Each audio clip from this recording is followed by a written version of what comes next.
All right, so as we head into the weekend, at least over the last couple of days when it could have served as a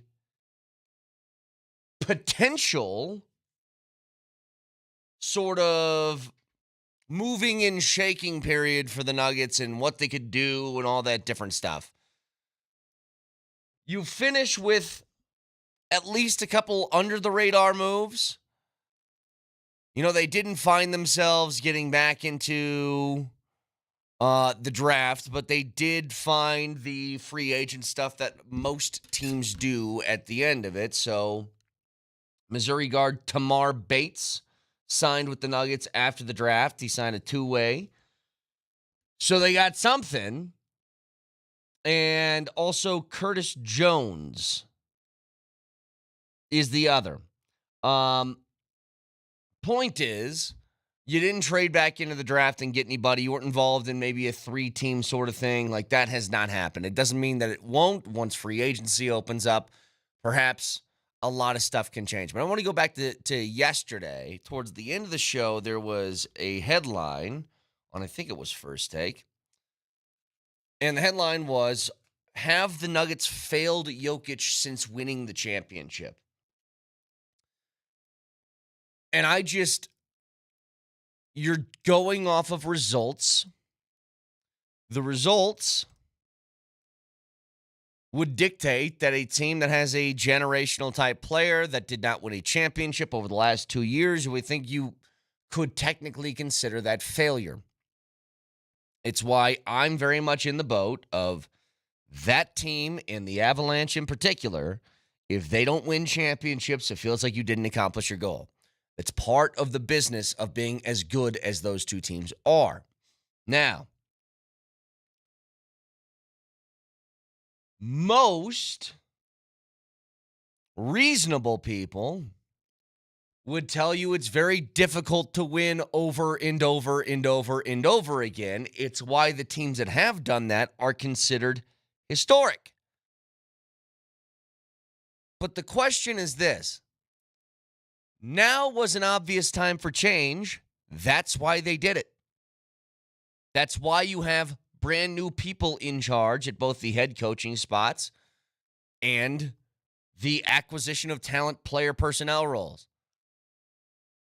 You've made those moves because it wasn't good enough. But if you look back over the last couple of years, there's tiny things that I think we obviously all would tweak, like not signing Dario Saric, like not trading Reggie Jackson and 3 second-round picks just to offload a contract. But do you feel like anything larger should have been done? Because I'll tell you right now, maybe in hindsight that looks right. It'd be really difficult to do at the time. You just won a championship. Like, we're running a contest here called the Core 4 contest.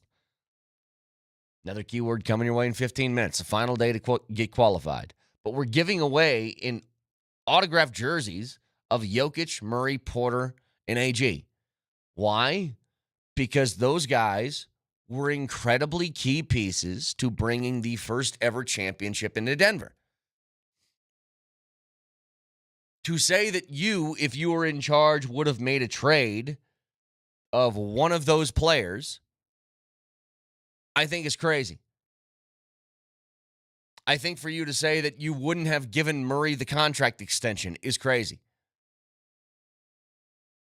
Because I can paint a scenario that's much worse than what the Nuggets have right now. That scenario is that you let one of those guys go and you get worse.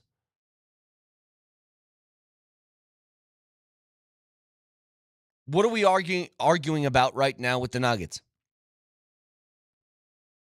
We're arguing that they aren't good enough to win the championship over the last couple of years. We aren't arguing that they aren't good, because there's plenty of teams you could say that about that have won championships recently.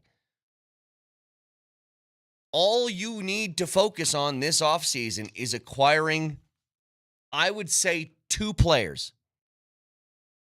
and 2 role players. A change within your starting 5 is not necessary. But if you look back towards last year, if I gave you one more guy, could that have been enough? One more sort of Bruce Brownish or another Christian Brown type of guy off the bench, would that have been enough? And it very well might have, even despite 2 pretty major injuries to your starting 5. But to act as if the Nuggets have fallen off, I think is nuts. Like, Get Up Right Now has a headline saying, "What is Giannis Antetokounmpo's future with the Bucks?" That's not a question here with your star player, despite what people tried to make out of an offhanded trade comment in the middle of the press conference for Josh Kroenke the other day. There's no question about Jokic's future. It is with the Denver Nuggets. Your responsibility towards him in particular is finding a guy or two. And maybe that comes from within. Like, ideally, here's what happens. It's not going to be the sexy offseason thing that everybody gets to say, look at what we did. We crushed this. Not a huge fan of winning an offseason anyway. I think most of the teams that you discuss in whatever sport about look at what their offseason looked like typically doesn't translate all that well. The ideal scenario is the guys are on the roster. That it's Peyton Watson and it's Julian Strawther and it's Jaron Holmes and it's Jalen Pickett and it's the dudes that are here. That's ideal. Because if you have that and then you get to add one more guy with a mid-level exception,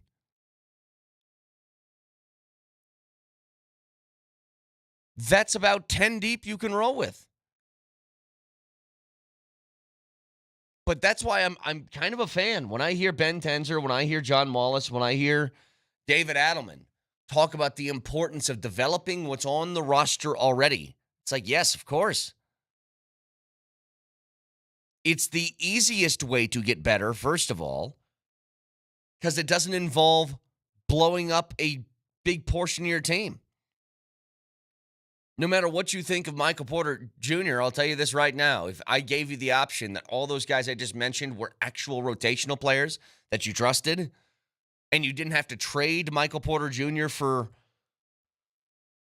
2 role players, you'd prefer that option that I just laid out to you.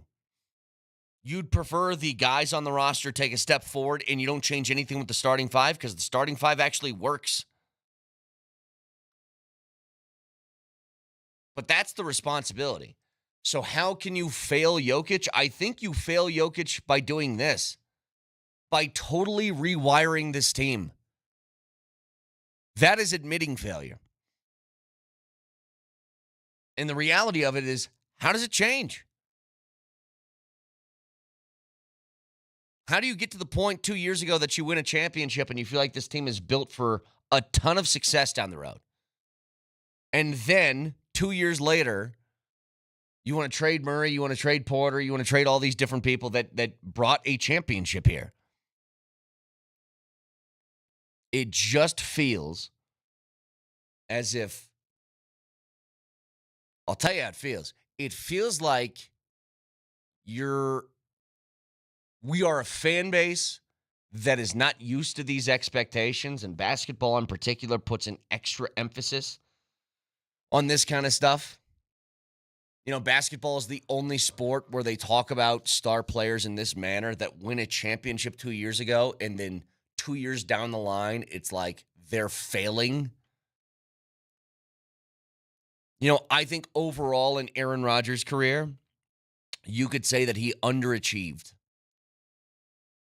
But they weren't doing this type of conversation 2 years after he did win his first Super Bowl. Because it's hard. You know, hockey's been very interesting. The NHL has had a team that went 3 straight trips to the finals, followed by a team that went 3 straight trips to the finals with another team that went 2 straight trips to the finals. I don't know how they did it. I think the rules to keep your roster together in hockey make it easier because there isn't so many moving parts and pieces. But Texture says, we had no depth when we won a championship. We were 8 deep. I mean, it's better than what I think last year was, which was 5.5. With Porter playing in a situation where he probably shouldn't have been playing, certainly with Gordon doing that in a Game 7. I mean, I don't think it emphasizes a depth problem more than that. Guy with a grade 2 hamstring strain is trying to gut out a Game 7, but playing real minutes, and you had no other options to come off the bench. But maybe some of that can be alleviated by actually playing them. So a texter says they need to do whatever it takes to win now. Can they beat OKC or Minnesota in a series with just 2 role players? I doubt it. I think they can. Because again, this is how I think about it anyway. You think about it however you want. The starting 5 was better than OKC's starting 5 for a 7-game series. They were. Despite the struggles, by the way, Jokic had a few games in there where he didn't play well at all. They did a pretty good job of shutting him down. For the first time in years, I saw Jokic truly struggle to play his game. But they still found success. Now, if you were able to add 2 more players to that mix, where it wasn't just a skosh of Peyton Watson and a little bit of Russell Westbrook, yeah, I think absolutely you could have won that. So that needs to be the focus. And I didn't think it was going to come in the draft. And again, I'm kind of glad that it didn't. So you took a flyer on a couple of dudes post-draft, signing the 2-way contracts to see if they got something. Sweet. It's the same thing as Trey Alexander last year. Who knows? Trey Alexander might be a dog. He won what was the award? The newcomer of the year in the G League or something like that. He averaged 25 a game. Like, maybe he's a player. You take flyers on a couple of guys like that, maybe you find something. But those are all longer-term moves. I'm concerned with the now. And now is not coming in the first or second round of the draft. Now is coming with whatever they pick up with the mid-level exception and if they decide to trade in some form or fashion. So 303-504-0925. Shop Mazda text line, one price, one person, 1 hour. Last day to get the qualified keywords. And we will give away the 4 autographed jerseys on Monday to one lucky winner. But your first keyword of the day coming away next.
There are things that we would like to see from these teams and things that we wouldn't, that I want to get to in just a second, because we have one last day of these keywords for the Core 4 Score contest. One person wins autographed jerseys from Jokic, Murray, Gordon, and Porter. If you've been doing this all week, 12 keywords per day for 5 days. And that means we would be at 48 total so far, and this is number 49. It's cabin. Text the word cabin in your first and last name to 303-504-0925. That is cabin in your first and last name to 303-504-0925. And it gets you in the running for that one lucky winner to get all 4 of those jerseys from the Core 4 of that Nuggets championship team. That is all thanks to our friends at Revitalized Health, custom health solutions to revitalize your health today. Revitalize-health.com. So, do you have a man cave at home, Brett? I'm in the process of having one. Because I was wondering, if you were to win all 4 of these jerseys, which you can't, what would you do with them? Are you frame the jersey Frame them and put them right next to each other is what I do. So something along the lines of how this looks on our window right now, but in a professional framed situation and those all next to each other. That's how I do it. Are you wear signed jersey guy? No, I'm not wear jersey guy like at all. I can't remember the last time I wore a jersey. I might have. I think we were given jerseys a couple years back from the Nuggets, and I think I wore I had 2. I had a Jamal jersey and I had a Porter jersey, and I think I gave the Jamal jersey to a big-time Nuggets fan. And I think I wore the Porter jersey. I still have that somewhere, I think. I wore that to one of the finals games. I think that's the only time I wore one. But I did the long sleeve shirt under the actual jersey thing. I'm just not a jersey guy. I can't pull it off. Some people, they look good in them. It's not me. Maybe it's because, I don't know, I'm pale. The thing is, though, you wear about 4 to 5 gold chains most days, so you feel like a baseball jersey guy. Because if all of the Latin American baseball players can do a jersey and chains, you can too. I think that might be the only sports jersey I've never gotten before. I had a Cal Ripken jersey when I was like 7 or 8. And that was it. The baseball ones, though, they're almost like they're very, how do I put this? They're not like breezy. They're like kind of thicker and like scratchy. That's why I don't like to have those either. If you wear an actual, like if you get an authentic baseball jersey, it's not like this nice fitting thing. It's like a wool coat almost. And in baseball, like baseball weather, it's too hot. I hated wearing baseball jerseys when I played baseball.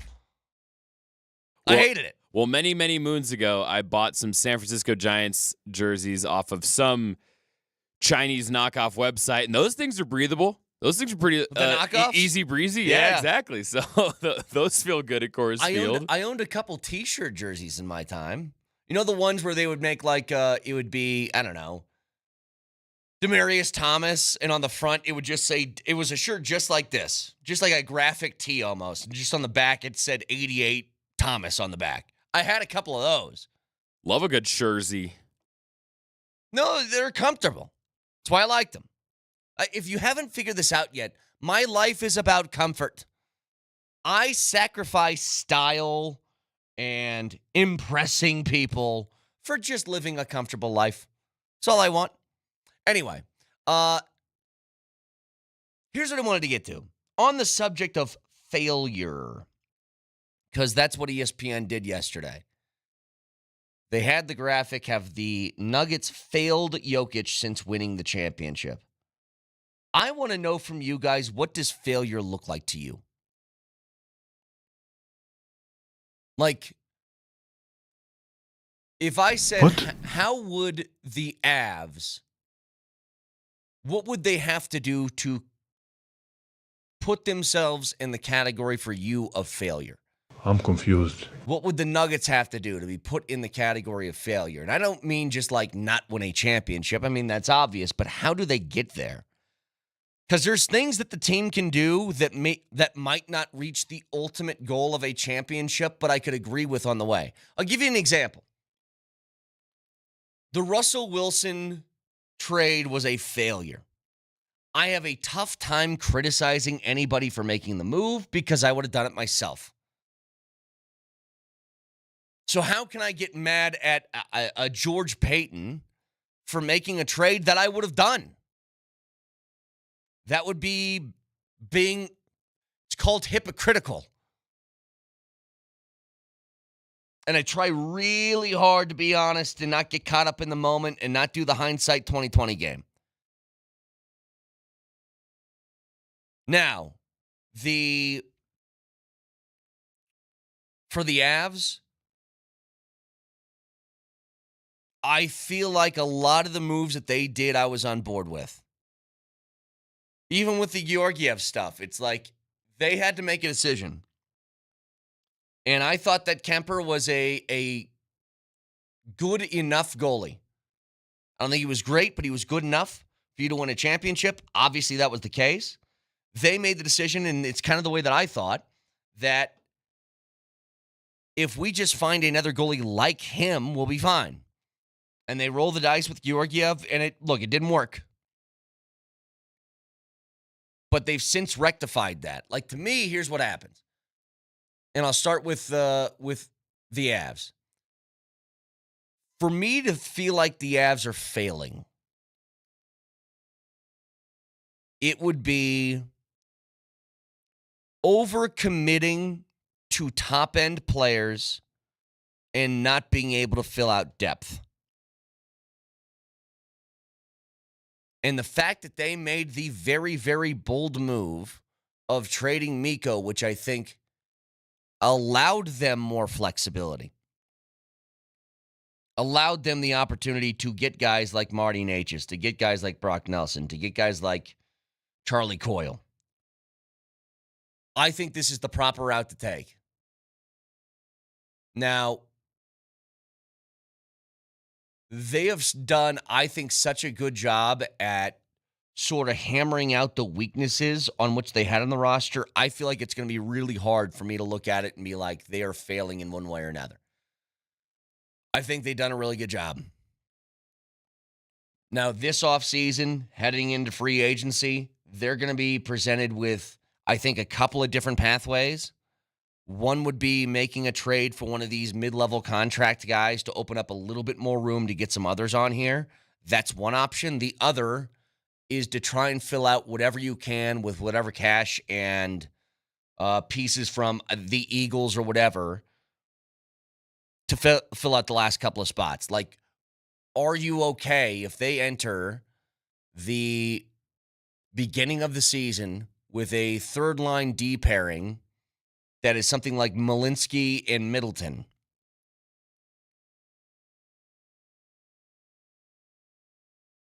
I think I'd be okay with it. I mean, you're going to look at every option to try and improve that. But I don't want it to come at the expense of something else. Like, they've made a commitment for one thing that I really appreciate, which is they want to be, I think, one of the best in the NHL down the middle of their forward group. And I think they have a really strong argument to be that. Between McKinnon, Brock Nelson, and Charlie Coyle, at least as your top three. And then you put whoever you want in that fourth pairing or that fourth line. I think you'll be hard-pressed to find another NHL team that's better, just straight up the middle. But a texter says, for the Avs, failure for me would be this core never beating Dallas and not making it back to another Western Conference Finals.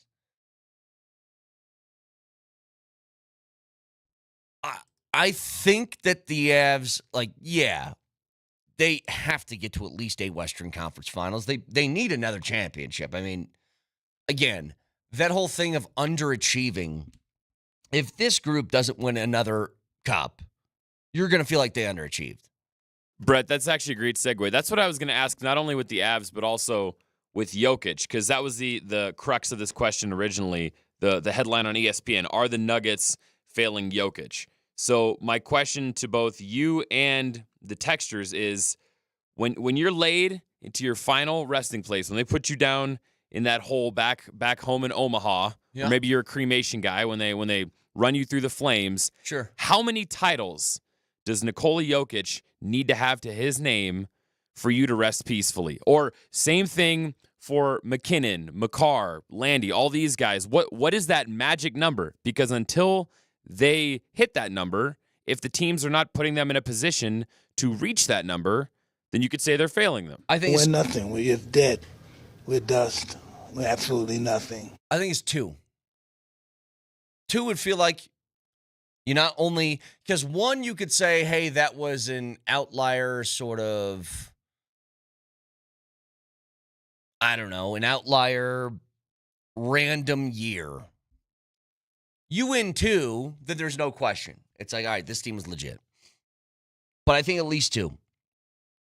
There always can be potential for more. But I also look at it this way. They are in an incredibly tough place. Both of these teams playing in the conferences they do will make it a lot tougher to get there. And it's something that I acknowledge, that in the annals of history, people don't factor in this stuff. But I have a real appreciation for some of the players in the 90s in basketball, that when you say these two things side by side, Jordan's the greatest ever because he would never allow somebody to win a championship when he was playing at that peak. And then guys like Shaq also rip Barkley for never winning a championship. I go, well, which one is it? You can't hate on somebody because, it would be like saying, let's say Josh Allen existed. He got in the NFL in 2005 as opposed to whatever it was, 2018. Do you think Josh Allen would be seen as an underachiever if that was the case? Because here's what I'm getting at. Josh Allen? The New England Patriots dominated that division for 20 years with Tom Brady. They went to Super Bowls every other year. Wasn't it 10 and 20? So if Josh Allen didn't vanquish who we consider the greatest winner of all time, maybe in the history of sports, in Tom Brady, well, can you hold that against him? Or is that a credit to how good Tom Brady is?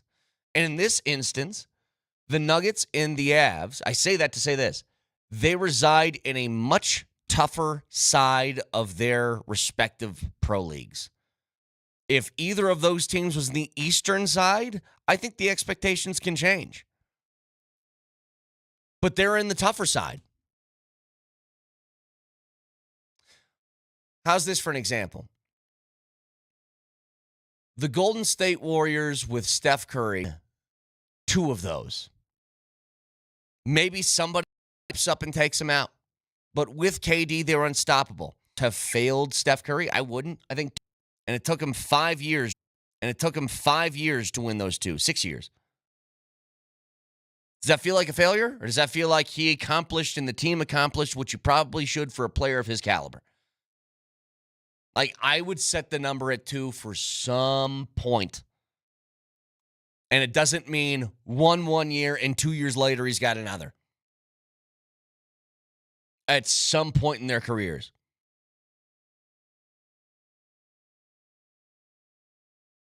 So I think that all these different factors go into it, but that word failure is just, it's bothersome to me. It really is. And also personally, to what that texter said, if the Avalanche never beat the Dallas Stars and don't make it back to the Western Conference Finals, I agree with half that. If they don't make it to another conference final, that's absolutely a failure. I personally don't care who you beat on the way to getting Lord Stanley, as long as you get Lord Stanley. I know for the Nuggets, when they won their championship in 23, it was that much sweeter that you got past the Los Angeles LeBrons to do it, and you vexed decades of generational trauma versus the Lakers. That was awesome.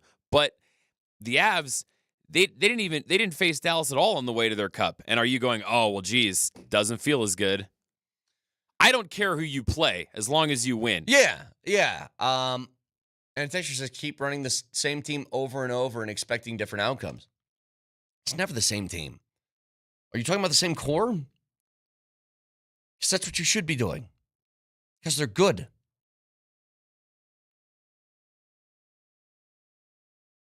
Like this is kind of what I'm getting at here.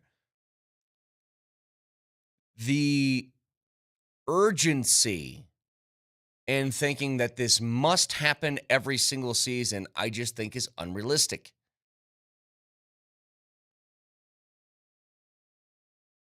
But Jokic and Murray, they aren't 35 and 36. All it takes is another playoff run for Jamal. All it takes is getting, in my estimation, a couple of more role players. And I think you're in perfect shape. Again, you went 7 games with the team that eventually went on to win the NBA championship. A team that was considered at the time, and maybe still is, a pretty historic winner. I think they finished 3rd all time in overall wins in a season. And you took them to the wire, and then you just didn't have enough overall pieces. The taxing of the starting 5 was too much. Well, fix that. That's been the responsibility. Where have they failed over the last couple of years? It's that. It's been the same issue that has not been fixed. That's the problem. So one more reminder, the key word for this hour is cabin, and this is the final day to get all of these key words. So cabin is your first. There's 11 more before we get off the air today and head into the weekend and announce that winner on Monday, but that is to win Jokic, Murray, Porter, and Gordon signed jerseys to one lucky winner thanks to our friends at Revitalized Health, custom health solutions to revitalize your health today. Revitalize-health.com. Back after this.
It's actually really funny.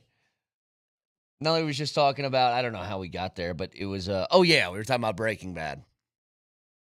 Because PhD made the great decision of making shirts that featured Michael Malone's face on them, and then he got fired like a day later. With the caption, "I am the danger." I mean, just an unbelievable scene from Breaking Bad. I mean, that show is just like from start to finish a banger. Every single episode, I'm like, yep, I like this one too. But it was naming. You said you hated when people named their pets human names, and I think they're great. That is, if you'll pardon the pun, I told you that is one of my pet peeves when someone goes, "Yeah, this is my dog Joseph," or "Hey, this is my cat Stephanie." That's weird, man. Why are you giving your pet a human name? Wait, so I had a puggle. I named him Calvin because I thought it sounded very proper. Is that bothersome to you? I guess bothersome. Good word. I don't know. Maybe you could say that was inspired by Calvin and Hobbes. Maybe there's some connection there. I had no background to it. I just said his name was Calvin. Yeah, okay. Calvin's kind of one of those fringe names because I associate it more with the comic strip than the philosopher that the character was named after. So I might allow it. It's just a feel thing. My buddy, he has a dog named Dave, and I think it's great. I love it. I just say, "Hey, Dave, what's going on?" By the way, my aunt, former San Francisco Giants season ticket holder, she has a Labradoodle named Bochy. Bochy. And when Bochy left the Giants, I asked her, I said, "Does your dog's I name think Bruce would be a much better name. Bochy? He's a good boy." But I asked her, I said, when Bochy left the Giants, I said, "Is your dog's name now Kapler? Does he change?" Oh, yeah. But no, he's still Boch. See, I think Bruce would be great. So my best friend, he's a huge Raiders fan. And he named his cat Al Davis. And you have to call him by his full name. It's not Al. You have to call this cat Al Davis. And I actually think that's great. Like, isn't Vic's son's cat is Mr. Bill? You have to call him Mr. Bill? Mr. Bill, yep. My uncle took in a stray cat and just this cat that was horribly injured, like hobbling past his house. And so he didn't even mean to adopt it, but he just took it to the vet and said, "All right, I need to get this cat looked at." And so when they asked him what the animal's name is, right, you got to put the animal's name on the paperwork, he just wrote "the cat." And he ended up having to give this cat medicine, and he fell in love with his cat and actually kept him. And he just called his cat TC. The cat. Yeah. TC. This guy says, a friend of mine has 2 dogs, Champ and Bailey. That one's actually pretty cool. I like that. I named my dog Walter because I thought it was funny. Walter's a very fun, that's why I loved Calvin. Calvin just seems very proper for a tiny little pug beagle mix. Part of the reason we went down this rabbit hole is I told you that one of the ways I would break my rule is I would get a dog and I would name him or her, I guess. It could go either way, Jesse. So then when it's dinner time, I could go, "Jesse, we have to cook." Yeah. Jesse. See, this is why I wouldn't name it after athletes, because this stuff can change in a hurry. I have a fellow Avs season ticket holder who named his baby, Miko. Wait, you mean like child, not pet, child. And after the trade, he started calling him Marty. His wife didn't approve. Yeah. That's tough. That's why I don't want to name them after athletes, especially not children. I can't do the children after athletes thing.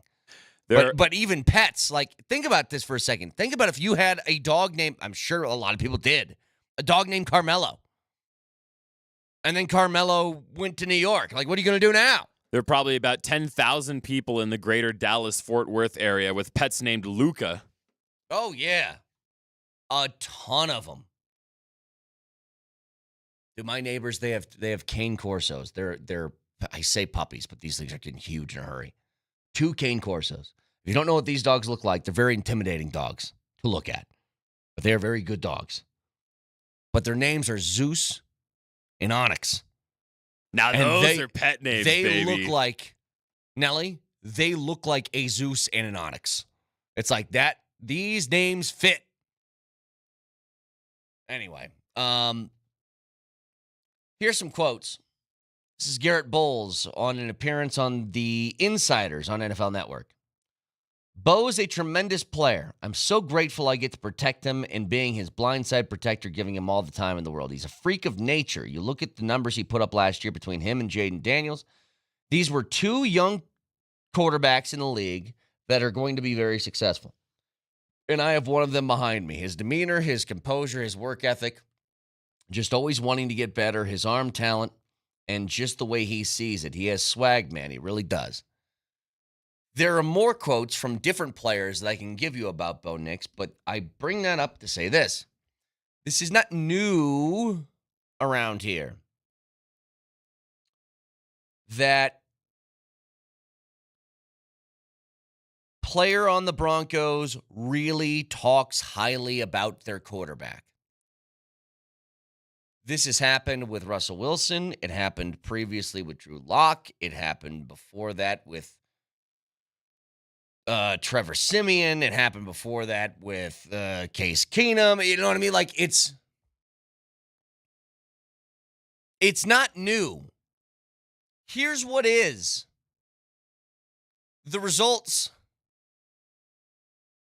Every time that one of these guys would say something about one of those quarterbacks, you kind of take it with a grain of salt. You'd say, okay, I mean, I hear you, but why doesn't all this praise that you give this guy match up with how he plays? And in the case of Bo Nix, it did. I mean, you really want to go back and look at the numbers. Think about how rough of a start to the season you had with Bo Nix last year. That outside the Tampa Bay game where he was pretty damn good, it was tough sledding for that first month to month and a half of the season. Things just didn't look right. Really struggling in some of these games, as you would expect, because he's a rookie. And then Bo Nix ends up finishing the year with 29 touchdowns to 12 interceptions and almost 4,000 yards passing. That's straight up huge production. If you cut it to like the last half of the season, so going from November 10th and on, so that would be 2, 4, 6, 8 games. Yeah, final 8 games of the year. You find this. In the final 8 games, he had 21 touchdowns to 6 picks. 21 in the final 8. Multi-touchdown games, throwing the ball, in 7 of 8 of them. It's one of the things that kind of encourages me heading into this year about that rookie or the second-year wall conversation. You get towards the end of the year, there's tape on you. They know it. They know what you want to do. They know what you're trying to do. They know what your tendencies are. They know if you're going to take off and run. They know how you handle pressure from each side. They know which part of the field you like to throw the ball to. They know what receiver you like to throw the ball to. And still, Bo Nix was excellent the second half of the year. All of the quotes that you hear from teammates around this time of season about their quarterback are all going to sound the same. But I read these differently because there's actual results to back these up. You were not going to make the playoffs last year if your quarterback didn't play well. And that's a credit to Bo Nix because he did. Once he got past that initial, like, getting his feet wet period in the first month and a half of the season, he was, I don't know where you'd rank him as far as quarterbacks in the NFL, but he was at least middle of the pack. When you play at a level where you are elevating your team, you're doing exactly what a quarterback should be doing. And heading into this year, expectation-wise for Bo Nix, I don't know what it would be from a numbers perspective. I also don't know what kind of offense they're going to run. Because here's what can really help you out. You know what Bo Nix didn't have at all last year was the threat of a running game. The biggest threat in the running game for the Broncos was Bo Nix. But if you can now add, and it seems like they have, and when you make a commitment of trading up in the second round to take a running back and then sign one for a contract that can get up over $5 million in J.K. Dobbins, you are signaling that you are making a real commitment towards running the ball, which you didn't have last year, which if you do have this season, now adds another layer to your offense, which is the play action actually could get people to bite if you run the ball successfully. And if that's the case, that's how quarterbacks make their money. Where do most of them have a lot of success? In the play action game, but you can only get away with that if the defense actually thinks you might run the ball. So we'll get back to this in a little bit. More keywords throughout the course of the show today on the 20s. You can always watch the show live on Twitch, twitch.tv, search Altitude SR in the search bar, the Altitude TV simulcast, and that is the Safeway Twitch feed. Download Safeway's deals and delivery app and get exclusive grocery offers, Safeway fresh foods, local flavors. Also, watch on YouTube. Search Altitude Sports Radio and subscribe to the channel today and don't miss anything from Denver's #1 sports station, Altitude Sports Radio 92.5. Moser, Lombardi, and Kane next.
All right, NBA draft is over. NHL draft, first round, is tonight, but the Nuggets did not find themselves in the first or second round of the draft. They did make a couple of moves after, but I think this is all kind of expected. We got more audio from Tenzer and John Wallace yesterday after the draft as well that we'll get to in just a little bit. But, Vic, the two players that are now part of two-way contracts with the Nuggets are Tamar Bates out of Missouri and Curtis Jones out of Iowa State. Tamar Bates, by the way, if you're curious, he's got a pretty smooth lefty stroke. I like the old lefty stroke that you can get on this roster. But I don't know much about those two players or two-way deals. And much like a Trey Alexander type of signing from last year. After the draft, maybe some upside and somebody get a look at him. It was weird going through an NBA draft and your team not being involved, sort of stuck in the corner, just watching, observing. It was just a weird deal. I haven't felt that in quite some time. I can't remember the last time a local team was not involved in a draft. Honest to God, I mean, you can't do that in the NFL. Every draft, I mean, it's extensive, 7 rounds. Yeah. The NHL, I mean, the Avs have been in every draft. I'm trying to remember the last time a local team has not been a player on draft night. And I can't. This might be the only. Can you guys? I cannot recall. It was just so weird. 2 nights of just sort of watching, observing. And I'm not saying that they missed out on much because I thought the draft was sort of whatever. But here's the deal. Here's the truth. Draft night for fans, Moser, tell me if I'm wrong here, represents hope, right? It represents hope. Because you're drafting guys that you think will help your team. You hope they will. And when you don't have that hope injected into your veins, it's just a weird feeling. I suppose it is, but you're balancing that out with trying to acquire assets to win the whole dang thing. I get it. I listen, I'm not saying they mismanaged anything. I knew the Nuggets wouldn't be active. Unless something crazy happened. It just felt weird. That's all I'm saying. Because every time a team picked somebody, your eyes lit up. Oh, this guy can. Oh man, that guy might. Wow, that might be really helpful. You know what I'm saying? That's automatic. That's a human nature reaction. Would the closest maybe be do you remember when all the trades happened for Russell Wilson and your first pick wasn't until like the 3rd round? Yeah, now, you had a pick, but you weren't involved in the really fun stuff, which was the early part of the draft. Sure. And the reason why the Nuggets didn't have any picks, one was very well laid out, and it made perfect sense. They gave away their first-round choice to Orlando for the rights to Aaron Gordon. Terrible move. And that could not have worked out any better for the Denver Nuggets. One of the best acquisitions. What a steal of a trade. It was a steal when you look back at it. R.J. Hampton, Gary Harris. Was it 1 pick or 2 first-round picks? I can't remember what the package included. I don't care what it was because the Nuggets got a steal there. They won that trade. Won it. Now, you win some, you lose some. The Nuggets didn't have a second-round pick because they had to throw 3 second-round picks to unload Reggie Jackson. Now, I want to ask you guys a question about that. It was one. It was just that pick. Just that one? Okay, so the Aaron Gordon trade is complete. And that pick, yeah. All right, so the Aaron Gordon trade is complete. It's done. Regarding the Reggie Jackson, whose contract I believe at that time was just upwards of $5 million, and to unload him, you had to give away, you had to package, you had to put on top 3 second-round picks. What the hell was that? The more I think about that, the more I sit back and go, what the hell is that? What was old Reg making? What was he making? I just said just over $5 million at the time. Okay. Because if it cost you 3 second-round picks to unload Reggie Jackson, what would it cost you to unload Dario Saric? Reggie played. Yeah. Yeah. Mm-hmm. Yep, everything you said is right. Yeah. I am just a year later, a year removed from that deal, and at the time we didn't consider it much of a big deal because you're drunk with picks. You're in the moment. You didn't think anything of it. I know I didn't. I didn't pound the table and say, "What are we doing?" I didn't do that because I didn't think anything of it. But in hindsight, what are we doing? What are we doing there? Yeah, You mean to tell me you can't find a team, a home for $5 million? You got to give away 3 picks? Well, there was this video that was recirculating. It was from the Suns draft room from last year. And if you remember, the Suns were the team that the Nuggets made a deal with to move up and take Deron Holmes. And what it looked like in the video, now this is the way that it was cut.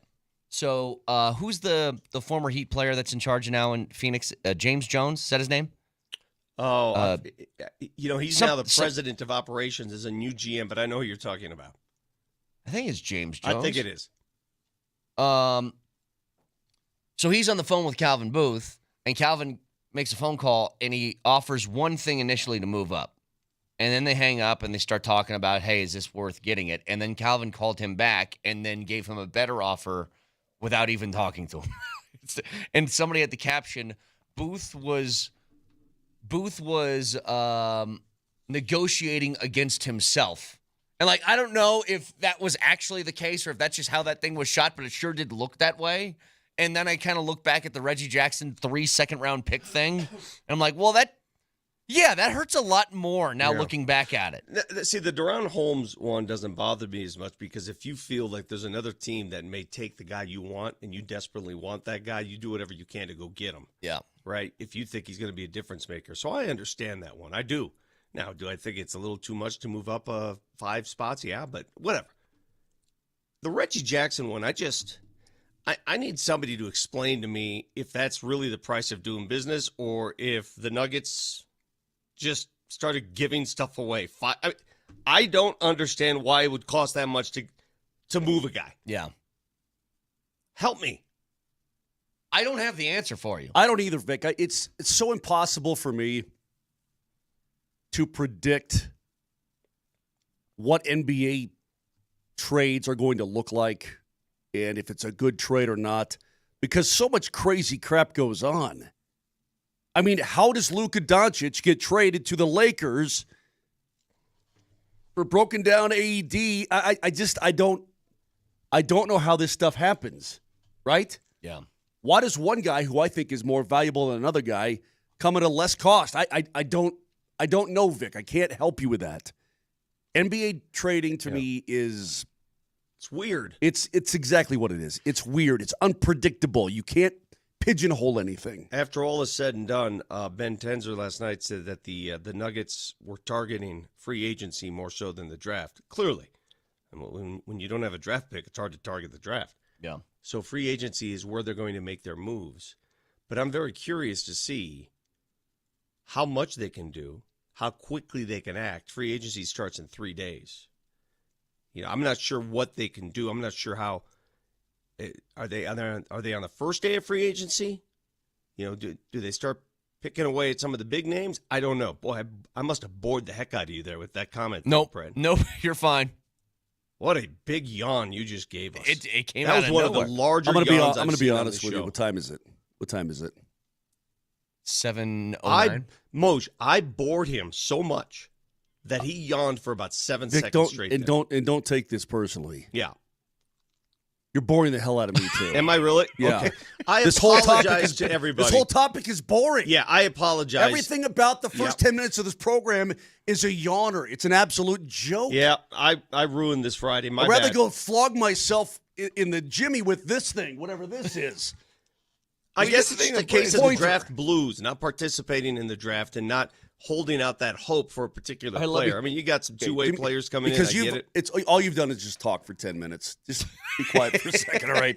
I'm going to stop talking. You all right, perfect. Sprinkle in some entertainment. All right, let me be Vic Lombardi. The Avalanche draft is tonight, and they don't have a first-round pick. In fact, they don't have a second or a third-round pick. They don't pick until the fourth round. I'm going to be at Tom's Watch Bar tonight, by the way, at 4:30. Oh, that should be really entertaining. I told you not to talk. That should be great. Hey, guys, I'm at Tom's Watch Bar talking about the Avs draft picks. Shut him off. They off. don't have any. Nelly, please turn him off. No, but we're going to get together with other Avalanche fans. Connor and I, we're going to talk some hockey. Let me be Vic for a second, okay, please? Can I? Sure. No, shut him off. Shut me off. Okay. Anyway, so I'll be at Tom's tonight, so come on down. I'll be there starting about 4:30. It's going to be fun. It's me hanging out. And I remember back, this Avalanche trade that went down back in 2021, and I just couldn't. I mean, you think about it. You get Josh Manson, and you gave up that young defenseman, Drew Hellison. He was a draft pick of yours. Okay. And he became Mose, your point is made. Your point is stupid. Mine's topical. Yours is not. Yours is asinine. No, it's. Why is my point asinine? Because the Nuggets were not in the draft. You know how much I cared about the NBA draft? I actually turned it on yesterday for like this. I'm like, I am smarter than this. I am not going to waste my time with this bull crap. No, I'm not going to do it. And they didn't have a pick. Yeah, they're going to. You're not interested or invested because your team's not picking. That's my point. And yours didn't either. No, you guys have the same team. What's going on? I understand that. Why did you say yours didn't either? Like you guys aren't both Nuggets people. We're both Nuggets people, yes. If the Nuggets had a draft pick, you would have been more invested in the draft. That's all I'm saying. But they didn't, and I wasn't, so that's it. Okay. See you at Tom's Watch Bar. The Avs don't have a pick till the 4th round. Hey, there is some breaking news here. Masai Ujiri is out as vice chairman and president of the Raptors. Wow. Whoa. He was entering the final year of his contract, but he is out. Why would you do that a day after the draft? That seems kind of weird. Did they look at what happened in the draft with Toronto and they said, what'd you do? Is it because the kid stood up and went F? Yeah, I don't know. I don't know. That's a very. It would be like, welcome. This is the day after the NFL draft. The Broncos have just fired George Payton. It's like, well, then why would he make the picks? Exactly. Huh. Okay. I have a thought. Here we go. He's going to be paid by Toronto. How much is left on his deal? 1 year? 1 year. 1 year. I don't know. Could he come in as an advisor to a place where he once worked? Still has strong ties here, strong connections here, still very well received here. I'd take it. Still has a lot of connections across the NBA. It's just a topic I'll throw out there until Moser says it's boring. It's boring. Oh, Vic, I think Masai Ujiri can help a lot of clubs. I mean, I think there are certain in the NBA. There are certain issues with Toronto, and that is it's the only franchise outside the United States. Don't people like living in Toronto though? Oh, you get taxed like a mother. Yeah, I'm not a big Toronto guy only because it's huge. Do you understand how? But the taxes are pull up their taxes. The taxes are pretty crazy. It's cold in the wintertime. Pants right off of you. You have pants? You own a pair of pants? They'll right on the shores of Lake Ontario. It gets pretty chilly up there too. I don't know. I can understand if you're an NBA guy, why you would prefer not to play in Toronto. Every time you have to travel across the border, you got to go through customs every single flipping time. Well, I mean, obviously we do it, Vic, because we have, we go to Canada plenty, and we've got a Canadian I'm looking team at right these inside tax our tables. division. I'm going to be honest with you, Vic. No idea how that works. Okay. Yeah. Hey, so Mose, how does it work when you go to and fro Detroit to Windsor? Because you're crossing the border. I don't go to Windsor. We don't go to Windsor. There's a bridge. We don't go there though. No, I'm just curious how it works. I think it's pretty easy. Yeah, I think it's pretty hey. So if you're driving, you're cool. Where are you from? All right.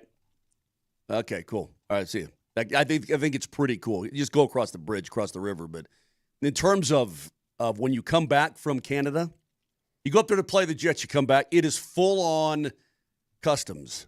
I mean, they ransack you. Full on. I mean, they get the whole and and the problem is you get back. I might as well be reading Chinese right now. I don't know anything. That's true. I didn't expect our tax specialist, Brett Kane, to break it down. Let's say you get back. Federal tax bracket. There's a provincial tax bracket. There's an HST rate. I mean, what are we doing? Vic, let's say you get back from Vancouver at, 2:15 in the morning, right? Yeah. And you got to go through customs.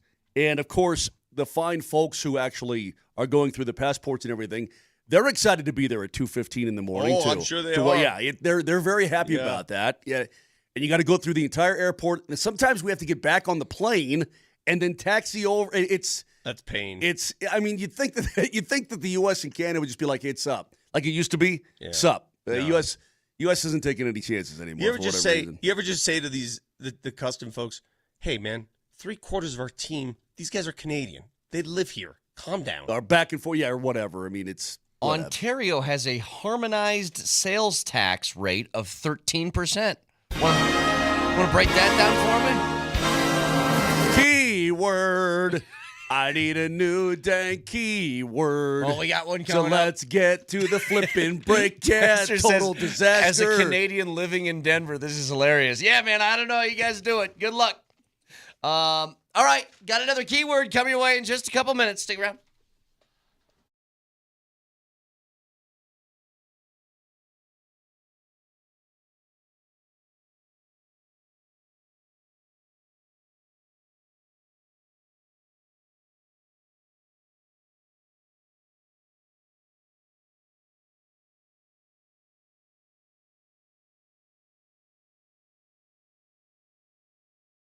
Dudes, summer is in full swing. Sun's out, nights are warm. Everything's feeling a little bit more alive, right? And you should feel good this time of the year, confident, connected, ready to enjoy it all. Are you dealing with erectile dysfunction? Don't slough it off. Don't laugh it off. Don't pretend it doesn't exist. Do something about it. Talk to my friends at the Rocky Mountain Men's Clinic because their treatments work when the pills or the herbals fail. It's nothing to be embarrassed about. A lot of dudes go there to get themselves fixed. If you got a problem with your ankle, your elbow, whatever it may be, get that taken care of, right? Do something about your ED. They've got success rates well over 90%, and they've served the Front Range of Colorado for nearly a decade, successfully treated tens of thousands of men. So schedule a consult with Rocky Mountain Men's Clinic today. It's only $99. You got the consult with a Colorado licensed medical provider, TPSA test. And if medically advised, you get that test dose right there in the office. If it doesn't work, all right, all good, totally free, out the door, whatever. But it's going to work, and you're going to be happy, and it's going to be better. Your life will get instantly better. They got 5 locations in Colorado to serve you, Fort Collins down to Colorado Springs. Here is the phone number, so remember it, 720-440-7900. That's 720-440-7900. Or again, RockyMountainMen'sClinic.com.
Is this your Thirsties days, Vic? My headphones like this, when people listen to music and they do this, it's like... Means they're grooving. This is actually Moser's favorite character from Vision Quest. Madonna. I don't think, and this includes all of her ex-husbands, I don't think there's anybody in the world that hates Madonna more than me. Why? I think she's an fake, icon. phony, not talented. I'm with She's not attractive. There's no redeeming qualities about this woman. You're just anti-Italian. I'm kind of with Moj. I never got. Now I didn't live through the Madonna phase, but I didn't understand it. Let me tell you the Madonna phase. What Taylor Swift is today is what Madonna was times 3. Yeah, you're too young. No, dude, she wasn't You're too that young. popular. No, man. Hold on a second. Madonna was great. Put a pin in this Madonna conversation just for a moment so I can get this keyword out. Please. Keyword for today, our Core 4 Score contest, a chance for one person to win autographed jerseys from Jokic, Murray, Gordon, and Porter. It's the last day of the keywords. We'll announce a winner on Monday. Keyword for this hour is kneel. As in, like, you take a knee. You kneel down. Kneel. First, Not like Neil as in the name. Not Neil is the name. So because of Neil, you got Madonna like a prayer? Down on my knees. I want to take you there, Moj. You know what? This may be Friday's typically a happy day. You get some drunk takes coming up. You know, you got party tonight, whatever it is. This may be the worst Friday of the year. So it's I'm Neil, already in a bad mood. Neil and your first and last name to 303-504-0925. That's all thanks to our friends at Revitalized Health. Custom health solutions to revitalize your health today. Revitalize-health.com. You've lost me. Somebody better bring me back. Hold on a second. I don't get the Madonna stuff either. Vic, I think to say that she's like Taylor Swift is like one of the most famous people in the world that sells billions of dollars each time. So was Madonna. Did she do billion-dollar tours? Yeah, Back probably. then, obviously not. I mean, it was a different era. It was a different... Madonna was one of the most... Madonna was probably top 5 recognizable human beings on Earth. Are you guys stupid? I know Moser's stupid. He lived it. But he was too wired up with Van Halen at the time. That's what I'm asking. I mean, I don't mind pop. I don't mind pop. I don't mind female pop. I don't mind. I don't like stupid people. I hate her. Stupid people bother me. To Like say Madonna? that she wasn't popular. Madonna's stupid. To say that she wasn't one of the most popular. No, she was definitely popular. I mean, she was the Taylor Swift of her time. Are you stupid? Again, don't be stupid. Oh, hold on a second.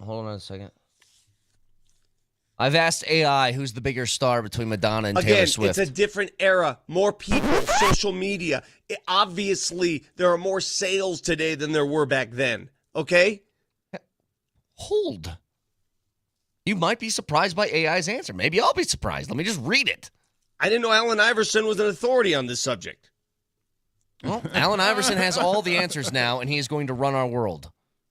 Madonna has a longer career with more albums sold and a wider cultural impact, particularly in her earlier eras. Taylor Swift has achieved massive success in recent years with record-breaking sales, blah, blah, blah. Oh, they don't even give an answer. Ridiculous.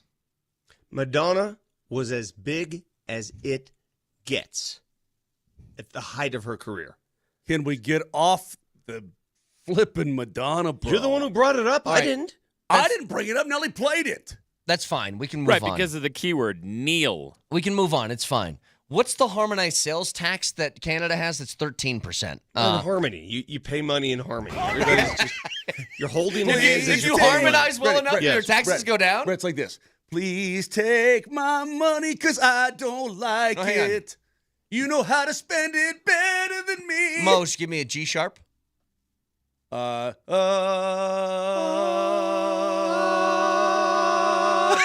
right. I think we got that sales tax knocked down to 6% with that. Maybe that's how it works. All right, fine. I got something for you, Moj. Darren Drager on the podcast said that the Sabres are looking to move Bowen Byram. How about that? And he mentioned Colorado is in his list of teams looking into acquiring Byram. How about that? How about that? Bowen Byram is a restricted free agent. Do you know Why what that do they means? want to move him? Because he made $3.85 million the past 3 years. That's what he made. What's he going to make now coming off his best season ever? He only had 38 points in whatever, 80 games or whatever. He only had 38 points. But do you know what kind of raise Bowen Byram is going to get? He's going to be asking for probably 7. Maybe even he probably is going to want to at least double what he was getting before. Because that's the going rate for a young defenseman on the rise in the National Hockey League. He did say this. The Avs can't afford him. Well, they can't afford it. They can't afford him right now, but there would have to be guys would have to go back there. Buffalo wants to trade him and wants a defenseman coming back their way. Well, Sam Girard a candidate? That I think is the main question. Could be. So what's Sam Girard's take right now? What's his money? Isn't he a little over 5? $5 million a year. Is it 5 even? Yeah. How many? Does he have a year left? Like maybe 5.12. Yeah. Well, there. Sammy's got, is it 1 year or 2? I give you the offer, Bowen Byram for Sammy G straight up. Is that done? Well, you're paying more bread. Well, not in the short term, in the long term. Well, even in the short term, because he's a restricted free agent, you got to get him under contract. Gotcha. And what will he agree to? He's going to want term, and he's going to want money. Well, so you have to be all willing of to that do that. being put and by the way, the Avs did not dislike Bowen Byram when he was a Colorado Avalanche. They were trying to find a second line center. They were trying to find a number 2C. They've got their number 2C locked in now for another 3 years. So again, Moj, I ask you, with all of the other stuff that you just mentioned, Bowen Byram for Sammy G straight up, do you do that deal?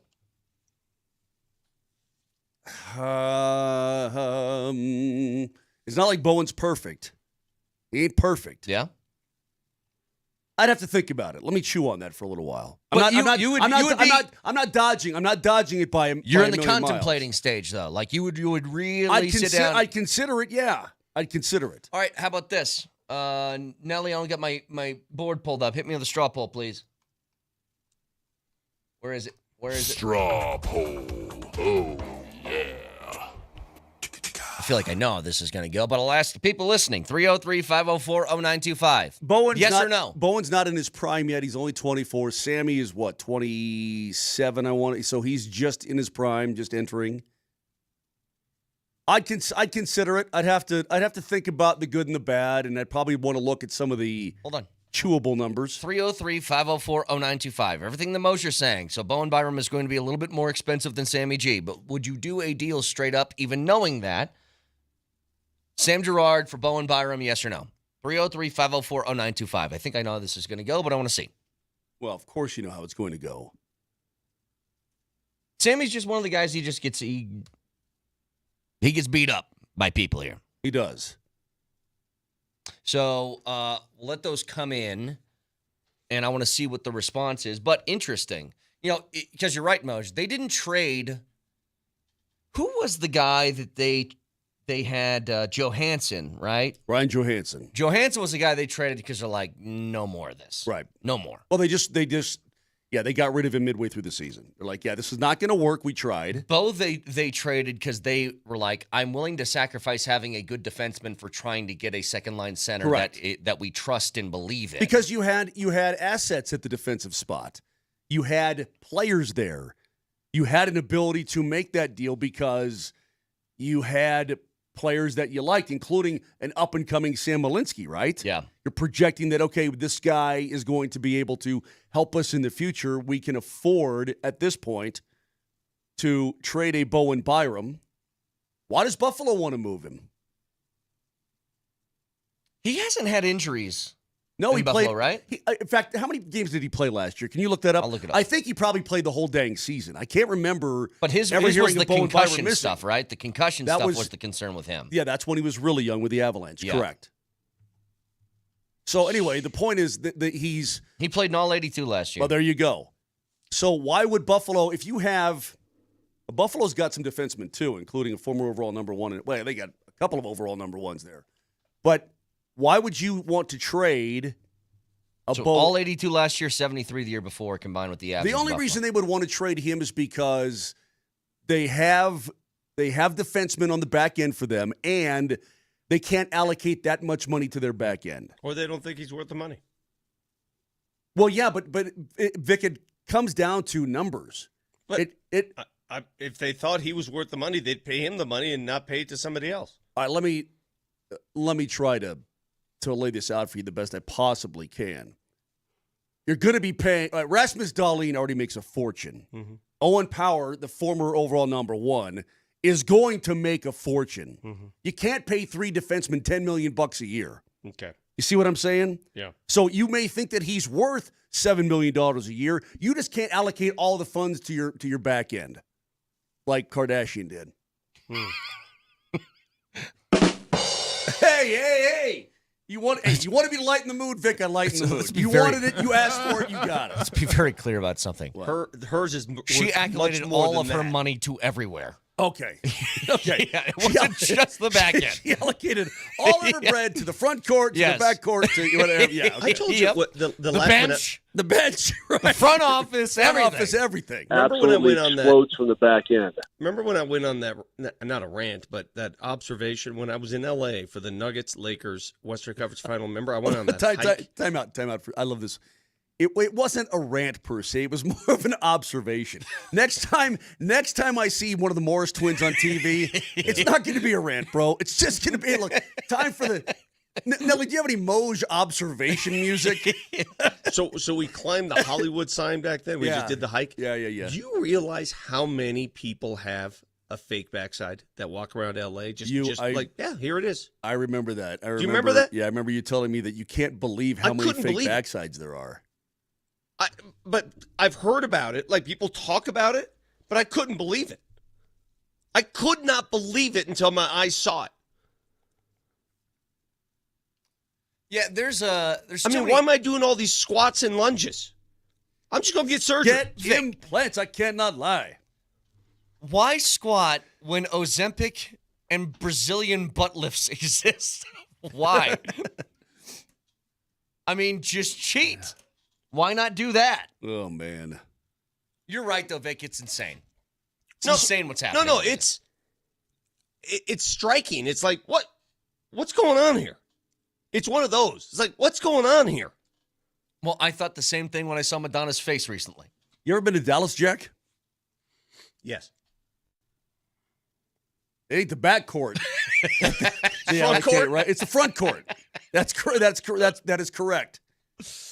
That is correct. All the big men, they need their centers and their power forward. That's where they allocate all their funds, right? Yes. The backcourt. LA's the guard city. If you're looking for a guard who can shoot a little bit, you go to the West Coast. We'll draft and develop the backcourt, no problem. The want front court is where you're going to allocate your funds. 1990 Shaq Diesel post guys, like you go to Dallas. Anyway. I got Shaq. I got Sabonis lined up there. Arvydas, not the kid. Yeah, Arvydas Sabonis. And then I'm going to throw in a little Big Country Bryant Reeves. Big Country Bryant Reeves. Greg Ostertag. Hello, I do got to say Dallas. this. So you're from Omaha, you're the Midwest, right? Yeah. So I spent my college years in the Midwest. When I got to Austin, Texas, that first week there, and I saw what my eyes saw, I go, what the hell have I been doing for the last 4 years? It really is. You know what? It's shocking. It's like, what is going on here? It's kind of a cheat code in life if you live in a warm weather climate year round for kind of everything. For the reasons that you guys are mentioning with the front courts and the back courts, I'll tell you right now, sports wise, is there any better athletes than people that have warm weather year round? That's all they do. Well, baseball. That's what I'm saying. Yeah. I mean, if you live in California and you play baseball, what a distinct advantage. If you play golf and you live in Florida, Texas, California, Arizona, what a huge advantage. That's why it's always so striking to me. Like an Austin Matthews, to become such a hockey player that he is, to come from Phoenix. Well, we just went through it, Vic. Who is the best athlete to come out of Maine? Dick Pride? No, is that the guy's name? That runner gal, the marathon chick. Cooper Flagg. That was Cooper Flagg. Yeah, of course. Hey, real quick though, back to the Byram thing. Back to the back end. Back to the back end. A lot of teams, I'm sure, would like to acquire Bowen Byram. He's going to want to get paid. This is going to be his first, quote, big contract, I'm sure. So we'll see. I mean, we'll see how it works out, what other teams have to offer. It would seem to me if you want to acquire a Bowen Byram, you're probably looking to build your back end. You don't want to give away a defenseman to get another defenseman, right? Unless it's an upgrade or whatever. You maybe have to make it a little bit more palatable for the Buffalo Sabres, but we'll see. I really couldn't predict that. Somebody said that the Middlestat experiment was an expensive miss. A little bit, yeah. I think it was. It was an expensive miss, but you tried, right? You're trying to find that spot. You're trying to solidify it. And then when it doesn't work, the last 2 Cs that they hoped that they had, and it didn't work, what did the Avs do, Brett? They moved on. The last number two centers. Yeah, they moved on. They gassed them. And they're doing something about it, are they not? Yes. They're not just sitting there going, "Oh crap, all right, what do we do now?" No, they're proactive about things because they want to win. They want to win. By the way, I saw a list of what the Sabres looked like in 2021 and all the guys that they traded away. Mm-hmm. What's happening there? They've got to dude. I want you to read this. Read this out loud, Moser, and see which names stick out for the Buffalo Sabres in 2021. Well, here's all the guys that are gone. Skinner, although he was a healthy scratch at times for Edmonton. Eichel, Reinhart. Cousins, Thompson, Peterka, who just, by the way, Peterka just got traded. Taylor Hall, Casey Middlestat, and Jack Quinn. Olofsson, Jurgensen's, and Oposo. Well, Oposo got old. Dahlin and Montour. Montour won a cup with Florida. Yeah. Owen Power. Okay, he was just a puppy there. Yeah, Ristolainen. He just won. Yeah, okay. That's a good-ass team in 2021. Olmark, who's now Boston's number one, and Ukko-Pekka Luukkonen, UPL. By the way, somebody goes, would you stop calling him UPL? What's his name? Ukko-Pekka Luukkonen. Ukko-Pekka Luukkonen, right? Ukko-Pekka Luukkonen. Great name. So somebody goes, why would you shut up with the UPL? I'm like, what great save by UPL, right? Well, have you heard Riker try to say Ukko-Pekka Luukkonen? I've not. Ask him. Ukko-Pekka Luukkonen? Ukko-Pekka Luukkonen. I know. Is that how he says it? No, it's Lugga-Lugga-Buggadin. So it's easier for us to go UPL. We're a Is team. it as bad as Kendrick Perkins trying to say Moses Moody? We just go. We're a team. So if it's UP, look, I don't want to say Pekka Luukkonen. Wait. I remember another one. UPL gets the point across. It's very easy. Everybody knows. You said, yeah, Perkins couldn't say Moses Moody. He also couldn't say Vucevic. Remember, he goes, big Vucevic. Two of the best to ever do it. When you look at Moses Moody,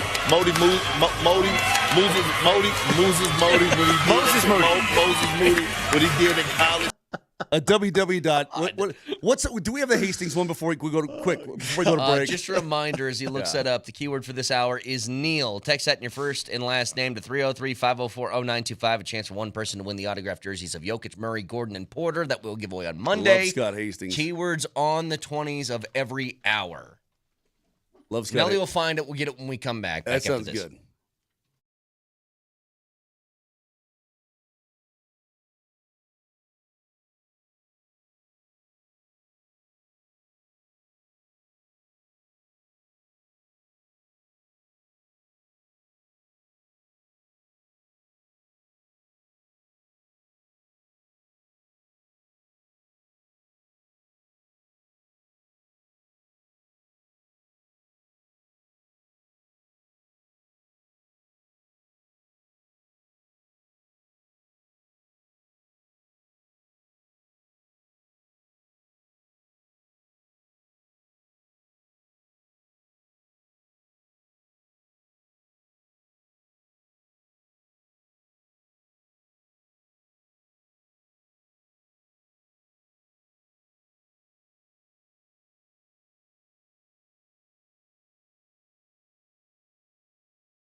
That was a text line Altitude Sports Radio 92.5 text / Twitch / Altitude 92.5. Nailed it. Get on there, write us there.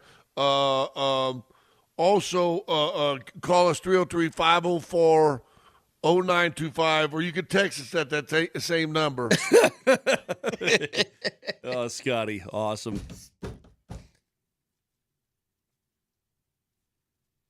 God bless Scott Hastings. What a guy.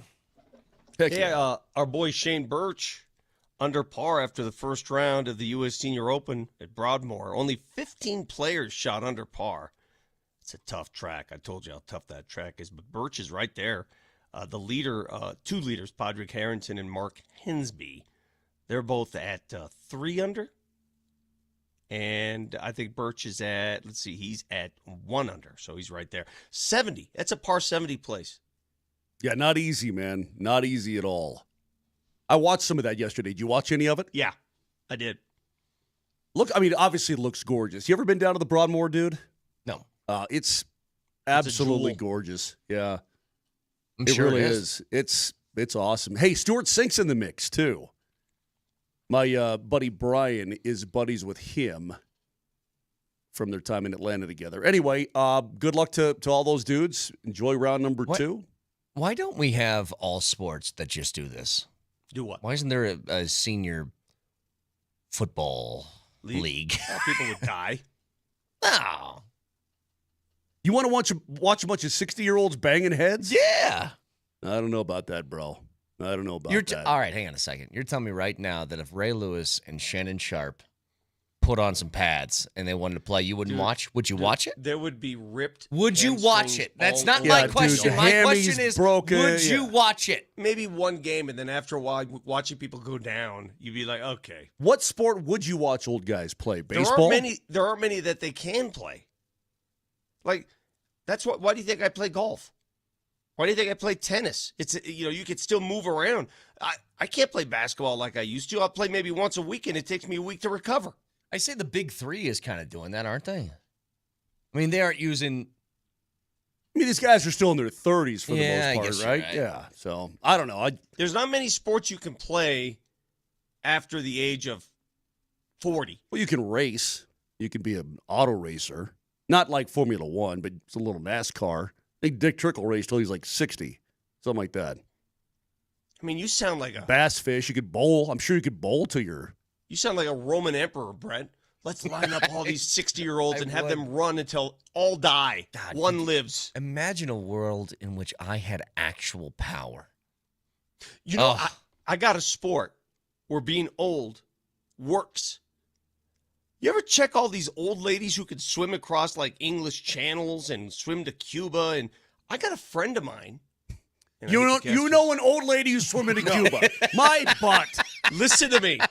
Yeah, she's not an old lady. She's my this age. old lady who's my neighbor. Anyway, She's my age. She's going to swim to Acapulco from San Francisco. I have a friend of mine who's swimming from Sicily to Calabria. Why? Because she can. It's a great follow-up I question. can't swim the narrow part of a pool. You're not a great swimmer anyway. I can't. I don't. Yeah. Great swimmer doesn't even work. I'm not a swimmer. So I'm a sinker. there is something to that. I think I've told this story before. I never tried yoga, and I always thought yoga was just like a stretching thing, and I know it kind of is. I didn't know it was like a workout. Oh, yeah. So I did a workout, and when I got done, people were going into the yoga free class thing. And you know what? I'll try this. I'm next to an 80-year-old woman. And when I say 80, I mean every bit looks white hair, like saggy sort of skin old. Every bit looks, every single bit. You could tell she's old. Okay. She's on the mat next to me. Right. We start doing the holds. I don't know what they're called. Sure. We start doing the stuff. Downward dog. And I know it's like the actual you're holding, and it's like an ab thing. And I'm sitting there. It feels like You're Earth shaking. is Yeah, just you're trembling. I'm not moving. Earth is moving because I can't. Muscles are trembling. That is going on. And I look to my left at this old lady, and she's having a casual conversation with someone next to her. Well, she probably weighs 89 pounds, bro. Yeah, but, it's different, though, bro. It's still, it's different. I don't know how to explain it to you. Have you ever done heat yoga? Vic, that was my one yoga experience. I go, that's about enough for me. So I did that heat yoga for about a year. It's a 90-minute routine. 90 minutes, Moj. I was in the best shape of my life. I laughed when they first said do yoga. I said, I'll give it a shot. It was unreal, the kind of shape you have to be in to pull that off. Yeah. Because you're losing so much body weight just sweating off that water. Just a puddle of water. I felt so gross. I had a puddle of water next to me. You ever done that goat yoga? Where the goats jump on you? I don't think anybody actually does give you a little yoga. licky lick. Moj, you've never done yoga. Of course, I've tried it once and I hated it. Yeah, you're right. Can you touch your toes? No, I cannot. Can you touch your knees? Let's see how far I can get. Yeah. Let's see. Hang on, I get the camera. Can't really see. He can get down to like mid-shin. Mid-shin is what I'm saying. I actually don't know if I can. How many people can touch their toes? Oh, dude, I can touch my toes easy. I stretch every day. Right, hang on you got a second. to. Hang on. I don't know if I can or not. Let's see what you got. No, you're too long. Well, you got long arms. Yeah, he's got big. Keep the legs straight. No, I can see the legs are bending. I can see straight. This is as straight. What do you mean? Okay, try again. Stick that butt out. Yeah, Stick it out. He did it. Get that butt out there. He got it. I can do it. He got it. You know, you can add weight work to yoga. I went to this class with my daughter once. It's Yoga Fit, it's called. And you bring weights, and you're doing weight work while you're doing yoga. Dude, I had to quit halfway through.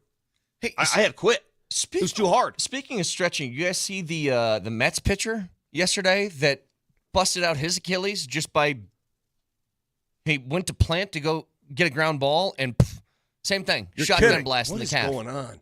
You know, it's scaring me. Honest to God, does it scare you a little bit? Moj, when I kept looking at your scar on your Achilles, I'm not joking. It scared me. I'm like, I could just take a step and pop mine. But then I reminded myself that I actually have some athletics in my life. Well, it doesn't. Okay, yeah. You know, all these guys who are blowing their Achilles have no athletics. Tyrese Halliburton is not an athlete. Yeah, but he's taking his, he's pushing his body to a limit. Okay, well, who's to say I didn't? Its own limit, but You climbed out of bed and pulled your Achilles. Griffin Canning is the righty's name. Griffin Canning. He's 29 now years he's going to pull it up behind him. Yeah, I mean, it's not, dude, let me tell you something, man. What's going on, Moj? It's not fun. I'd rather, and I remember laying on the couch with my leg in the air, fully wrapped up. It looked like it's been encased in cement. After the surgery, right? I'm just going, what do I do now? Yeah.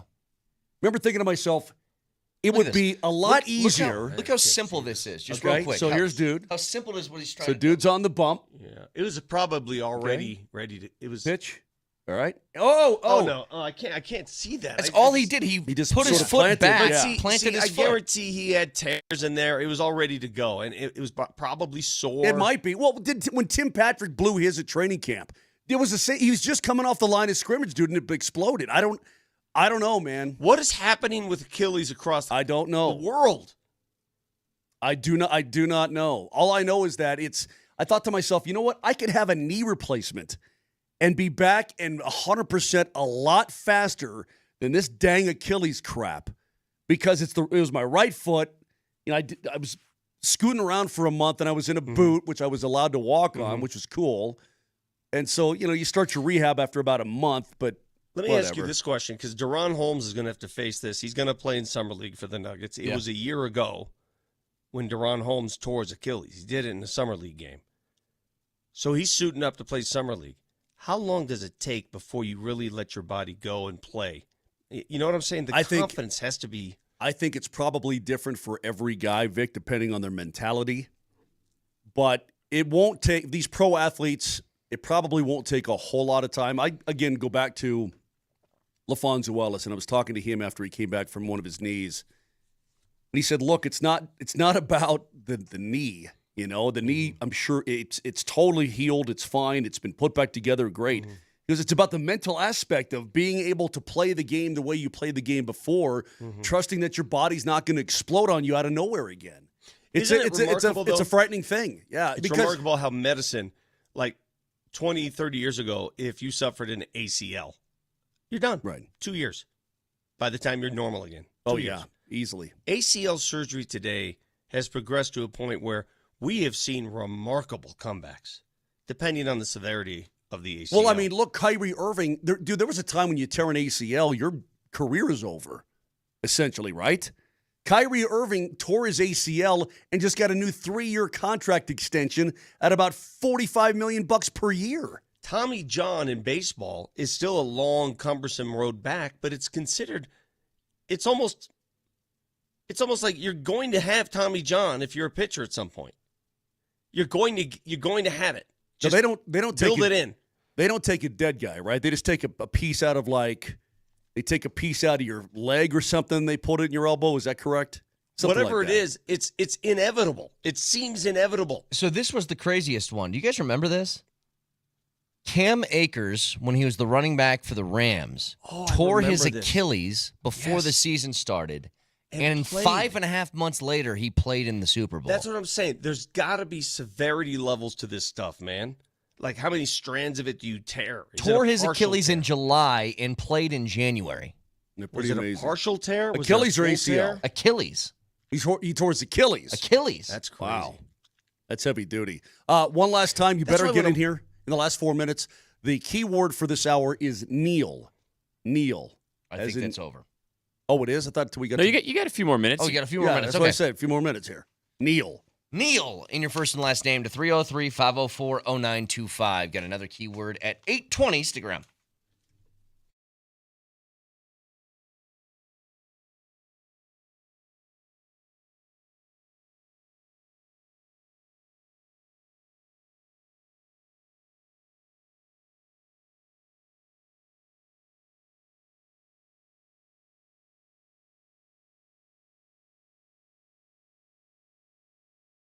As we await and approach the NFL season, because it's only a couple short months away, if you find yourself in Vegas, go check out the Circa Sportsbook.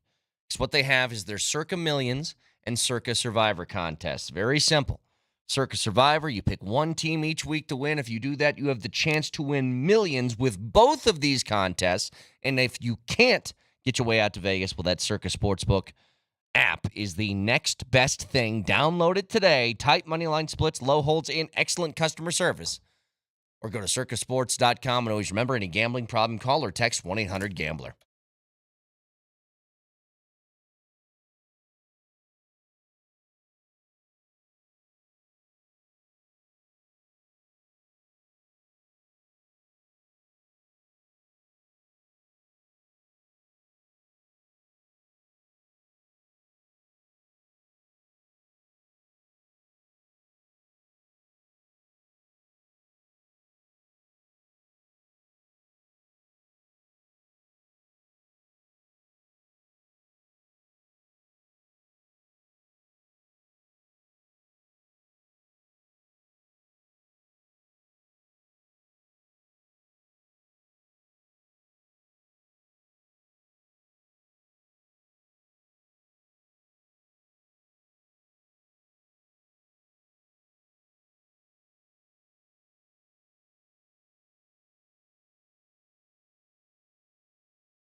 Mood.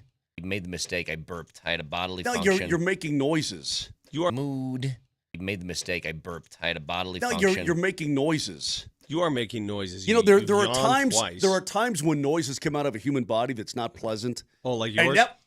Well, yeah, I have my tummy growl, but yeah, that was a real thing that happened on the air. Brett, you can't even believe the amount of noises this guy, like a sleeping dog at 2 a.m. All this weird crap that's coming out of you. Yeah, what's wrong with you, dude? Fix that. I feel great. I feel totally Sighs and burps and who knows what. Anyway, moving along, Sonny. Hey, by the way, Nelly, Friday, do we have drunk takes today? No, Moj, you guys were perfect this week. I have nothing. I figured we probably were. Okay, cool. Did you guys hear what's happening in Colorado right now? The emerald ash beetle has found its way to Colorado. It's taking out ash trees left and right. Over 1 million ash trees have been ruined across the country. Why do we always get the beetles that kill like the pine trees, the pine beetles, and the... Why are all these beetles coming to Colorado? I had these guys, dudes, I was outside the other day, going door to door. He's like, he warned me of these beetles that kill trees. And I'm like, you know what, sir? Then I guess my tree dies. I don't trust, this is a Wendy's. I don't trust anything that's coming out of your mouth, and I don't think I need to give you money. I don't have an ash tree on my property, so that's I'll tell you good what, news. If my tree dies because of this bug, you can come back out and say, I told you so. Some kid was selling his insect repellent stuff to me. He came door to door the other day, and he goes, and he's obviously memorized this, and I give him all the credit in the world. I love people like this because I think if you could do door-to-door sales, you could do anything. Probably, I think it's the toughest thing going.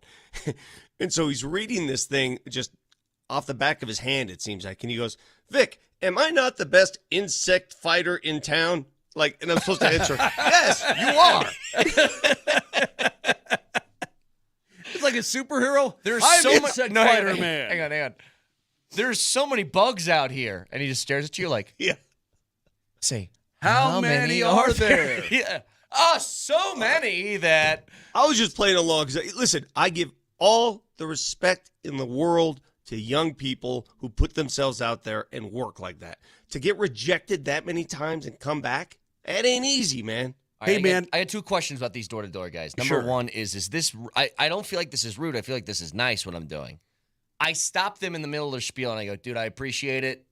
I'm just telling you right now, I'm not interested. Sorry, you can move on.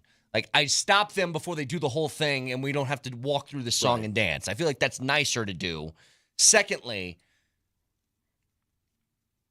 I'm not saying they have an obligation, to be honest, but it's always convenient that these people, whatever they're selling, whether it's like they got the Ring doorbell thing or they got the bug service or they got whatever, the yard stuff, they just go, yeah, I actually am doing work on your neighbor Stacy's house down here. And it's always far enough where they know I wouldn't know those neighbors. Yeah.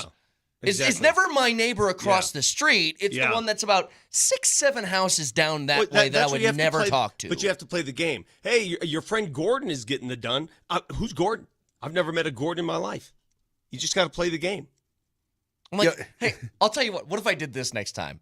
Oh, really? You're Stacy's house right down there? Let's go walk and talk to Stacy. I want to see what her feeling is of your services and what you've provided to her. Vic, I'd say this. I'd say, Gordon, would you get the money up front? Because that guy stiffs everybody. This is a true story. You better get the money up front, bro. When I was 18 years old, I think I've told you guys this story. My friend Todd Miller and I went door to door in Westminster. We had to raise money for this basketball team that went to China. Okay? We had to raise $1,500. That's a team where Sidney Schlenker gave me $800 cash out of his pocket, the former owner of the Nuggets. Anyway, we're raising money. We're at this random house in Westminster. We're just kids. Guy brought us inside and said, you guys sit right there, boys. We're like, okay. We're going to get some cash. He goes, I ain't giving you a dime, but I'm going to call some people right now. He called the cops. He called our parents. He called the Better Bureau, Business Bureau. I don't know. He started calling people claiming that we're trying to swindle him for money. And we sat there in his kitchen for an hour, scared out of our wits. Well, just leave. We could, like the guy shut the door behind him. Well, then that's kidnapping. Well, that's kidnapping. That's not allowed either. I got kidnapped.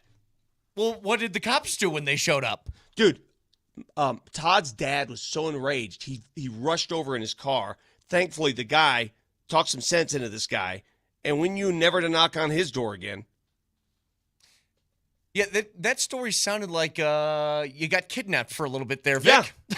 And I blacked out for a while. I'm not sure what happened. Right. Well,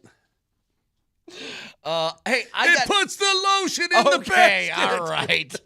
Hey, I have a question for you. Do you know how many teams are in the Pac-12? 2. Let me think. All right, so CSU's now in the Pac-12. Oh, you mean now coming up? Yeah. How many teams are in the Because Pac-12? it starts this season. You know, they got a TV deal with CBS. I'll say there are 7 teams in the Pac-12. There are going to be 8 football teams. Okay. Gonzaga apparently is in the Pac-12, but only in hoops. Is that true? Well, Something they like have a football team, so that would have to be true. Well, here are the teams, and this always blows my mind. See if I can name them. Let me. Okay, just go off ahead. the top of my Please head. do. Oregon State, Okay. Washington State. Yep. BYU. Nope. BYU's in the Big 12. That's bro. right. That's right. CSU. Correct. Nevada. Nope. UNLV. Nope. San Diego State. Yes. Fresno State. Yes. What are we at now? He's almost there. He's got 3 more. Utah State. Yes. Wait, Montana? Nope. No. Boise State. Boise State. And there's an 8th member coming in. Texas State Bobcats. Did you know that? Yeah, that's where my wife went to school. It used to be called Southwest Texas. Correct, yeah. And they changed it to Texas So State. now they're the Texas State Bobcats. And they were 8-5 last year, bowl game. I mean, they're becoming a full-fledged Pac-12 member in 2026. Nothing says Pacific.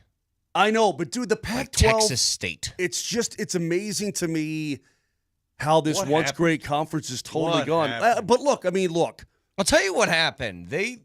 UCLA and USC, that's what happened. Yeah. For me, for the rest of my life, Oregon and Washington, that's what happened. Moj, when you see those shovels and they're pouring that red dirt on you, and those shovels are coming over the ledge, Right. and you're going to see it. Yeah. And you're going to say, wow, this is it. Dang. I will always remember the Pac-12 for USC and UCLA. Pretty much, yeah. And when you remove them from the Pac, it's over. I mean, Oregon Vic is a longtime member, obviously. I know, but those Washington, 2 schools, longtime member. you Cal can't and Stanford. You can't pry those 2 schools from the Pac-12 and call it the Pac-12. Change the name, for crying out loud. I agree. They were Oregon State and Wazoo were left. They were left out in the cold, man. They had nothing else. I wonder because I love how they don't do that though. That's so funny to me. All these different iterations of these conferences, and they have thrown tradition out the window, but they're like, I draw the tradition line at keeping the names the same despite them not making sense. It's funny, really. yeah, Like the it Big is. Ten has been the Big Ten despite having 50 million teams in it. Pac-12 isn't even remotely the same conference. They're like, well, we have to keep the name. Right. It's like, why? It's just. I wonder if these schools can band together. But San Marcos, Texas is not near the Pacific Ocean. No, yeah, dude. Rutgers is not. I mean, come on. What are we doing? Rutgers is Big Ten. I know. That's not geographical. And Cal and Stanford are in the Atlantic ACC, Coast Conference. right? Yeah. In California. I'm just saying that maybe these schools can band together the best they possibly can. Boise, CSU, San Diego State, right? These Fresno State, which has been a pretty decent program for the last 30 years. But just try to, help each other and build that conference back up the best you possibly can. I hate to say this feels very temporary to me. This feels very much like All this is of it going to last. I think the Pac-12 specifically is going to be like, whenever this TV contract runs up, I think this thing is done. It all feels like musical chairs until they get the super conferences built and ready to go, doesn't it? It's what and it these feels super like, conferences they're right there. It's going to happen. It's going to happen. I still don't know why they wouldn't just take as much cash overall as they could. Like, what is the bother? Why does Alabama seem bothered by Texas State playing in the same quote league as they do? Why does that mess with them? It's just more money. It's more money to go around for everybody. And they're saying no? Why? Because they don't generate as much money as you do. And So you what? feel They like generate some. Yeah, but if you're Alabama, if you're Georgia, if you're those schools, you're the moneymaker. What are you doing to make us money? You're doing nothing. It's like this show. Moser and I are the moneymakers. You're just here. It's my apologies. My apologies. I had no idea that Bama was hurting for money so much that they need to hoard more. That's my fault in thinking that. I'm so wrong to think that way. That's what I don't get. Like, here's what happened, guys. College football is really good and popular. The end. Why can't you just stop that? Like, this is good. Because greed gets in the way. Because people want people want more. But again, hey, you don't think every team out there wants what like Notre Dame has? Independence, its own money. Do you know how much money they took home? They raked in the college football playoff because they didn't have to share it. But I've told you guys this before. I will guarantee you this will happen. Everybody is at least kind of interested in every conference. Right now, everybody is. CSU, if you're a CSU fan, you will watch an SEC game. You will watch a Big Ten game. Because it does somehow, some way have a little bit of impact on what you want or what you want to accomplish. The second they go to a super conference and they say, we are in separate leagues, why would you give a damn about anything else that happens? I'm telling you, if CU especially, let's take CU and CSU, so all the teams in this state are now out. They're a separate thing from what Bama and Georgia and Ohio State and Michigan are in. They don't impact you at all. Why would this state give a damn about that league anymore? I wouldn't care anymore. Why? Like, I only honestly, care because that could be a potential matchup for one of these teams somewhere down the road, and who knows how long. If that's the case, Vic, would we spend? Do you think we'd spend nearly as much time talking about the other big schools in college if that was the case? You have a point, but you know what? There are leagues worldwide, the Premier League, for example. Why would cities that have nobody in the Premier League, why do they watch the games? They still have. There's still a fascination for those teams because they're really good teams. They're talented teams. They weren't originally in it and then kicked out. I do think that's different. I mean, they have relegation, but there's a way to get back into the league. If Omaha at one point, let's say you had an NFL team, and they booted you out of the NFL, right? Well, it's not even booted you out of the NFL. It's that you kept the team, but they're just in a different league. Right, now you're in the UFL. I don't know if your theory works, though. I mean, I watched a lot of the College World Series. I have no College World Series team that I'm pulling for that I care about. It's just fun to watch. Yeah, but it's. I'm telling you, it would be so much different. Baseball's not like an apples to apples thing. It would be different for me. It absolutely would be different, yes. Am I watching Clemson in Miami get it on? Probably not. You wouldn't have nearly the fervor as you would right now with college because football. we're included in it, right? Yes. Correct. Agreed. I don't know why they would think that this is a good idea. For what, a couple million more dollars a year or something like that?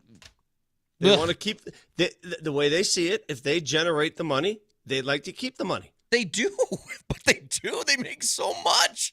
It's like, how much more do you want? How much more? All right, give me some of your money. Trust me, the NCAA has taken plenty of my money already. Plenty. 303-504-0925. Got another keyword coming away in 5 minutes. Stick around.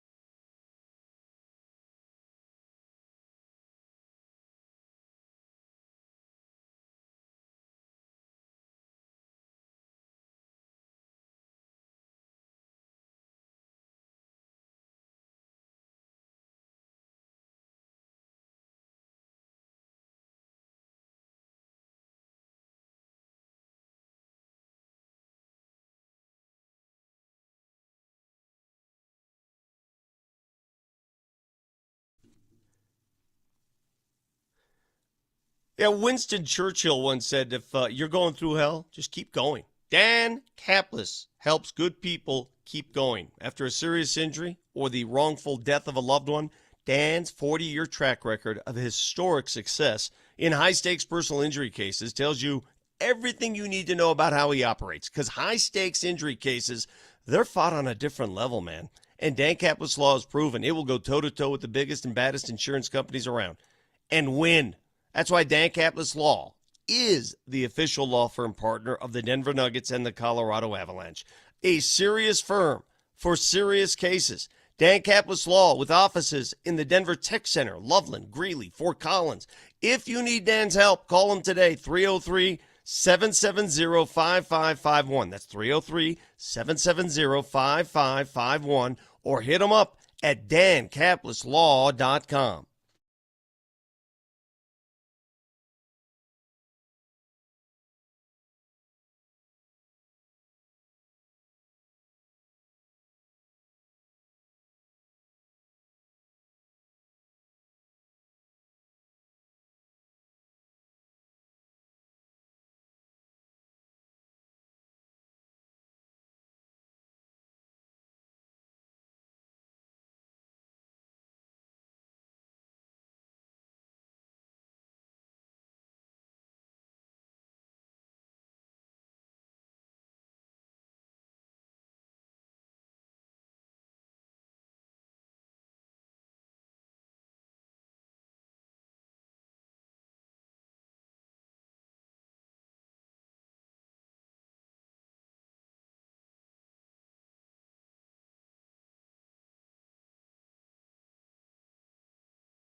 All right.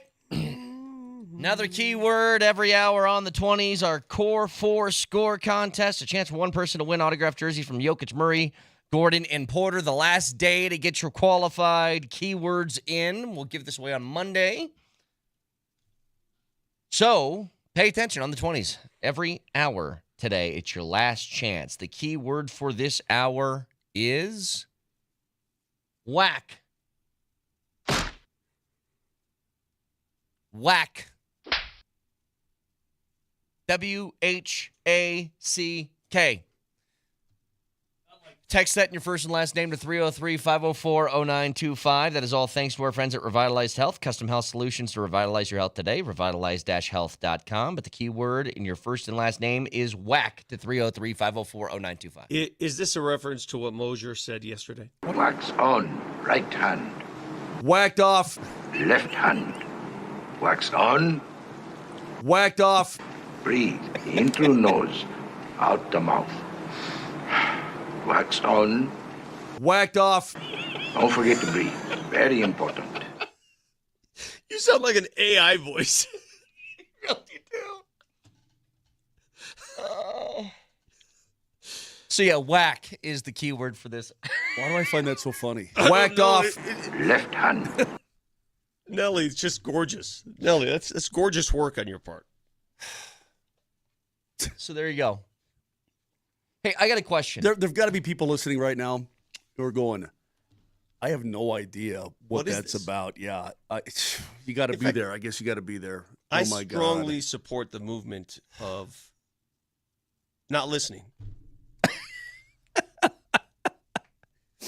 Oh, good God. I had a question. Do you guys remember at the end of the show yesterday when I think it was First Take, had have the Nuggets failed Jokic the last couple years thing? You know what? And I'm going to apologize for my outburst. I apologize to the listeners. I should not let those people influence my mood or this show. It's just so silly and appalling. I feel like it needed to be addressed. But in hindsight, it's ridiculous. And I apologize. But can I, on both sides, Avs and Nuggets, what do you think failing looks like? What is that for these teams? Like, obviously, the ultimate thing, I guess, is like not winning a championship. Okay, not fine. contending is failing. Contention to me is what you're here for. It's what you're all about. Listen, yesterday, I'll give you an example. Yesterday, I got a chance to visit. Katie and I interviewed for a bunch of KSC employees, David Adelman, John Wallace, and Ben Tenzer together. And, wove some stories in there about what their plans are, their visions, and all that. But upon the facts that came out, one of the facts, do you know that the Nuggets, and I know the Avs have a longer one, the Nuggets have a sellout streak of 118 games? Wow. To which David Adelman said, and he was so right when he said this is the greatest era of Nuggets basketball. And I've seen 50 years of Nuggets basketball. And he's exactly right. Yeah, he ain't wrong. It is the greatest era of Nuggets basketball. Why? It produced a championship, and it produced other teams that are contending. Once you stop contending, and contending can mean several things, you got to hope going into a playoff that you can win a championship. In fact, I asked him that. I said, is this team still capable of winning a championship? He didn't hesitate. And if you're not, if you slide back into, well, we're just building, that's, I think, what we're referencing here, right? Yeah. That's where you want to be, the golden age of contention. And they're in contention. Now, how you get back to the top again from where they're at now is a separate question. But here's what's funny. I posed this in the 6 o'clock hour, Moj. Because failure for the Avs. I would say a first-round exit doesn't feel good, and that would be in the failure category. Part of that, again, too, it's is circumstance. It's circumstance. It's the matchup. That is correct. And circumstance. Correct. But I will say this. I think for both of these teams, for you to feel super comfortable and to feel like you did not underachieve with the talent that you have on the rosters right now, I think both need one more before it's all said and done for this core group of guys. So one more for Jokic and one more for the McKinnon-McCarr. I will echo that sentiment and say, when you have this combination of talent and you have generational talent, and of course we know Nikola Jokic is. Mm-hmm. I would argue to you that obviously Nathan McKinnon and Cale Makar are. Yes. They're generational talents. Nathan McKinnon is one of the best players on planet Earth and will continue to be for some time. And will be remembered as one. Cale Makar will go down as, when it's all said and done, and I can't believe I'm saying this, outside of Bobby Orr, he may be the next best defenseman in the history of the game. Now, I'm always going to love Paul Coffey. I'm always going to love I'm going to love Brian Leach. I'm going to love all these studs over the years, right? All these, I mean, you're talking about hockey royalty. I can go on and on about the listed defensemen. But he's going to be participating in that conversation. So if you don't win multiple, yeah, it feels like wasted time. I go back, Vic, to that 1996 Colorado Avalanche team. Well, can I pause for a second before absolutely. you get there? Because here's what I was bringing up, and I asked the same thing to listeners in the 6 o'clock hour. And some have the idea of they're too good not to be back-to-back winners and all this different stuff, and they said they need more than 2 to justify the talent on this roster. And I asked them this question. Is Super Joe one of the best hockey players that's ever existed? Absolutely. He's a Hall of Famer. He's got 2. Yep. Does it feel like he underachieved in his career? No. It doesn't feel like it, but No. I think the late great Pierre Lacroix would tell you, man, we should have won more. Okay, that's fine. Sure. But it 2 feels like enough. You know what I mean? Like, of course you want more. It's and you hard have to the win, dude. It's hard. And it took him 5 years in between Correct. to get the second. I mean, That's all I want to bring up to think people. about it. Like, think about how you think about Joe Sakic Right. and his career. You do not feel like he was disappointed or you underachieved or anything. Or Peter Forsberg, Hall of Famer, in his career. Brett. Patrick Waugh, of course, won, well, more than just 2 of the Avs, obviously. But you see what I'm saying is that it's hard to win. And those great Avalanche teams, great teams, won 2, 5 years apart, dude. It's hard to win. There are other very, very good hockey clubs. Legacy can mean different things to different people, though. I'll give you an example. Who do you think was the better player? Who was the more who evoked more fear out of opponents? Bill Russell or Will Chamberlain? Will Chamberlain. Bill Russell has 11 titles. I know. Yeah. He was an absolute stud. When you're defining, is it enough?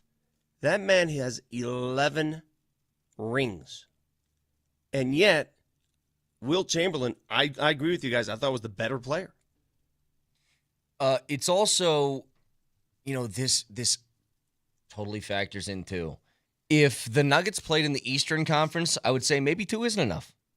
Maybe if you're on the easier side of that, where it feels like the pathway to get a championship is a lot easier than maybe it. Greedy. Well, I'm just saying it would be different though, Vic. It would be a lot different. Like when LeBron goes to 8 straight finals, and all of those came in the East, I doubt 8 straight's coming in the West. You know what I mean? Given the CBA and the way it's written up now and how it's parity is king, when you look back at the 80s and what the Celtics and Lakers did, do you understand how loaded those rosters were? Yeah. Do you, Brett, do you understand how many Hall of Famers played for the Lakers and Celtics on the same roster? Pure insanity. Pure insanity. Today, it would be I'll give you an example. It would be impossible to organize a roster featuring the likes of Magic Johnson, Kareem Abdul-Jabbar, James Worthy, AC, Michael Cooper, AC Green. You couldn't do it today. McAdoo. You couldn't do it. You couldn't have a roster like Boston had with Larry Bird, Kevin McHale, Robert Parrish, Bill Walton, Dennis Johnson. You could not do that today. Not possible. You're forgetting some other guys too, man. Jamal Wilkes, Byron Scott, all kinds of guys. Dude, it's like their bench are borderline Hall of Famers. Byron Scott today would be a $30 million man. Easily $30 million man. It's just, when I look back at those teams and the fact that the CBA was just, hey, spend whatever you want. Nobody cares. It's amazing to me how any other team could compete. How were the Nuggets supposed to compete with that? How? I know. It's insane. But that's, again, that just goes to the pathway that these teams face is also harder than the opposite side than what the opposite side would be. That's my point. It's much easier to sustain that excellence when you had teams like that. Today, you cannot stack your teams for an extended period of time. The rules don't allow you to. Hey, Vic, let me throw you the 83 Celtics. You ready? Dig this. Danny Ainge, Larry Bird, Quinn Buckner, M.L. Carr, Gerald Henderson, Dennis Johnson. Greg Kite was on that team. Cedric Maxwell, Kevin McHale, Robert Parrish. I mean, it's sickening. It's sickening how good these teams were. You can't do it anymore because you've got to help other franchises out. You got to make it fair. There was no cap. You just pay guys and whatnot, but it's hard to win today for different reasons. You can't stack teams like that anymore, but now everybody gets a bite at the apple. 30 years from now, they'll look back at the Dodgers lineup of 2025, and they'll say the same thing. Yeah, I'm sure they will. How did they do it back then? I know. It's crazy. Well, they used every loophole known to mankind, plus there's no cap. Wait, how long in the future are you talking here? 30 years. Well, by that time, the Dodgers' payroll for that season will be $2.7 billion. I do believe. They'll be like, look at how cheap that roster was. Do you guys think Major League Baseball will at some point develop a cap of some? Do you think it'll happen? I think they think they have to. I'm telling you right now, the owners and the commissioner think they have to have a cap. I know, but there's no stronger players union in all of sports than the baseball players union. For God knows what reason. I have no idea, but they need a cap desperately. By the way, Moj, it sounds like they're going through with this NHL 84-game season thing. Yeah. That's crazy to me. Adding games to an already long season. Cutting down the preseason, which is fine for me. That means the regular season will start likely like it used to at the very beginning of October. Not like October 9th or whatever. It'll be like October 2nd. It's my favorite part about the NHL, unlike some of these other leagues, like football needs weeks of training camp and mini camp. The NHL's like, all right, you ready? All right, let's go. Playing hockey now. Well, back in the day.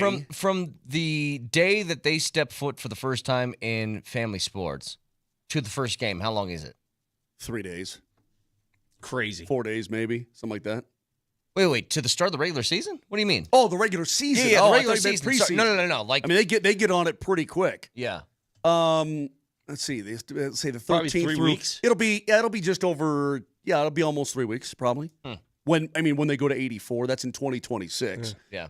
The NFL requires the ramp up for the NFL is still in my, I don't know. People will say you need time. You need to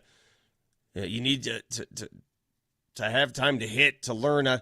Really? Do you really though? Yeah. Time. Vic, to be fair, they've actually cut it down. I know. Over the years. Dude, I mean, there was a time, Brett.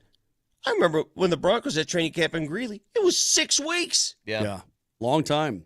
Peter McNabb and those old Boston Bruins, they go to training camp, and they would barnstorm and play preseason games all over New England, all over the place, New Hampshire and Maine. And, I mean, they'd go everywhere, and they'd play 12 preseason games, more. Yeah, it's it's wild. It's crazy. By the way, just quickly, speaking of money, so Austin Reeves turns down, I guess he was offered a max deal, 4 years. I think it was $90 million. I think he can sign next summer for 4 years, 98 or something like that. How is a max contract less than $20 million a year? What am I missing here? Come again? Say that one more time. Austin Reeves of the Lakers. He was offered the maximum that he is allowed to sign. I know, but I don't get how the maxes work then, because why are some maxes $35 million for, like, what isn't that what Porter's is? Like 35? How is Austin Reeves getting 20? I think it's time it's spent in the league. He's spent fewer years in the league, and he's not eligible for that number, perhaps. If he signs next season, next summer, he's eligible for about, I think, 10 more it's around million. 25 a year. I want to caution everybody, $10 by more the way. million dollars total. Yeah. I'm glad you brought that up. I want to caution everybody. Austin Reeves is in the same boat that Nikola Jokic is in right now, where both can accept a contract extension now that ultimately would make them less money, or they can wait a year and make more money.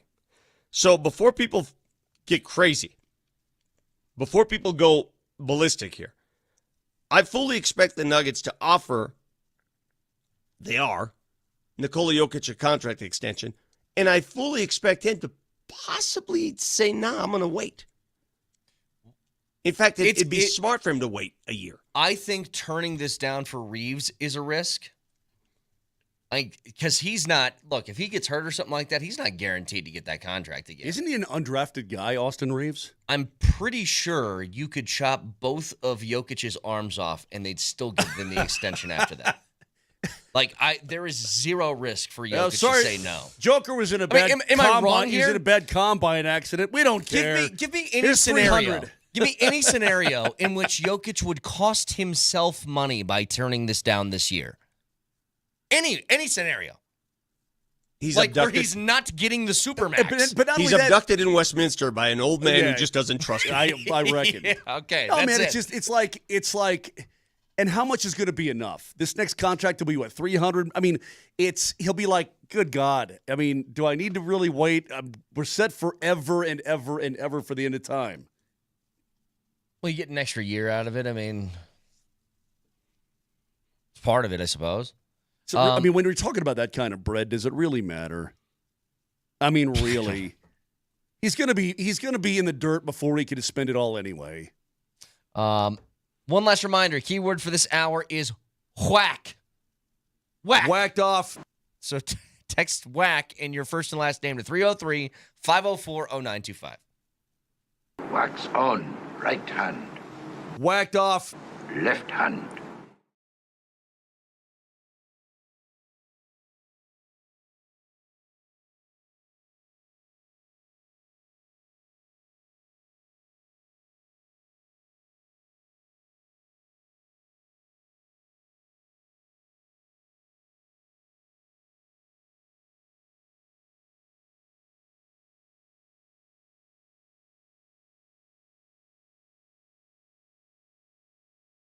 Hey, where you going this summer? Well, it's between you and your family, I'm sure, but you're going to be road tripping someplace.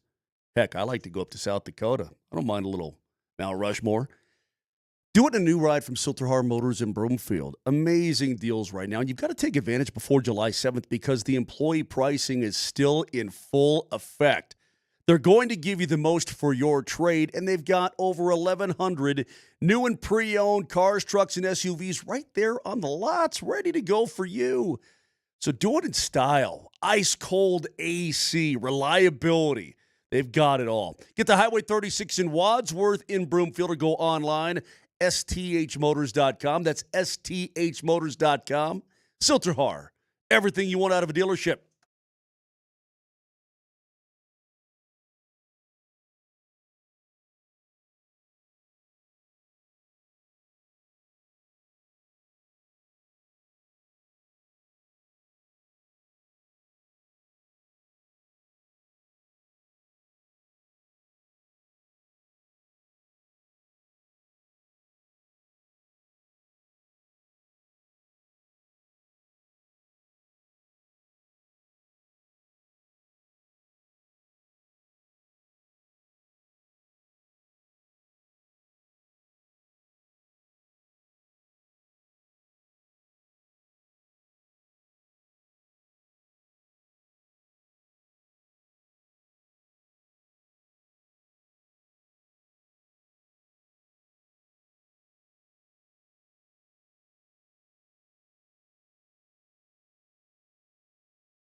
Today,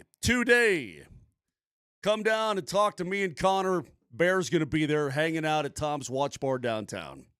Come on by, talking hockey. To watch the Avs not make a pick? You never know. I would just love to poke the bear a little. Sure Never, ever know. Pretty positive the Avs are not making a pick. Well, do you want to tonight. talk hockey with me or not?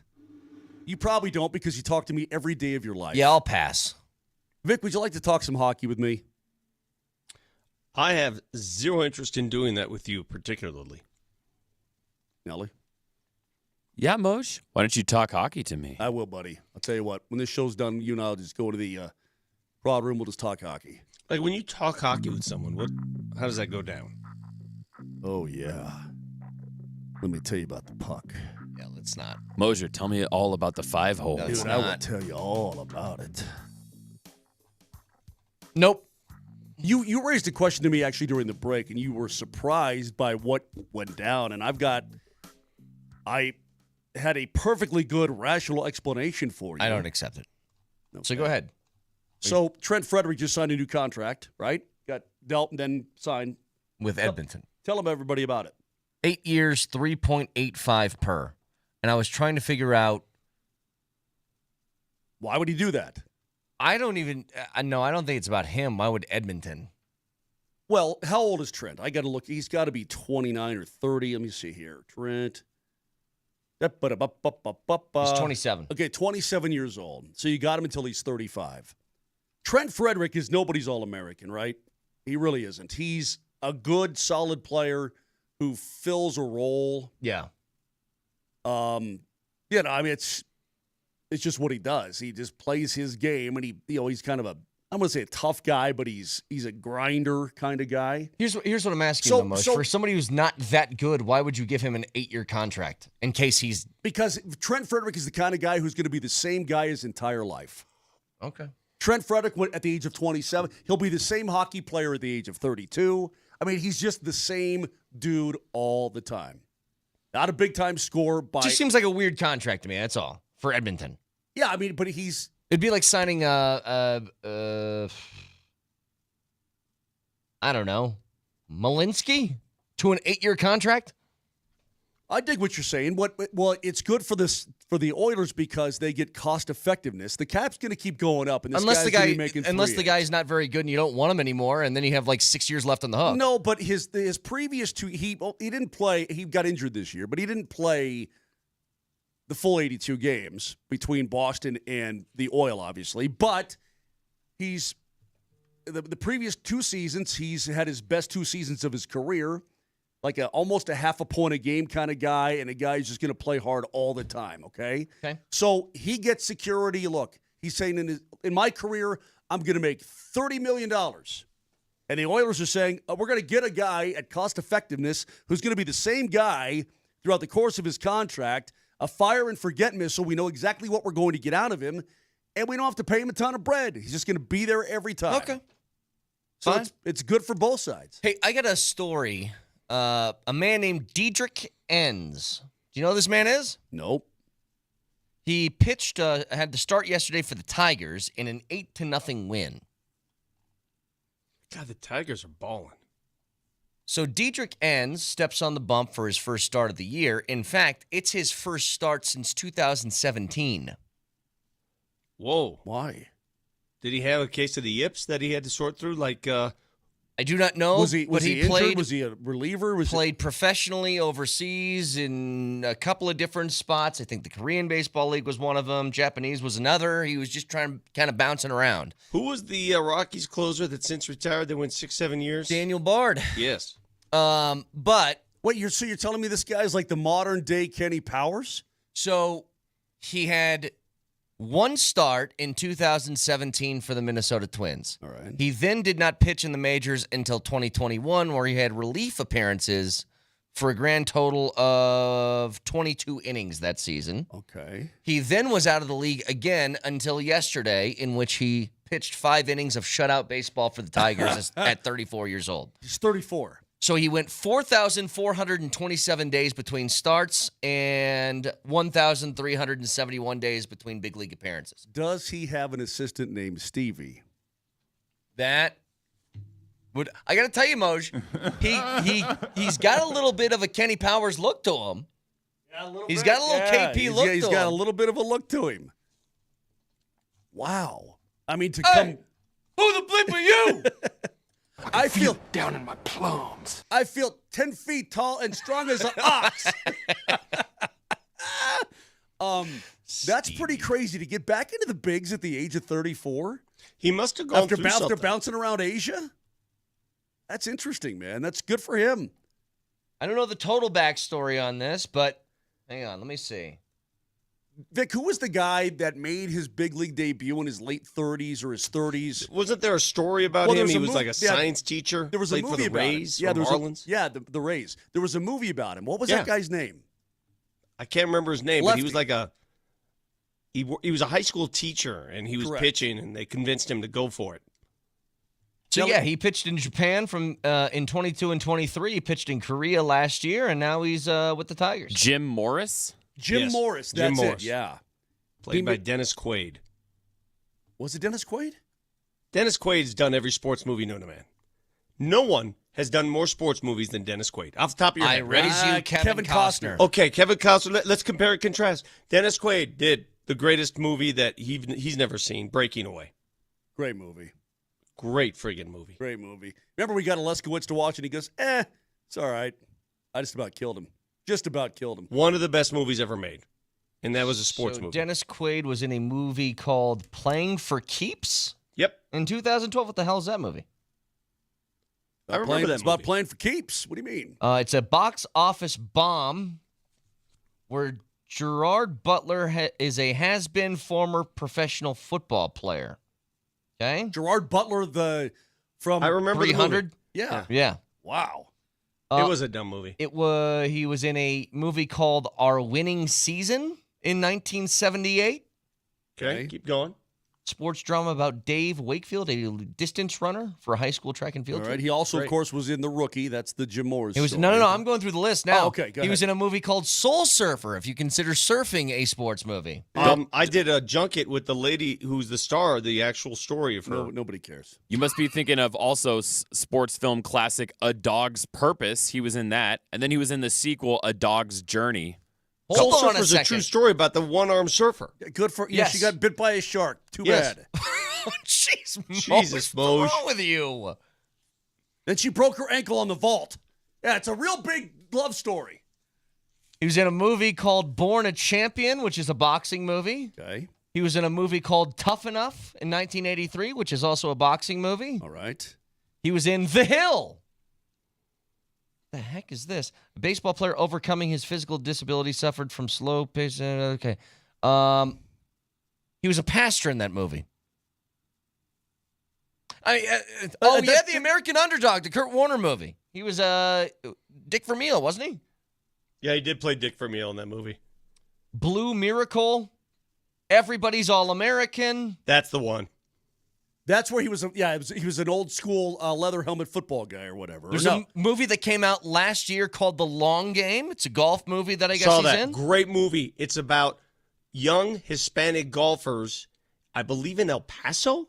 The San Felipe Mustangs. Yeah. Del Rio, Great Texas. Movie. I saw that on a plane ride. I'm telling you, invest in that movie. All right. The Express, the Ernie Davis story. Great movie. Great movie. Did he play a coach in that? He was Ben Schwartzwalder. Yep. He played a coach. He played the coach. Great movie. Any Given Sunday. Breaking Away. Great movie. Yeah, and dude, The Rookie. He's done a ton of sports movies.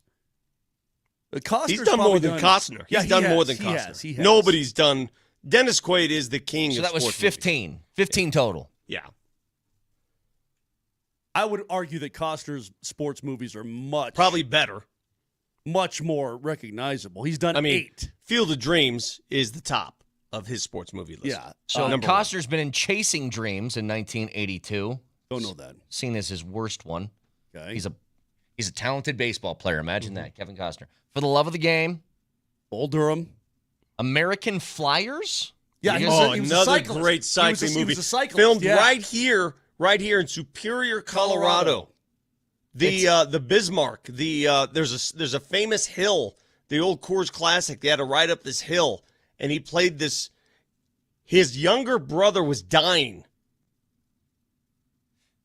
It's got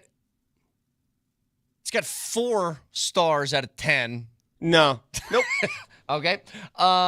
Draft Day, which is, for my money, the most ridiculous and stupidest movie I think I've ever seen in my life. I don't know how people like that movie. I loved it. I love Draft Day. No, you're right. Let's trade 5 first-round picks and magically get them back in 2 days. No, it's totally realistic. Yeah. What a smart movie that is. Get to the really good ones. Field of Dreams is the best. Love Tin Cup. Field of Dreams. McFarland, USA. Boulder. Yes, that's a running movie based out of Bakersfield, California. Another sneaky good movie. Bull Durham. I mean, come on, dude. Field He of Dreams. coached these young Hispanic kids who were farmhands into a state title, multiple. Sounds awesome. What is with these guys doing the Hispanic turn them into sports movies things? Both of those are great. The Long Game and McFarland. Both great. I did hear the movies. Long Game was great. I did hear that. So there you go. Yeah, I guess the number for Dennis Quaid is larger, but I think the hit rate's pretty good with Costner over here. Really good. Yeah. I mean, I can do this again. I want to know, do texters like Draft Day? Is that a movie that they watch and they're like, this is good? Straw poll. Oh, please. Yeah. Quickly, last reminder, keyword for this hour is whack, so get that in as fast as possible. One last keyword at 9:20. Remember, it's the last day to get qualified for our core 4 score contest. Jokic, Murray, Gordon, MPJ, autographed jerseys to one lucky winner on Monday. Back after this.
Sorry, I was spending the break on FoxSports.com. I was reading this article. It's grading all of the trades and draft picks made in the movie Draft Day by Kevin Costner. I got to tell you, this is riveting. I'll tell you what. When the Browns got their number 7 pick back and 2 future firsts and David G.D. Putney for number 6 overall, that's an A-plus trade according to Fox Sports, and I couldn't agree more. That quarterback in that movie was always a jerk, so I'm glad he got screwed on draft day. And here's the other thing. I mean, they end up taking Vontae Mack and Ray Jennings, a linebacker and a running back in the top 6 picks. Like, Moj, what are we doing here? What are we doing? What are we doing? God. It's ridiculous. Talk about a lack of value. Dude better become Saquon. I mean, Ray Jennings better be Saquon, and Vontae Mack better be Ray Lewis. Better be. I mean, that is correct. I mean, Vic, honestly, the Broncos made those moves. What's going through your head? Bold. Box office. I literally was expecting Vic to say, I don't watch cartoons, but he gave me some actual analysis. Actually gave me something pretty good. Yeah, good stuff, dude. I like it. Hey, are you guys surprised that the Toronto Raptors parted ways with Masai? I'm sorry? With Masai? Masai Ujiri, yeah, who I thought he was entrenched there. I heard some rumblings, but it's not parting ways with Masai Ujiri. It's when they did it, the day after the draft. Yeah, that's what doesn't make sense to me. If you wanted to part ways with Masai Ujiri, why didn't you do that before you had an entire draft plan laid out? Seems kind of weird. I don't know what went down there, but it'd be like firing Costner after he gets Ray Jennings and Vontae Mack. He won't be out of a gig that long. Did you guys see this whole Ace Bailey thing is starting to get a bit weird for me, but I think I understand why Utah did it. Leading up to the NBA draft, you are living in Salt Lake whether you like it or not, kid. Leading up to the NBA draft, Ace Bailey's representatives... Get ready to learn salt, buddy. ...informed a team drafting inside the top 5 that they didn't want that team to select the Rutgers wing and that he wouldn't report if it did. Hey, that's got to be the Utah Jazz, does it not? Because he didn't work out for them. Well, he refused to work out for them. This says on ESPN, Ace Bailey's reps told teams told a team. I thought it was all teams in the top 5. No, a team. Okay, so yeah, it's Utah. It's very obvious to be Utah. If he doesn't want to play for Utah, can Utah turn Ace Bailey into assets? They don't have the leverage they had when they drafted him. Other teams would say, well, why would we do you a favor? Well, because you want Ace Bailey on your team. Sure. Okay. I get it. Yeah, they could. I bet they can turn him into a later first and a player or 2 player. Or they can do something, right? If he doesn't want to play there and it feels like they don't want to play there because he said, quote, I can control what I can control. I got something to say. They feel how they feel. Who the hell do you think you are? I don't know. Ace Bailey. That you can dictate which team can and cannot draft you. Happens in the NFL all the time. What are you talking about? What does all the time mean? It's happened many times in the NFL with quarterbacks. It's happened like twice. Yeah. It's happened with Eli and Elway. Eli and Elway. What other examples do you have of a team was not allowed to draft somebody? There were rumors of the draft pick by the Bears last year. Yeah, the quarterback Caleb Williams said, I don't want to play for Chicago. And guess what? He's playing for Chicago. I understand, but it happens all the time where players tell teams they don't want to go there, is what I'm saying. Well, what I'm trying to say to Ace Bailey is, you ain't that. I mean, if you're Cooper Flagg, then maybe you can get away with doing something like that. Who's Ace Bailey? And why does he think he has the gall to be like, I'm not going to a certain team? That's what I'm wondering. Well, dude, it's the same way. It's the same way I kind of felt when Dion was saying about Shedeur last year, saying there's some teams that my son's just not going to play for, and then it was like, oh no, who is my son going to play for? Right. Right. Baby, we changed in a hurry. What young player though in the NBA wants to play in Sacramento or Utah or Charlotte? Yeah, not exactly great destination. Yeah, you see, and Brett, you made the point the other day about the NFL. I mean, what young guy wants to play in Green Bay, Wisconsin? Well, they all do. I mean, they all. It's everyone. Exactly.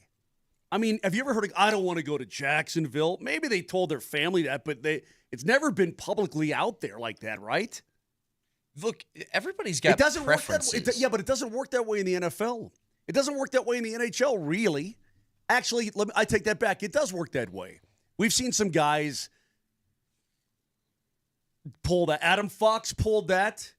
Jimmy, you didn't want to go to Winnipeg for the playoffs. You think there's players that say, I don't want to play in Winnipeg? I'm sure there are plenty. But see, the thing about Winnipeg, you have a boatload of Canadian players that don't mind staying in Canada to play the game of hockey. Yeah, but Jonathan Toews, in his comeback here, he's from Winnipeg. He signed a contract with Winnipeg. It's also just like, you have the privilege of playing this professional sport for a lot of money. How about be grateful that somebody thought you were good enough and worthy enough with a number 5 overall draft pick? I agree. How about that? I agree. But I mean, I'm telling you right now, if I'm Utah, and I get why Ainge did it, like if he really believes that's the best player that they had on the board, then you take that player, and I totally understand it. But God, part of me would be like, I got problems with a guy who's not even on my roster yet. That's a real thing that I have to deal with. That seems insane to me. I remember, look, I was born and raised Sacramento, California. I'm not sure that I would choose to have my pro career there. But you can make the most. It's not like it's horrible or anything like that. It's just not super huge. There are advantages of being in Sacramento. I mean, you're close to the Bay, you're close to Tahoe, it's the easy get around, that kind of thing. You'll be a super big hero there. So there are some things to say about it. But look, OKC just won a damn title, right? I don't know how long that's going to last. We'll see if those guys want to stay and continue to play in OKC, but they just won a title. Also, things change. Teams get good, and then teams get bad. And whatever your perception is of a team does not need to last either. There are some teams that just historically have been pretty consistently terrible, and other ones that have been pretty consistently good. But, I mean, guys, for decades, the Broncos were kind of one of the standards in the league. Always successful, always good, and then they were horrible for a few years. I'll give you an example of a team that just changed its whole personality and reputation. The LA Clippers. It used to be a wasteland. It used to be like, oh, my God. They changed ownership. Guy came in, Steve Ballmer, built them a new arena.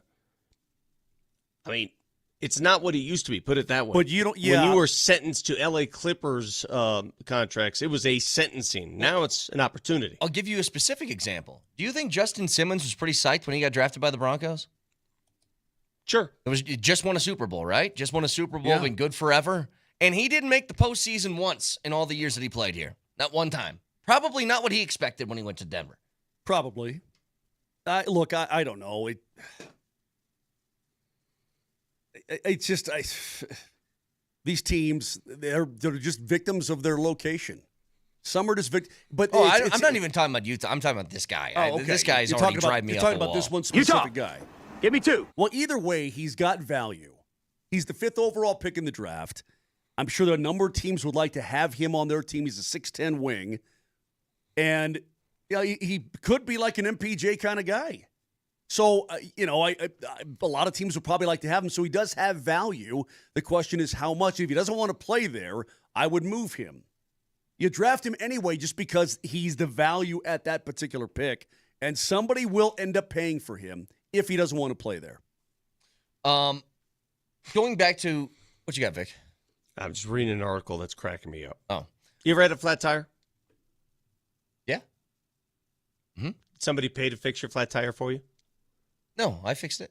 I mean, I put the spare on and got it to the shop to get another tire, but yeah. Why?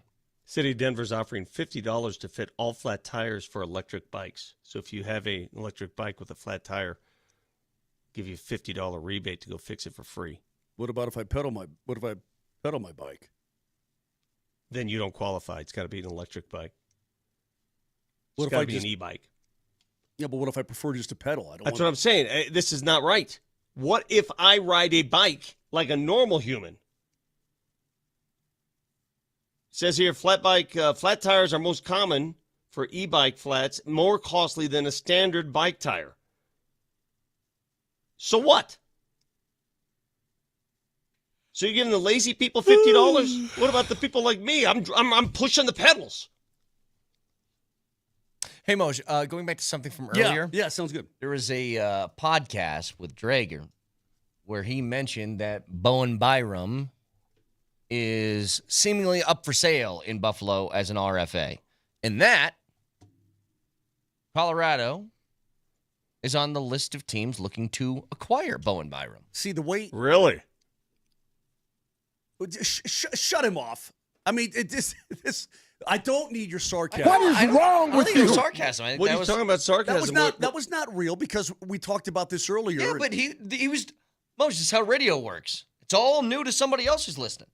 I mean, come on. Well, Vic's been part of the show for 2.5 hours. Yeah, but people listening now that were listening, I don't know, the 7 o'clock hour probably didn't hear this. I thought that was a sarcastic revenge sigh. Vic, I got you, buddy. Way to go. Way to participate in the show. Zero reason a person on an e-bike should get a $50 advantage over a normal bike. I told you it was a sarcastic sigh. Bowen Byram. I know this guy. Bowen Byram. He's making 3.8. He makes like 3.8 something, right? He's a restricted free agent. He is going to want a raise. And maybe he's even going to want to, I wouldn't say double it. I don't know that he's going to get more than 7 per, but I guess he could to the right team. And if you trade for him, you better be sure that you can sign him, right? You think 7? He had 38 points last year from the back end. He played in all 82 games. He's only 24 years old. Yeah. I mean, he's got a lot. He's got a lot going for him. I also saw him get abused on occasion. I mean, I've watched some Buffalo Sabres games, and it wasn't like our old buddy Bowen is perfect or anything like that. Great kid, though. Like him. They didn't trade him because they don't like him. Right. They traded him because he was an asset that they could use to what they thought was going to be an asset at the number 2 center spot. Moshe, has he overcome all of his issues with his head? I think he has, Vic. Yeah, I think all of that is by the wayside now. I think he's in pretty good shape. Although guys with concussion history, I always am a little bit leery just because you never know. Because it takes one hit. Yeah, it's such an inexact science, the concussion situation, that I don't know, what's going to drive a guy to miss a season or what, some guys are able to sustain and keep going and whatever else. Everybody's different, but I would say that's probably behind him. It's just that how much money is he going to want and what are you willing to pay? Because if you're anybody, if you're the Colorado Avalanche, if you're the Vancouver Canucks, if you're the, whomever, Nashville, you've got to be able to understand what his number is and be able to work with him on a number. Otherwise, you don't do the deal. Yeah. So he's going to probably, I don't want to say double his salary. He could to the right team. I wouldn't pay him that kind of bread, but, he's got a lot going for him, so he's going to be a guy. If they're making him available, the Buffalo Sabres are going to have interest. I can promise you that. Well, we asked the question earlier. We can throw it back to as we go to break. Just a quick straw poll on if you would do straight up Sammy G for Bowen Byram. Is that a move that you would make? Knowing it's going to cost you a couple million more probably to have Bowen Byram as opposed to Sammy G. And you would be if you did it and you signed him, you're over the cap. So that's not going to be your only move. It's got to be another move besides that as well if you're the Avalanche. So just throwing it out there, yes or no, Sammy G, Bowen Byram straight up, would you do it? 303-504-0925. Our final keyword before we give away this prize on Monday coming your way next.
Our final keyword for our Green core River. 4 score contest. A chance for one person to win autographed jerseys from Jokic, Murray, Gordon, and Porter. Every hour on the 20s for the rest of the day. And after this, the keywords are done, and we choose a winner on Monday. So our final keyword is river.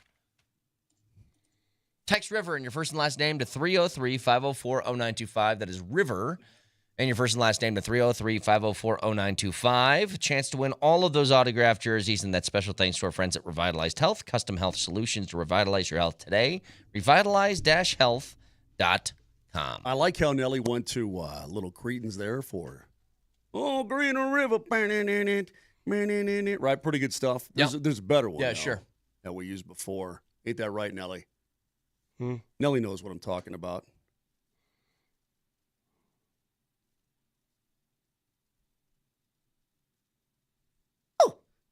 Isn't this what the bass sings? Yes, Yeah. the Billy Mouth Bass. Yeah. Either that or Don't Worry, Be Happy. Yeah, it's good stuff. Hey, I read a troubling article, Vic, during the break from Anthony DeMarco at Daily Faceoff. Now, I don't know what information he's got. Can I read this to you? Sure. Yeah. Byram, 24 years old, recently switched agents to Darren Ferris, who is notorious for walking his clients to free agency. Just ask Toronto Maple Leafs regarding Mitch Marner. Woo-hoo. And by the way, somebody's going to pay Mitchie Marner over 14 per.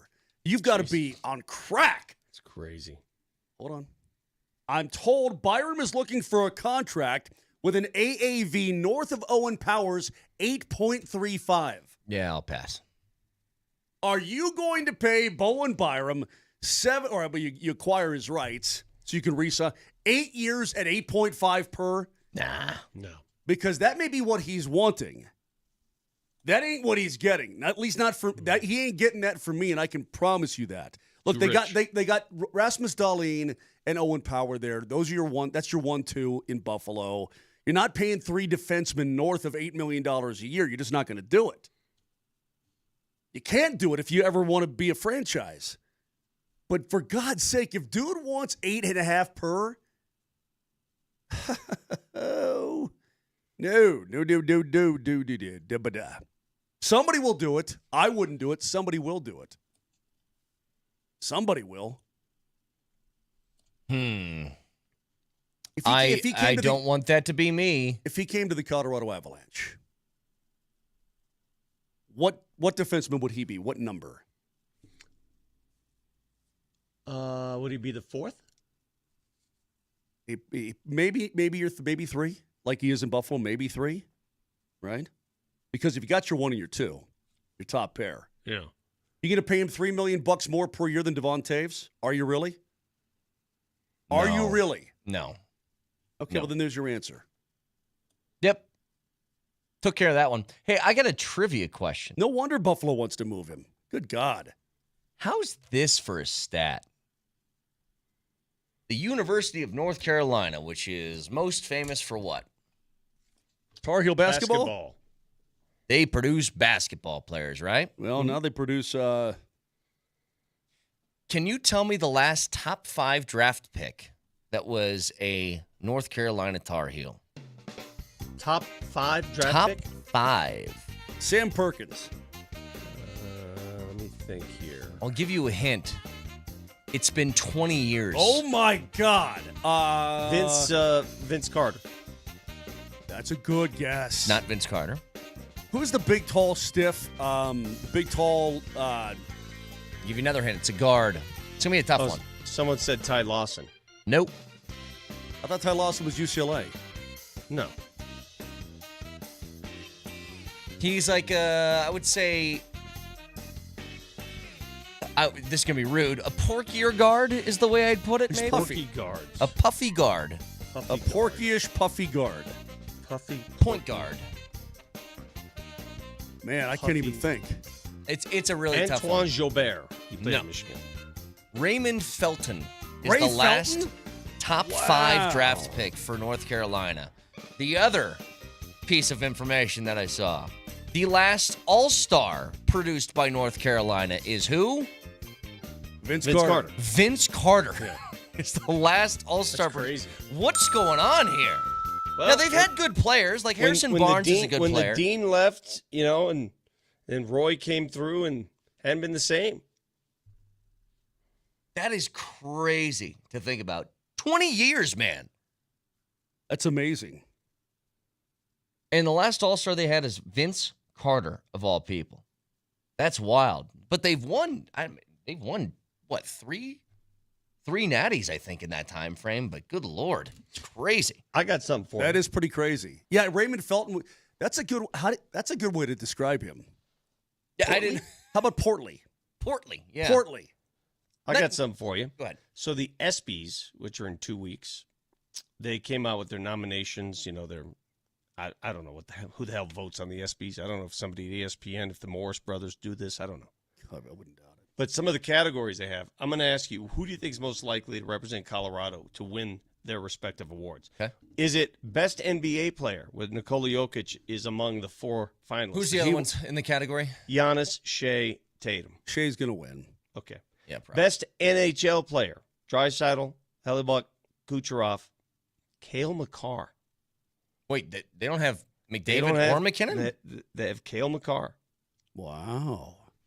I would say probably I'd him or say, Draisaitl, right? Since I know that Shea is going to win, I think Makar has a better chance of winning his category. Best NFL player, Josh Allen, Saquon Barkley, Lamar Jackson, Patrick Surtain. Pat's not winning that Josh award, but Allen. it's cool that he's nominated. The fact that he's the only defensive player nominated on that list. How about this one? Best college athlete, Cooper Flagg. Oh, come on. Wyatt Henderson. Travis Hunter. C.J. Kirst and Travis Hunter. Travis Hunter's going to win. Travis Hunter's a unicorn. He's going to winning win. that. And lastly, and this is where 3 of the 4 nominees are from Colorado or play in Colorado. Ready for this? Best comeback athlete, Lindsey Vonn, Mallory Swanson, Suni Lee, and Gabriel Landeskog. Wow. I think the only one that we're taking is Travis Hunter's. No way. Landeskog's going to win best comeback athlete. They freaking did a series on it. He's going to win it. I don't know, dude. Lindsey Vohn's pretty popular. Yeah, Dude. I think just by popularity's sake, Lindsey Vonn wins that. You guys want to place a little wager on that? A little wage? I think Landeskog wins it. Really? Yeah. So he's going to be in Vegas for the ESPYs. I'm just telling you, I think he's going to win that award. When is the ESPYs? It's the day July after the 16th. Yeah, the day after the All-Star game, correct? Isn't Shane Gillis hosting that this year? Yeah. Oh, dude, you and I are going to be gone. We're going to be in the air at that time. Yep. We'll be somewhere over North Carolina. Actually, more like New York. Yeah, I don't know. I think Travis Hunter's the only one taking it from the teams around here anyway. I can't believe Patrick Surtain is on that list. That's notable, man. That's pretty cool. That's a really hat tip. That's really pretty cool. I think it's really pretty cool. Do you know how tough that Wait, is? is he the only defensive player on that list? That's really cool. You know how tough that is to be widely recognized as, I don't know if he's overall, I mean, according to this, or some TJ Watt pass rusher type or Micah Parsons or whatever, somebody like that. Yeah, a DB. But to take that crown as best DB in the league, I mean, then you got. It was a day where if you had provided this category to a guy like Mark Moser, he can give you 10 candidates. Today, I don't think he can give you one. And the category is best boxer. Oh man, Bud Crawford. He's not on the list. How's he not on the list? Well, he hasn't fought in like a year. Vic, that is an excellent point. Now, I couldn't, bro. I just couldn't. I'm sorry. The candidates, Clarissa Shields, they did a movie on her. I just watched the movie. She's the Olympic. Oh, who's the guy who goes up and down in weight classes? He's got red hair. He's not on this list, whoever he is. Canelo Alvarez. Yeah, he's not on the list. Katie Taylor's on the list. Who's that? I don't know. Alexander Usyk is on this list. I don't know who he's got. I have no idea who that is. And I can't pronounce the last name. Naoa Inoue? Sure. Well, isn't he the heavyweight world champion right now? I don't know. Yeah. I don't, dude. What the fact that we don't know for sure tells you all you need to know about boxing. You know what's so crazy? You know what's The so only crazy? boxing fight that you guys have watched in the last year, and I think it's myself included, actually, was Mike Tyson. Yeah, I didn't watch that. At least, no. Let me take that back. I watched Mike Tyson fight from a TV that looked like it was made in 1954. I watched it on my phone. Remember, it kept freezing? Yeah. I didn't watch it at all. There was a time, Brett, it's so... You missed out on Mike's butt pre-fight, though. Ho. That scene when he kisses, his son's interviewing him. He gives his son a kiss on the cheek and walks away, and it's just his bare ass in a jock. It was one of the most shocking cutaways I've ever We're seen. nothing. We're dead. We're dust. We're absolutely nothing. I mean, honestly, it's the most memorable part of the fight. Hey, don't forget the key. Mike goes, mwah, Yeah. walks away, and just two cheeks covered the entire screen. The key word for this hour is river. R-I-V-E-R, River, yes. river. Don't forget, get in right now, river. One of your last chances. Hey, there was a time, Brett, and I'm not even kidding you. I mean, I was a big boxing fan. I grew up in a boxing town. We had 5 world champions from my hometown. 5 world champions. And once or twice or 80 times. And another guy who fought for the world championship, welterweight. There were Denver used to be a boxing town, bro. We had multiple champions from Denver, Colorado. Little Stevie Johnston, obviously, was the last one, right? Ronnie Lyle was. Well, this is the hub of UFC now. I mean, this is what Denver produces MMA dudes now. Correct, I know, but this used to be a boxing town. We had local cards that were awesome. Can I ask you guys a question? If you were a fighter, would you, right now in this era, you'd rather be an MMA guy than a boxer, right? That's where the money is, I'm sure. Would you rather do that? I don't know. I mean, I don't want anybody touching my face, so I don't know if I. Well, I mean, you're not going to get in boxing, but is there another form like no face touching fighting? Well, is there a category for that? Yeah, you mean like Anchorman? No touching the face or the hair. Other than that. What, just body blows? You just take body blows. Just straight to body the sternum, blows, kidney punches if you want. Low blow, go ahead. No faces. Hey, Vic, I saw a guy named Willie Jorin. Willie Jorin, right, from my hometown. Super featherweight. I saw him knock a guy out with a liver shot one time. I've never seen anything like it. Guys, you hear, and I'm ringside, you hear this, right? He got a shot to his liver, and he went, I watched. It was awesome. I watched Bud Crawford do that a couple years ago to somebody, and it almost looks fake, right? No, it almost looks so much worse than, like, if you just get straight up KO'd. Right. Like, that's pretty brutal. But to watch somebody get hit in the gut and then go, in the liver. Hit in the liver, where your liver explodes. Yeah. I mean, this little super featherweight, Vic, he punched like a mule kicks.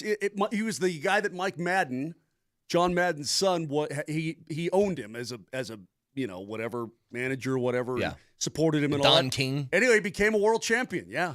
Dude, what is that when they slap each other in the face? Slap fighting. Yeah. Is Don King still around? The Don King's long dead, bro. Yeah.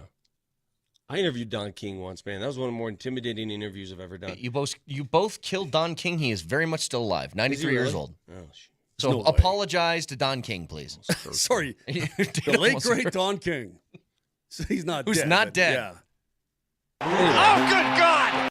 The slap fighting, I don't know why I'm fascinated by that. I can watch that when they do the super slow-mo. Why? I don't know. But I'd like to go up and do a back of the hand slap once. I don't think that's allowed. Like that guy in that video where he kisses the back of his hand. No, he licks it. He licks it. He licks the back of his hand. And then lays that dude out. Or I'd like to take off a white glove and slap you across the face with that. The fact that happened in a real fight. The fact that it was a real thing. You were fighting somebody, and this guy thing. pauses to lick the back of his hand and go, what? Pretty awesome, man. Pretty awesome. There's another slap fight. I was scrolling through Twitter one day. I came across this. It's in Mexico, where women get in the middle of a ring. They wear things that expose their butts, and they do that fight. They just smack each other on the rump, and the winner, I guess, is who gives up first. Let me tell you something about that arena. Sold out crowd. Okay. Whoa. They were not hurting to sell tickets in that place. That was as packed as you could put any arena. Anyway. So apologies to Don King, who is still with us. Happy to hear it. One last reminder, keyword for this hour, and our final keyword of this contest is river. So text that in your first and last name to 303-504-0925. Again, our core 4-score contest where one person takes home the autographed jerseys of Jokic, Murray, Porter, and Aaron Gordon, and we will give that away on Monday. But still, every hour on the 20s for the rest of the day on this station, you will have more keywords. I've been looking at these 4 jerseys now for what, almost 2 weeks, something like that, a week and a half. And this is actually really cool, man. Does somebody win the entire set? Yeah, they win all 4 autographed jerseys, yeah. So you get those suckers framed and put them side by side in some sort of basement or whatever room that Vic has. I bet somebody could come up with an idea where you get them all together, kind of like that.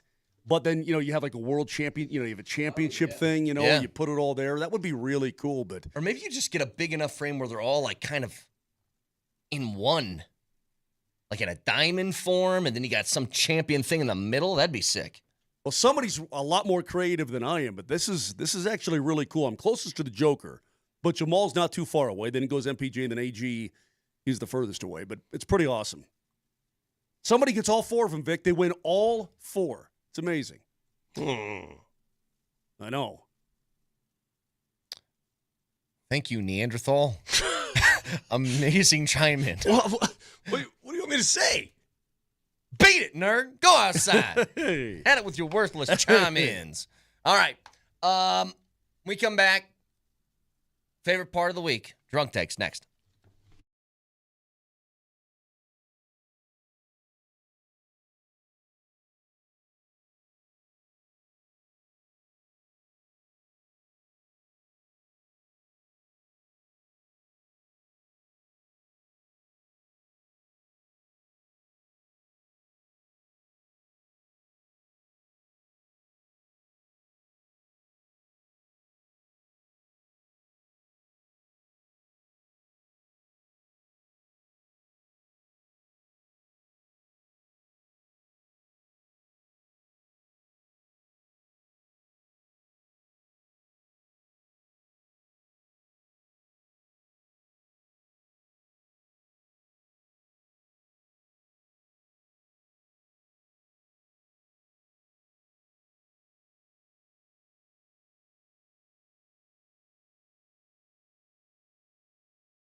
All right, one last reminder. You want to get in this last chance. The keyword for this hour is river, so text that in your first and last name to 303-504-0925 for a Core 4 score contest, and listen on the 20s throughout the rest of the day. Your last chance to qualify is today.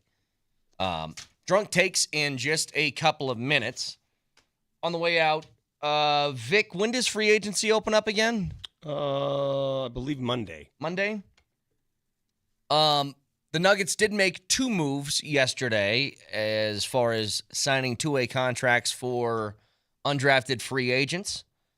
And those names I have lost. I can't remember them. Tamar, what was it? Vic, help me. I don't know. Okay. I know one guy played at Iowa State. And the other at Missouri. Cool, Carl. One was a lefty. So Tamar Bates and Curtis Jones. I don't want to. I'm not going to spend a whole lot of time researching these kids or anything of that nature, looking up video of them or anything like that. But, you never know what could happen. I mean, there are guys who are undrafted free agents. I think Austin Reeves is an undrafted free agent, if I'm not mistaken. There are guys who become players. Wasn't Fred Van Vliet undrafted? Freddie might have been. There are guys who are second-rounders who become the best player on the planet, so you never know. Just the odds are very much against them. Brett, you realize that the NBA draft used to be at least 10 rounds? Yeah, it used to be excessive. What? 10 rounds. Yes, 12 it was rounds, quite maybe. excessive. Yeah. It's crazy. The NFL draft, wasn't it once 16 rounds? Could be. I just want to look this up. What are you looking up? Notable undrafted players in the NBA. I want to see what this list Tell me Fred Van Vliet's on there.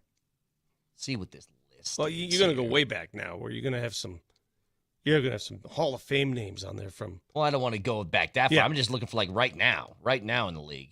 Who are they? I mean, Manu Ginobili was a second-round pick. He was a second rounder. Okay. This list is not helping me at all. Today, Cool. Junior, today. Good job. I just wanted notable names. This is all the names. I don't need all the names. So I'm going to find this in a second. Don't give me that reaction. Come on, I usually find these in an instant, and I can't. Okay, here's some. Jerk. Ben Wallace, Avery Johnson, Bruce Bowen, Brad Miller, Jose I Calderon, wanted John today. Starks, Udonis Haslam, Jeremy Lin, Fred Van Vliet, Van Vliet, Yep. Austin Reeves, Raja Bell. These are all guys who are undrafted guys. I was looking for ones in the NBA today. Well, Fred Van Vliet's in the NBA today. Can I So hear is Austin Reeves in the NBA today. So Moser, just admit it, Moser beat you to the punch. He's more technically sound than you are. Nope, I wanted the ones just in the league right now. Hey, we got one at PJ Hall, Trey It's not Alexander. yeah, those aren't notable names. Okay, Those are just just names. Maybe Trey Alexander could be, by the way. He averaged 25 a game in the G League this year, so who knows? Colin Gillespie.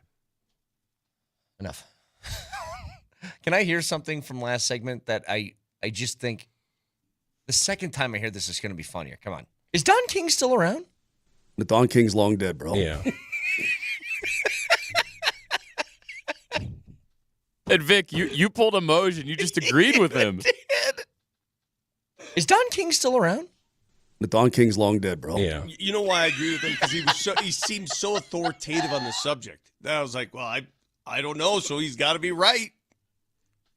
I mean, not to just say no. I think he's gone. I mean, it's to say long dead. God, that dirt is the dirt on top of it is so old. we could play dead or alive, and we'd lose more than we win. Now, I'll be honest. I was shocked to hear that Don King was still around. I was shocked. I can't believe But he to made it to come in- 93. God bless him. But to come in that confidently with, no, bro, long dead. I know. I mean, the nail was so hard into that coffin. Oh, yeah, I was there for the The funeral. Don King's long dead, bro. Yeah. That's just awful. I Sorry, knew that'd be Don. better the Sorry, second time I Don. heard it. I My knew bad. Sorry, Don. it. Anyway, so we get to drunk takes in just a couple of minutes. Hey, the Rockies were swept by the Dodgers. Does that bother you? Why would something that I expected bother me? I'm asking. No. Doesn't bother me one bit. Okay. I'll tell you what did bother me was the way the game ended. Did you Hey, guys see that? Those bats really turned around. Guys got picked off first. Tyler Freeman I don't know if he forgot how many outs there were. I mean, he ran off the bat like it was 2 outs in the 9th, and then the ball is caught and rifled back to first, and I'm like, why is he throwing to first? Why would he be anywhere near there? And he's gunned down, and that's how the game ended. Catch him, throw him out. Well, you also saw Ohtani hit 2 bombs in Denver this weekend. Yep. Or this week. 2 bombs. Got the money's worth. How long was his bomb? It was into the bullpen, right? How long was his bomb yesterday? Oh, that one barely snuck over in the bullpen. Oh, it did? Yeah. Okay. Yeah. I mean, but it was like it's a home run. It's one of the furthest points in the park, though, right? Yeah. But as far as look, it wasn't a party deck tank shot. If that's if it was down the right field line, it's up there. Sure. Okay.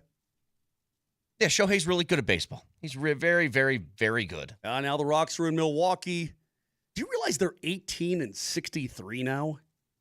What's that pace? So that's 81 games.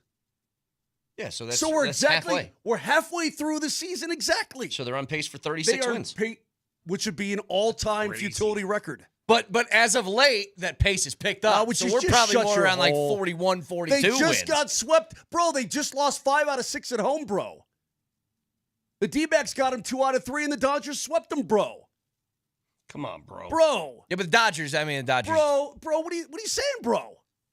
Dodgers have, they're 20 games above 500. Good team, you know what I mean? Milwaukee's got 45 wins. Holy crud. They're 7-3 in their last 10. Holy crud. Now we're dead. We're dead. Now they've been dead. They're just starting to hit their stride, Moj. Okay. Starting to. Bro. All right. So, again, keep all of those keywords on the 20s in mind for the rest of the day today. Your last chance to get qualified for the Core 4 Score contest. And then don't we have another thing coming up on Monday? We're giving away a Traeger grill next week. I mean. Damn. What? Yeah, you heard me. How long should a Traeger last? Who told you that? Because so Bear came to the situation with a Traeger. I'm giving this away next week too. I don't want it in my house. Your knife? Your dagger? Yeah. All right. Bear came to the situation with a Traeger. I had a Traeger. So one of the Traeger we gave to my neighbor Mike. Remember old neighbor Mike? Mike. How's Mike doing? Good. So we gave it to neighbor Mike. Oh, you have not talked to Mike in forever, have Actually, you? I texted him about a month and a half ago. Anyway, the point is that... Shout out to Mike. What's up, Mike? What's up, Mike? So how long should a Traeger last? Because we use it all the dang I've had mine for like 5 years. No problems. Dude, I use my Traeger and my grill we throw every animal in mankind on those babies. There is a beauty, like, to those smokers and Traegers, like... To go throw something on and then leave for like 7 hours and not even think about it is pretty cool. Well, no, that's the best cooking I do. Yeah, but if you want to do it right, you gotta baste it. Yeah, I know. I know that. I ain't doing all that. You ain't reading all that. Do you want it to be good or not? I ain't doing all that. Just take it out of the package, put it on, and eat it. Take it out of the package, put it on, and eat it. Yes. I think what he's trying to say is you can cook it straight from the pan. Cook it straight from the pan. You can grill it, fry exactly it, put right. it in parm. All right. Time for all that. Our favorite part of the week, drunk takes. Dun, dun, dun, dun. Moser, Lombardi, and Kane present Dun, dun, dun, dun, dun. Drunk Takes. Drunk takes are clips from throughout the week. We slow them down to half speed. It makes it sound like we're hammered. Nelly. And he has an idea to improve this roster. That idea obviously gets collaborated upon with Ben Tenzer. Did you say collaborated upon. And then it goes up the flagpole. When you said that, you sounded like a real dag knob. I do like collaborate. I think it's a good word. It should be used. Adam Silver, I'm not kidding you, called him dag knob. Dag knob. So, what's next? Vic, who are the 2 star defensemen taken right before and right after Zach Bogosian in his draft in 2008? I couldn't pronounce mom?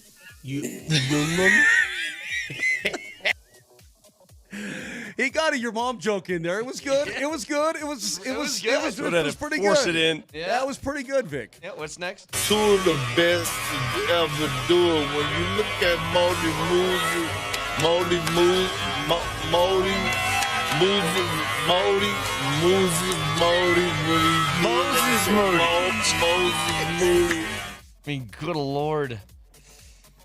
It's like, Perk, just take a beat. Gather yourself. Moses Moody. What's next? But Josh Howard was on that team, and he was a hell of a player. And then he just fell off. And why we're bringing this up, I have no idea. That's where Vic had me scour the entire winning Dallas Mavericks roster for a player who did not play for that team. I mean, he's like, I know that he was on there. No, Vic, he wasn't on there. We just went through the entire roster. He was there. Oh, my God. Howard was long dead before then. Long dead. What's next? If I see one more person comparing them to the Colorado Rockies, I'm going to freak on your face. I'm going to freak on your face. And you don't want me freaking on your face. I would agree with that, yeah. I'm not sure that anybody does. Yeah. I don't think anybody does. Nuh-uh. Not one person. What's next? You just can't allocate all the funds to your back end like Kardashian did. Hey! Let's be very clear about something. Hers is. She acclimated all of her money to everywhere. All of her bread to the front court, to the back court, to whatever. Yeah. I told you what the last bench. The bench. Right. Front office, everything.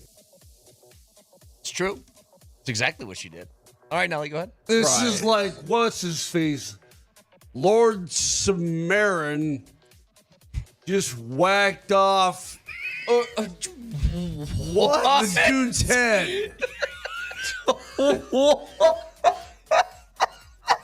It's like from Game of Thrones. Where he whacked off Ned Stark's head, remember? Why did you pause?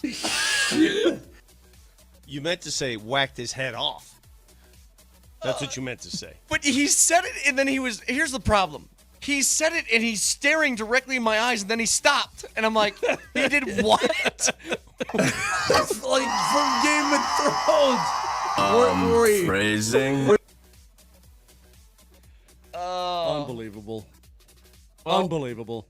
By the way, Moser's rewatching that show. That's why he pulled that reference I'm out. almost done with it, too. I'm almost done. Why? Barrett never seen it, so she's been watching it. She's like, I'm really kind of bored now. It's fun to watch with somebody who hadn't watched the show before. Yeah. She's kind of bored now, though. I mean, Cersei's already got her hair cut off and everything. We're that far along. So Has she taken the walk of shame? Yeah, she's already done that too. Shame. With the Rebecca Welton. What's Rebecca? Waddingham. That's Hannah Waddingham. But what's her? I can't believe she was the nun in that show. I know. Rebecca from Ted Lasso, who is not hot according to some people around here. Crazy. All right. Have a great weekend. Podcast, iTunes, Spotify, wherever you find them. Search Moser, Lombardi, and Kane. We'll talk to you all on Monday as we give away all of these autographed jerseys. We're giving away the jerseys. We got a Traeger. What?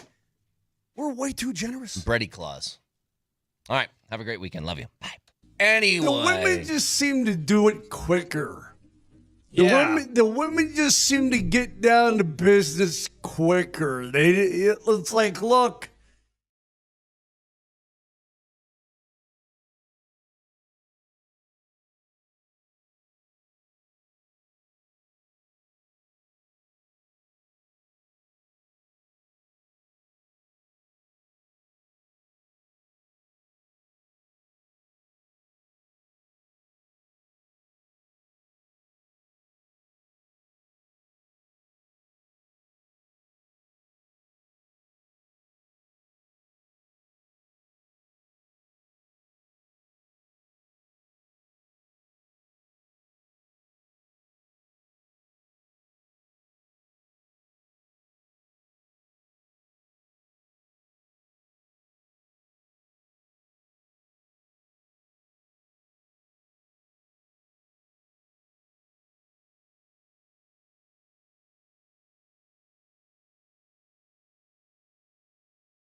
Everything good? Yeah, everything's good. My family's good. Can't wait to come down. No, we're so happy. We're so happy to have you. This is awesome. Yes, sir. All right, I'm told that we have breaking news in the NBA this morning, Wendy. Yeah, Shams Charania just reported that Masai Ujiri, the very highly successful longtime president of the Toronto Raptors, is leaving the organization. So Masai has been regarded as one of the top executives in the league. He was going into the final year of his contract with the team. There is a scheduled ownership change that is expected to take place next year. And there was some belief that if the Raptors didn't have a very good year, that Ujiri would be facing possibly a change. The news out of the NBA after the draft has now come and gone. The Nuggets, well, they don't do anything. They get a couple of guys who are undrafted that are going to be Summer League guys and G League players, two-way contracts, but no trading back into the second round, no moving active roster players. The big news in the NBA this morning is that Masai Ujiri, former executive of the year in 2013 with the Denver Nuggets after they had a 57-win season, then they would fire George Karl that offseason, then go into the horrible Brian Shaw years here with the Nuggets.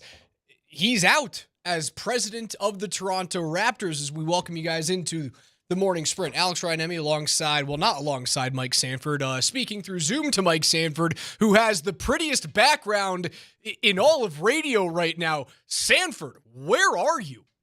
I am in this beautiful Steamboat Village right here, and I'm on like the 8th floor of a rooftop looking out over this beautiful. I got a family reunion happening here. Family from the Bay Area of San Francisco made the pilgrimage here to Steamboat. Family from Utah. My brother-in-law who coaches at BYU is here with his 2 children. And so we came in last night, came in hot, and 16 of us, little family reunion Steamboat, man.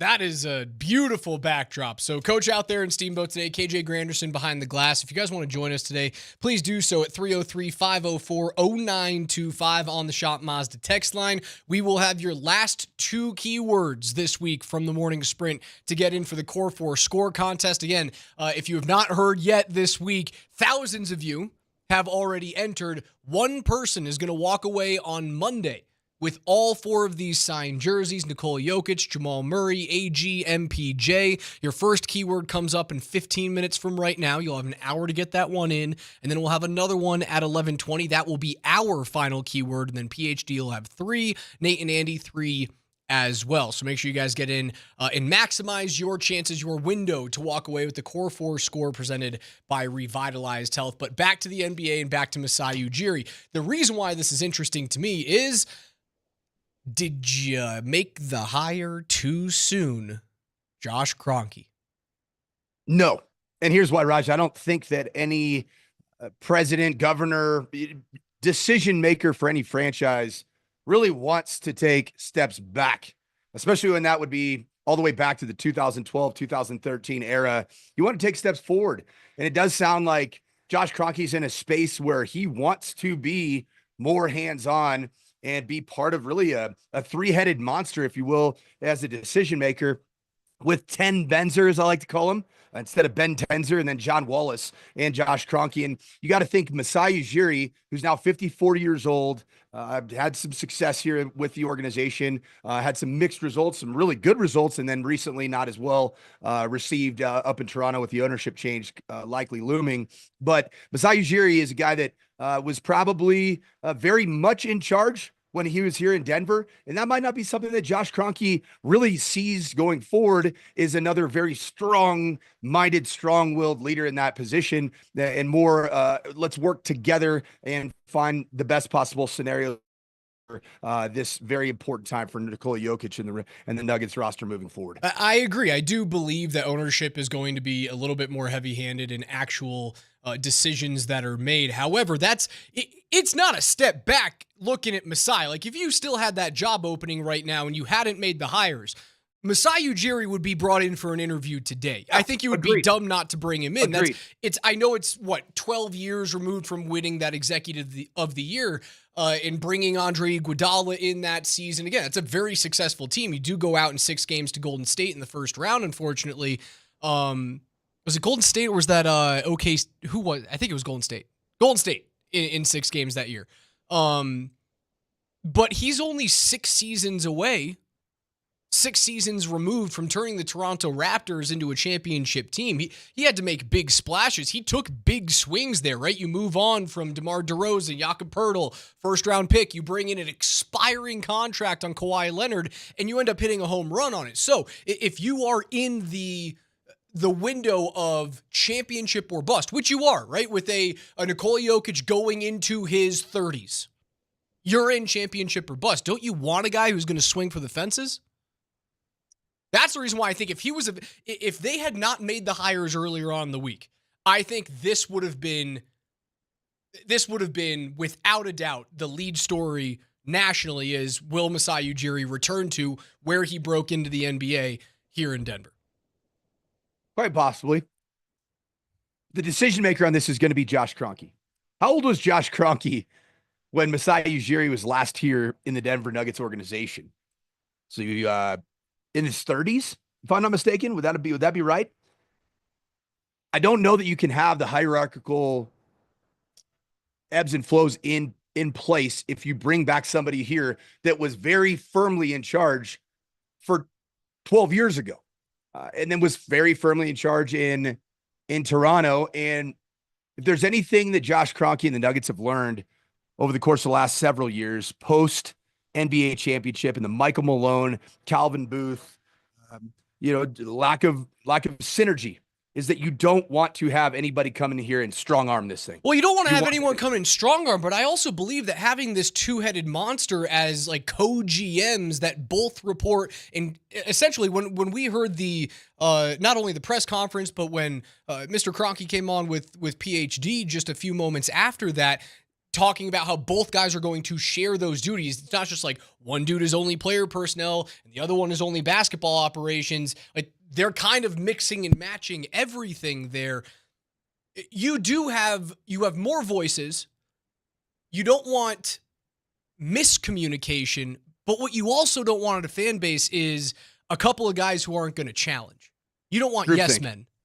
Yeah, the fear for Nuggets fans should be that the Ben Tenzer, John Wallace, and Josh Kroenke brain trust will be too much groupthink.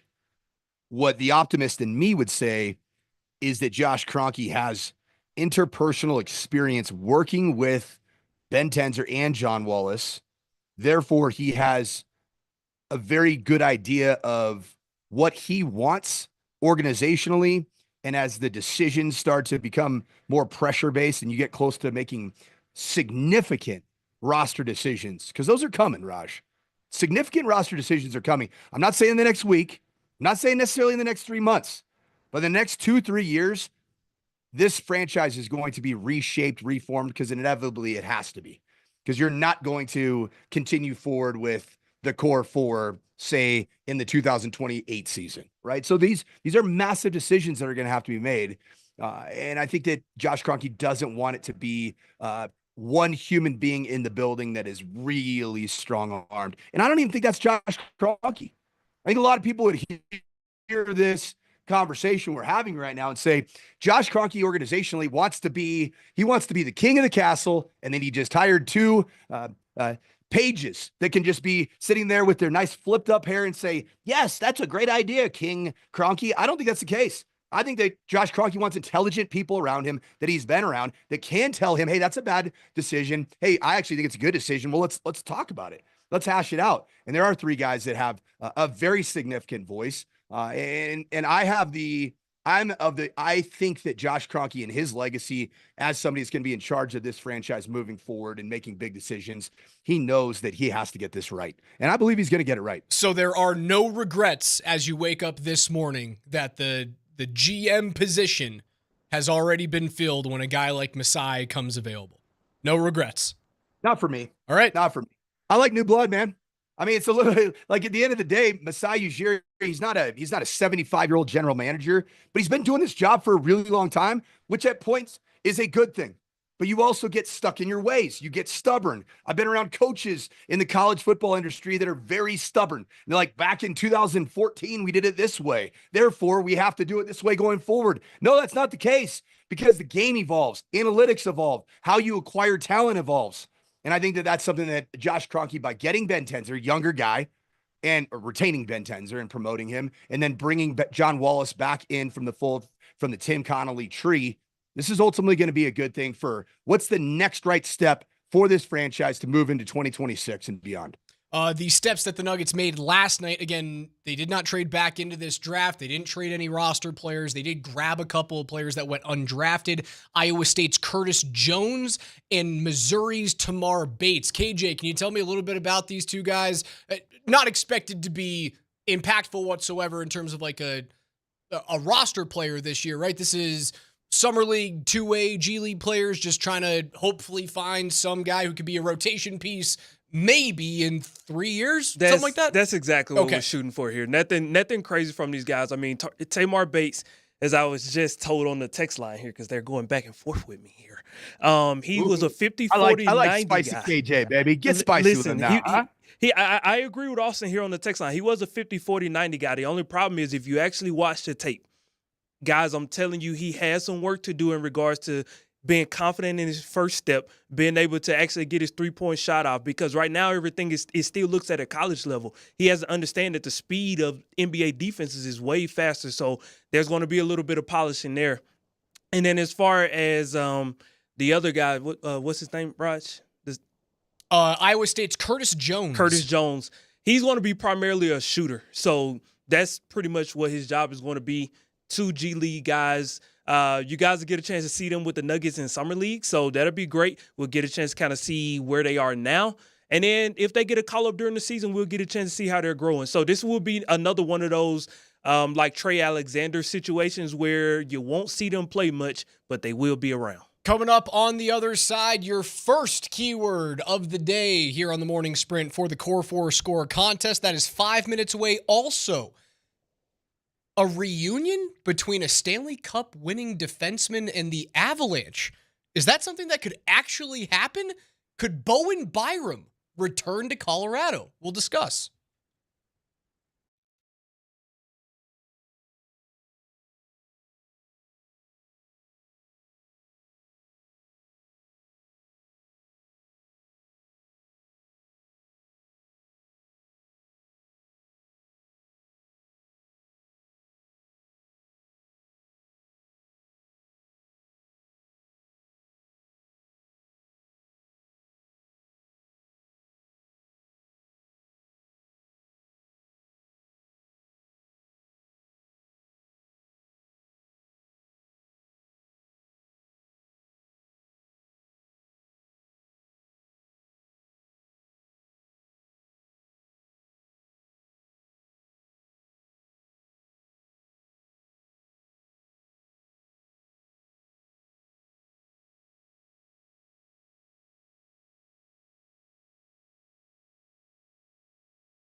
All right, it's 10:20. That means it's time for your next keyword for the Core 4 score contest. Just 2 more remaining here on the morning sprint. You've got opportunities with PhD and Kreckman and Lindahl later on today, and then we're giving this thing away to one lucky winner. All 4 signed jerseys going away on Monday. Your keyword for the 10:20 hour is zebra. Zebra, that is zebra, to 303-504-0925. Yes, like the guys that you love to boo at hockey games, zebra. Or as in the real MVP of the recent dynastic run of the Kansas City Chiefs. Want to hear something awesome, Raj? I do. So we had the culmination of youth camp over at Valor Monday through Thursday, and we played Eagle Ball, which is basically it's rugby style, it's unlimited forward passing, and it's just a great a finisher to the day of camp. And so yesterday we had the 3rd through 5th grade bracket, and we had the 6th through 8th grade bracket. And all NFL teams, we had Broncos, we had Raiders, Chargers. Unfortunately, we had Chiefs. Guess who won the championship on both sides out of 8 teams? So 16 total teams. The Chiefs won the 3rd through 5th, and the Chiefs won the 6th through 8th. The dadgum Chiefs even win championships in Eagle Ball in Colorado youth camps because of the dang zebras. That's your keyword. See, hold on. I feel like you screwed up. This is your fault. You're running a football camp in Colorado, and you get to choose the names of the teams, and you didn't outlaw the Kansas City Chiefs? Raj, you hold all the power. That's You not could have true. done this. I want these young children to understand that there are real adversaries in your lives, and we need to face them head on. And you know what? Sometimes those adversaries, sometimes they win.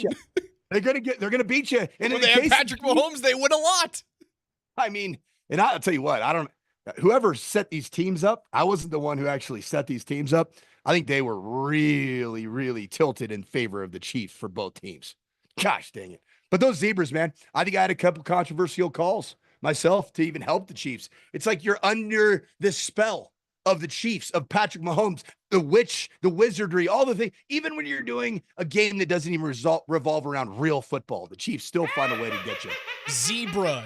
Zebra, that is zebra, to 303-504-0925. Get that keyword in. You have until 11 when that thing goes away. We'll give you your next keyword at 11:20, part of our Core 4 score contest here on Altitude Sports Radio, brought to you by our friends at Revitalized Health. Coach, what's your favorite run-in with a referee, a zebra from your coaching days? Either fun or like you went off your handle, you were going to lose your mind. Or your favorite one that you've seen. Okay, the best one that I've ever seen. And if you really want to get wild, go back to see one of the original semi-viral moments of YouTube history in the early 2000s. It was my father, Mike Sanford, same name. My dad was the head football coach at the University of Nevada, Las Vegas, UNLV. I'm a graduate assistant. I'm up in the press box. We're playing at Iowa State.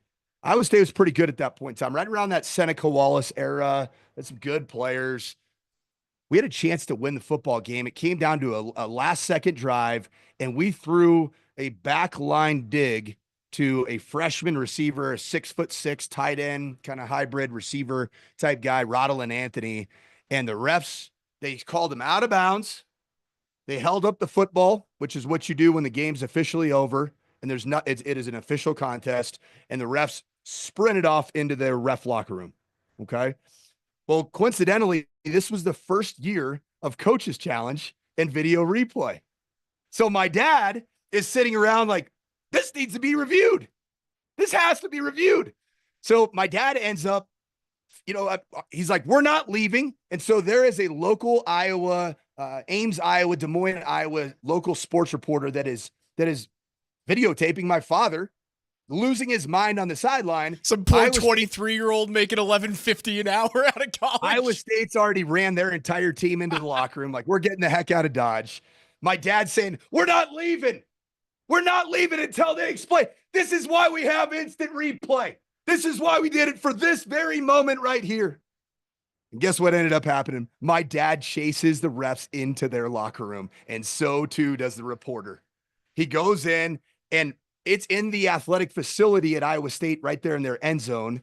My dad's running up the stairs, comes back out to the field. The entire Cyclone faithful, they're booing my dad. Okay. I'm up in the press box. The athletic director from UNLV comes in and says, Hey, Mike, he's a Southern gentleman. Mike, you need to get your dad under control. This is a bad look for UNLV. And I said, okay. So I get on the headsets and I was telling, hey, somebody get my dad on the headsets. The athletic director wants to talk to him. So my dad ends up sprinting, and actually in the process of sprinting over to get back on the headsets in front of 58,000 people booing him, he trips. You can't do that. He tripped on a cord and just goes ass over tea kettle right on the field as he's re-entering the playing surface. So look up Mike Sanford, UNLV, Iowa State meltdown. Devastating. And enjoy that. I love it. Oh no! You got to be aware of your surroundings there. You can't toe pick there. You can't do that. No, and how about this, man? This modern day and age, there's no cords on a sideline anymore. Back then in 2005, 2006, you used to have corded headsets for the coaches. Everything's wireless at every level. Head coach is being mutton busted halfway through the game. Exactly what it was. He was goat roped. He was a goat rope. I got him. Dude, I kid you not. I just typed in Coach Mike Sanford Sr. on Google, and the first thing that pops up is Coach Mike Sanford Sr. obituary. What? That's what I'm like. Whoa. Did you just killed Mike's dad? Well, that's what I'm trying to figure out. I'm like, why is this popping up out of all the great things he's done in his life? Hold on. I might need to do a wellness check. I might need to go down 7 floors and see what's going on. Well, it's actually my mom's side, or this is my wife's side of the family. So this is my actual dad. I hope he's still alive this morning. I talked to him yesterday. But thanks for filling me in, KJ, about the unfortunate timing of my father's demise here. This earth. Oh man. I mentioned in the break, as we take a hard 90-degree turn there, Coach, to make sure, we hope that your pops is alive. Make sure you send a text message there. He's good. I know he is. I mentioned that there's a possibility, very remote possibility, of a reunion between the Colorado Avalanche and former young defenseman, 4th overall pick, first rounder, and Stanley Cup champion Bowen Byram. Darren Dredger and Ray Ferraro had this to say about the former Av. Colorado would like the look of him coming back. And that's interesting. They wouldn't be afraid. You're smirking. It's like that's like your girlfriend in high school, and then you break up, and then she starts dating somebody else, and you're like, oh, wait a minute, I'd like to get back together, and there may be interest or not, right? Because the Casey Middlestat trade clearly did not work for them. That trade was Byram and Middlestat. That didn't work for Colorado at all. Yeah. So again, let's just keep them in the conversation. Buffalo it seems like they are moving every piece out that they possibly can to pretty much tear a disaster back down to the studs yet again. They have the longest playoff drought in professional sports right now, and that trade didn't work out for either side. I think the Avs got the worst value out of it in terms of Middlestat not working, and then you having to trade him to Boston in essentially a 1-for-1 deal where there's no salary that is retained by Boston. Now you've got $5.25 for Charlie Coyle being your third line center. 1 year left on that Charlie Coyle deal, but the Avs do like it. It still didn't work out for Byram in Buffalo. Now, the Bowen Byram thing is very interesting. He is a young 23-year-old, 6'1", 195-pound defenseman who skates very well. He's got a lot of offensive prowess, just doesn't have the he doesn't really get the playing time in Buffalo. They have a glut of young defensemen at the top of their list, Owen Power and Rasmus Dahlin. He's not going to be those two players. He wants to be a top-line defenseman. Now, he also won't be that here in Colorado. And the other wrinkle is Byram has always been, since he came into the league, very, very concerned with his contract value. One of those guys. Yeah. Now, I'm not saying he's a bad dude. He's not. Like, the guys loved him here, but from the time he was like 21 years old, 20 years old, and they were talking about, all right, how do you bridge Byram to his next deal? When the Avs signed him to that 2-year deal at $7.7 million, that was a bridge deal that they didn't really want to sign. They were trying to get him long-term at a lower cap value. Even when he was like 22 years old, he was like, you want to sign me for 8 years? You got to pay me $7 million. And he had never shown that level of success in the league yet. And I don't think he has as well. Like the reports coming out of Byram that like if he signs an 8-year extension with the team, he wants like $8.5 million, $9 million. The Avs can't do that. Why would you? Raj, you started this out with playing time's been a bit of an issue for Bowen Byram. Did I hear that correctly?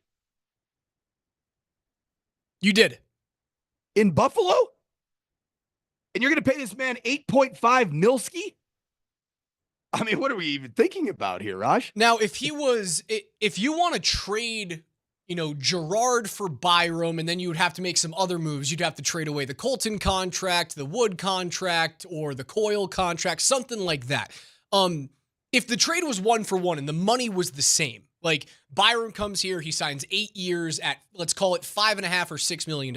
I would make that trade tomorrow.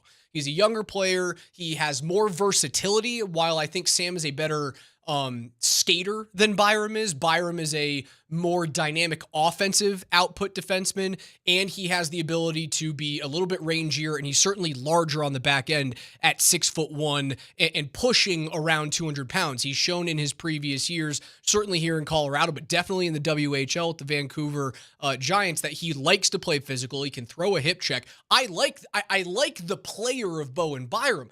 You don't like him $8.5 million. No, I don't. Well, why would you even do that? What do you think's a fair contract for a guy like Bowen Byram? Who would be your 3rd/4th defenseman right now? He would be without a doubt your number 3 D-man.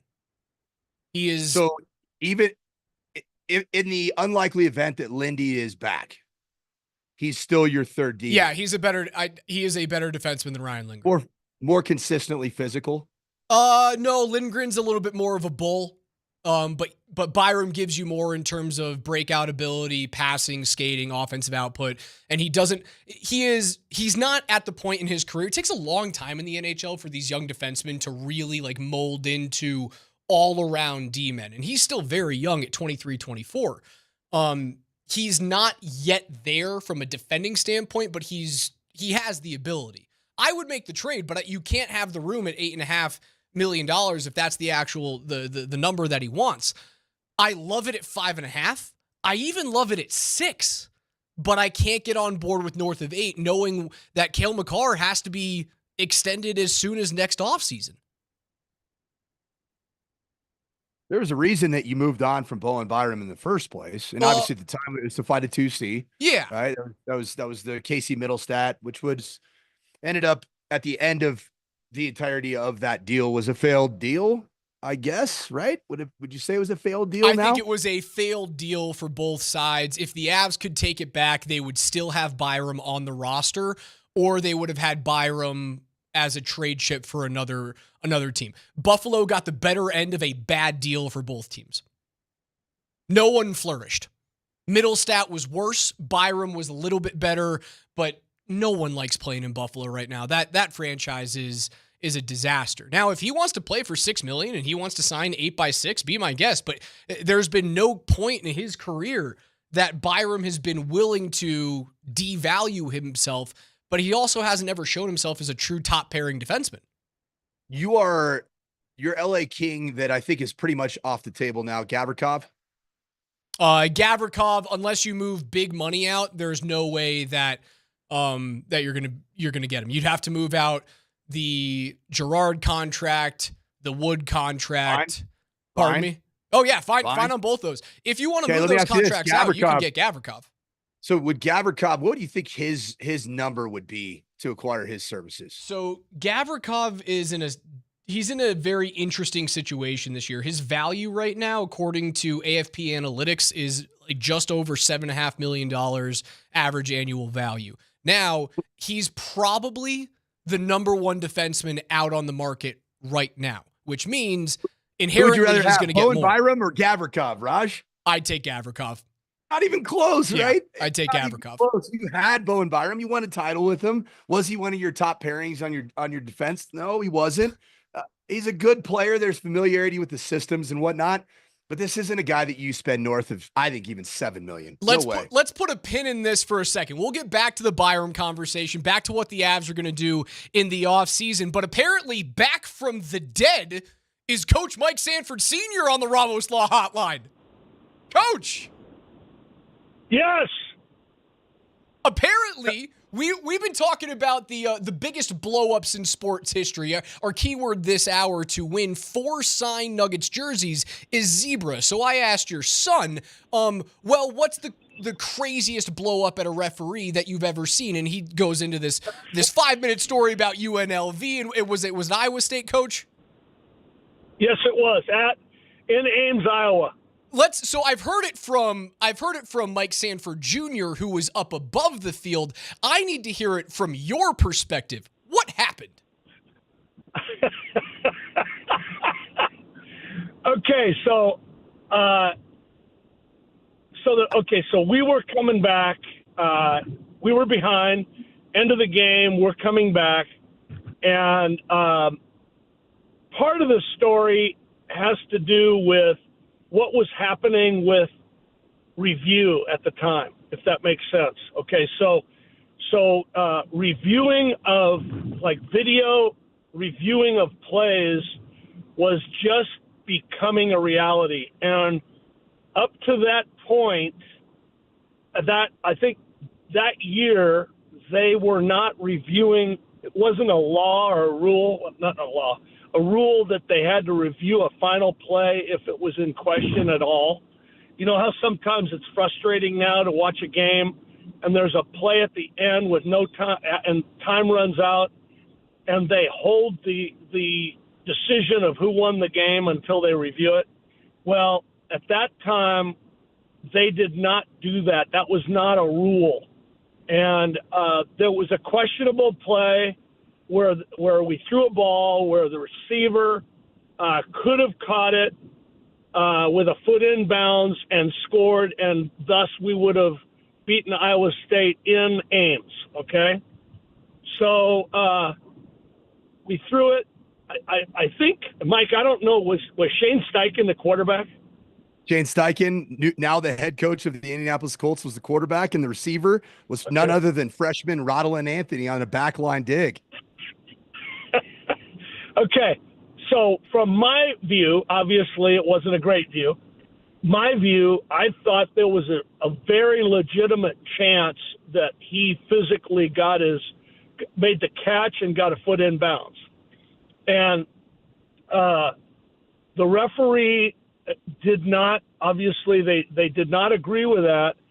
And they did this is a weird thing, but one of the things that signifies the end of the game is they held the ball up, basically saying the game was over. And I said, I went out on the field and asked them, I said, you've got to review that play. You've got to review that play. And I was very demonstrative and very loud and aggressive and probably lost my cool. Okay. Did you ever find out who laid down the wire when you came back into the field? Did you find that guy and did you beat him bloody? So anyway, I ran in, chased him in, chased the referees into their locker room at the end zone, which is weird because it's with the Iowa State's locker room, kind of right there. And I knocked on the door and demanded that they speak to me. They did not want to speak to me. And then in all of the hush, rush, and fiasco, I tripped on a wire and fell down. I don't know. Did Mike show you the video? Because every player that I've coached since then has Googled me and Googled that scenario. And a lot of times, like my wife, Melinda, thinks that I'm nuts and crazy and embarrassing. And most of the players I've had, I'm going to say like 99% of them say, Coach, you were right. You should have done that. I love that you did that. So anyway, that's from two different perspectives. Coach, we appreciate it. And yes, we just saw the video. We played it behind me on the screen. It is, that's a riot. I appreciate your time. And again, we were Googling to try and find the video. And the reason why I brought you back in and said back from the dead, the first thing we saw was Coach Mike Sanford Sr. obituary. And I'm happy to hear your voice. Okay. So, I'm very thankful that I am still alive. Last I checked. I am very thankful. It's great to hear your voice, Dad. I'm glad we got the wellness check out there. And Mike Sanford Sr., news flash to everybody. Breaking news. Coach Mike Sanford Sr. is alive. Coach, we appreciate the call. Be good. Have a great weekend, and happy 4th. Okay, thank you. You guys too. That is the coach, Coach Mike Sanford Sr. He's the origin of my favorite now zebra story of all time, and that is your keyword this hour for the Course 4 Score contest. Zebra, Z-E-B-R-A. That is zebra to 303-504-0925. Alex Ryan, Mike Sanford out there in Steamboat today. We'll take a quick timeout. You're listening to Altitude Sports Radio 92.5.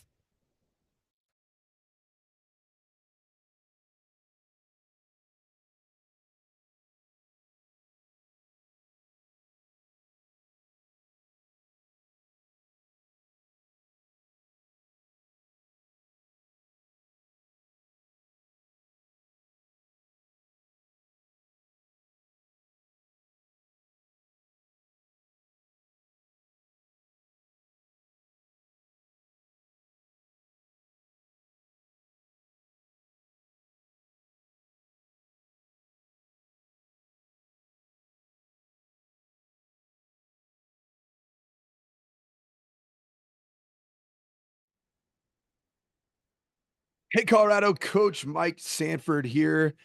And yes, as these temperatures continue to heat up, the sports action this summer is only going to get hotter.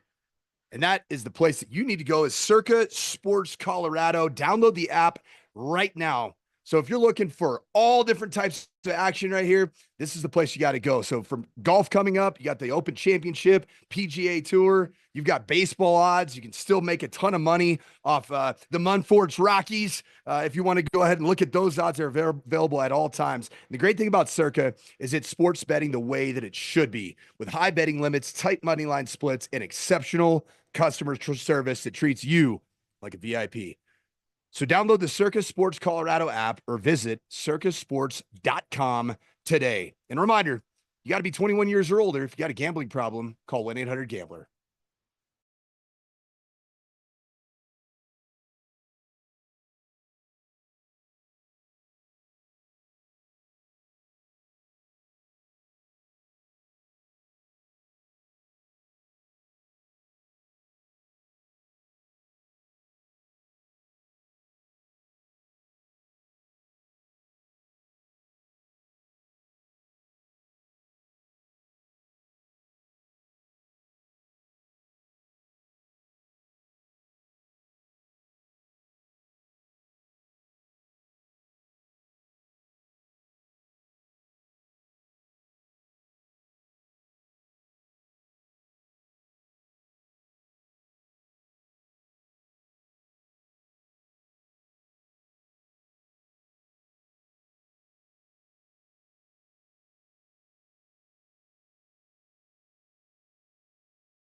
14 minutes to get in the word zebra, Z-E-B-R-A, your latest keyword to qualify and win all 4 signed Nuggets jerseys from Jamal Murray, Nikola Jokic, Aaron Gordon, and Michael Porter Jr. Alex Ryan-Emmy alongside the coach Mike Sanford Jr., both alive, junior and senior. Special thanks to Mike Sanford Sr., who called in last segment and gave us his account from it has to be one of the funniest referee freakouts of all time, just because he face plants at the end. It's pretty good, Raj. It's pretty good. And this is another shameless plug for my social media at Coach_Sanford2. And yeah, the 2 is because I'm the second and lesser version of Coach Sanford. My dad's the OG and the real good one. But you've got to check out this video, man. You know what's wild about that video? Like I said, it's one of the OG YouTube viral clips. It says that video was inputted onto YouTube 18 years ago, Raj. Whoa. How old were you when that video was inputted onto YouTube? What was 18 years? What year is that? 2005? Yeah. No, is that right? No, 2007. 2007. Math is tough for me. Yep. 07, I was a freshman in high school. Not wild, man. I didn't have a permit yet, man. I was still being dropped off by mom and dad. It's a great story of going after zebras. I'll always love and respect my father because he went after the Kansas City Chiefs' favorite human beings, and that's the referees, the zebras. And so make sure you get your keyword in there in honor of Coach Mike Sanford Sr. going after Iowa State's zebras. They were in cahoots just like the Chiefs are. Same color scheme too, Raj. I want to get back into the end of our Bowen Byram conversation before Coach called in from the road and we had to ensure that he wasn't in fact dead, according to Google. The Byram situation, the possible trade, it's intriguing, but it's not intriguing if you have to sign him to the money that he desperately wants. And Moj on the morning show said that he just hired Mitch Marner's agent. Marner's agent is going to get that guy crazily overpaid. And I would assume the same thing happens with Byram, who has been a guy who's been seeking big time money over long term in his short time here in the NHL. Now, the question about Byram and if you were to acquire him, I don't know if the durability concerns are there anymore. That was one of the big knocks on him is his head okay? Is he out of this post-concussion symptom cycle that he had been in largely from the time he was like 16, 17? It feels like it's gone. He's only missed 9 combined games in the last 2 years. He played every single game last year for the Buffalo Sabres, so it feels like he's out of that type of situation. I always look at AFP analytics in terms of my contract projections. There are math nerds that are smarter than me that throw this into an algorithm. They can find generally what a player is worth. Byram's contract, according to AFP, is like 7.3 average annual. It's still too high for me. Yeah. Was he a $6 million player in 2023, 2024, Alex? No. And has he gotten any better? I think he's gotten better. I think he's slowly getting better. The reason why you would have to overpay for Bowen Byram is because he's so young and his pedigree is so high that you're hoping that when he's 25, 26, he's performing like Devon Taves. That's the reason why if you're his agent in Byram, you're not going to pay me for what I was in Buffalo. You're paying me for what I'm going to be when the cap is $120 million and I'm in year 2 of an 8-year deal playing like a top pairing defenseman on your middle pair. That's the reason why this is it's so difficult. I don't think there's a real possibility of Byram coming back to Colorado. The person that I'm interested to hear their opinion on whether the Avs should spend to bring back Bowen Byram is Andy Lindahl. I remember when the deal went down with Casey Middlestat and purging Bowen Byram, Lindahl, his big question, which I think has materialized over the last 18 months, is this Avalanche franchise gritty enough, physical enough, big enough on those blue lines to be where you want? And I think I'd love to hear his take because I think he was pretty upset at the time getting rid of Bowen Byram because of that very nature. And what happened is that you did get more perimeter. And that's been a little bit of the issues that have plagued this Avs team is, are you physical enough when it gets ugly, when it gets mucky, when it's Dallas Stars, Peter to boring hockey? Can you hold up? Can you stand tall? Can you be physical enough to muck it up and get through a postseason series against that style of play? I don't know if Bowen Byram's the answer, but he certainly would be more impactful to get through a series like that than a guy like Casey Middlestat. Yeah, I would find myself agreeing with you. I still would rather use that money. Like if you're going to move away from a current roster player, again, the names that you would have to look at just because of the money that they make right now, not because of the player that I think they are, the names would be Colton, Coyle, Wood, Girard. You can throw Manson in there as well. Manson didn't have a good regular season, but he was excellent in the postseason, obviously in a very short run in 7 games against Dallas. But when you look at Manson and his type of game, I think you can take a middling, if not poor, regular season from Josh Manson if you get that type of physicality, that meanness, and his ability to kind of drag players into the muck and bounce players outside of his own defensive crease. I would take that trade. That's the reason why I wouldn't look at moving Manson on the last year of a $4.5 million deal.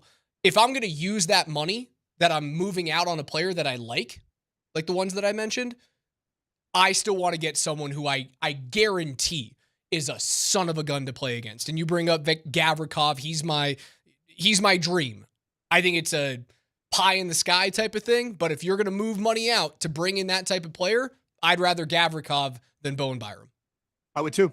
And I don't know Gavrikov like you do, but I trust your hockey opinion on that. And I know that you ultimately have been disappointed with the exits, just like all Avs faithful have been, the exits in the playoffs to teams that do get physical, do get gritty.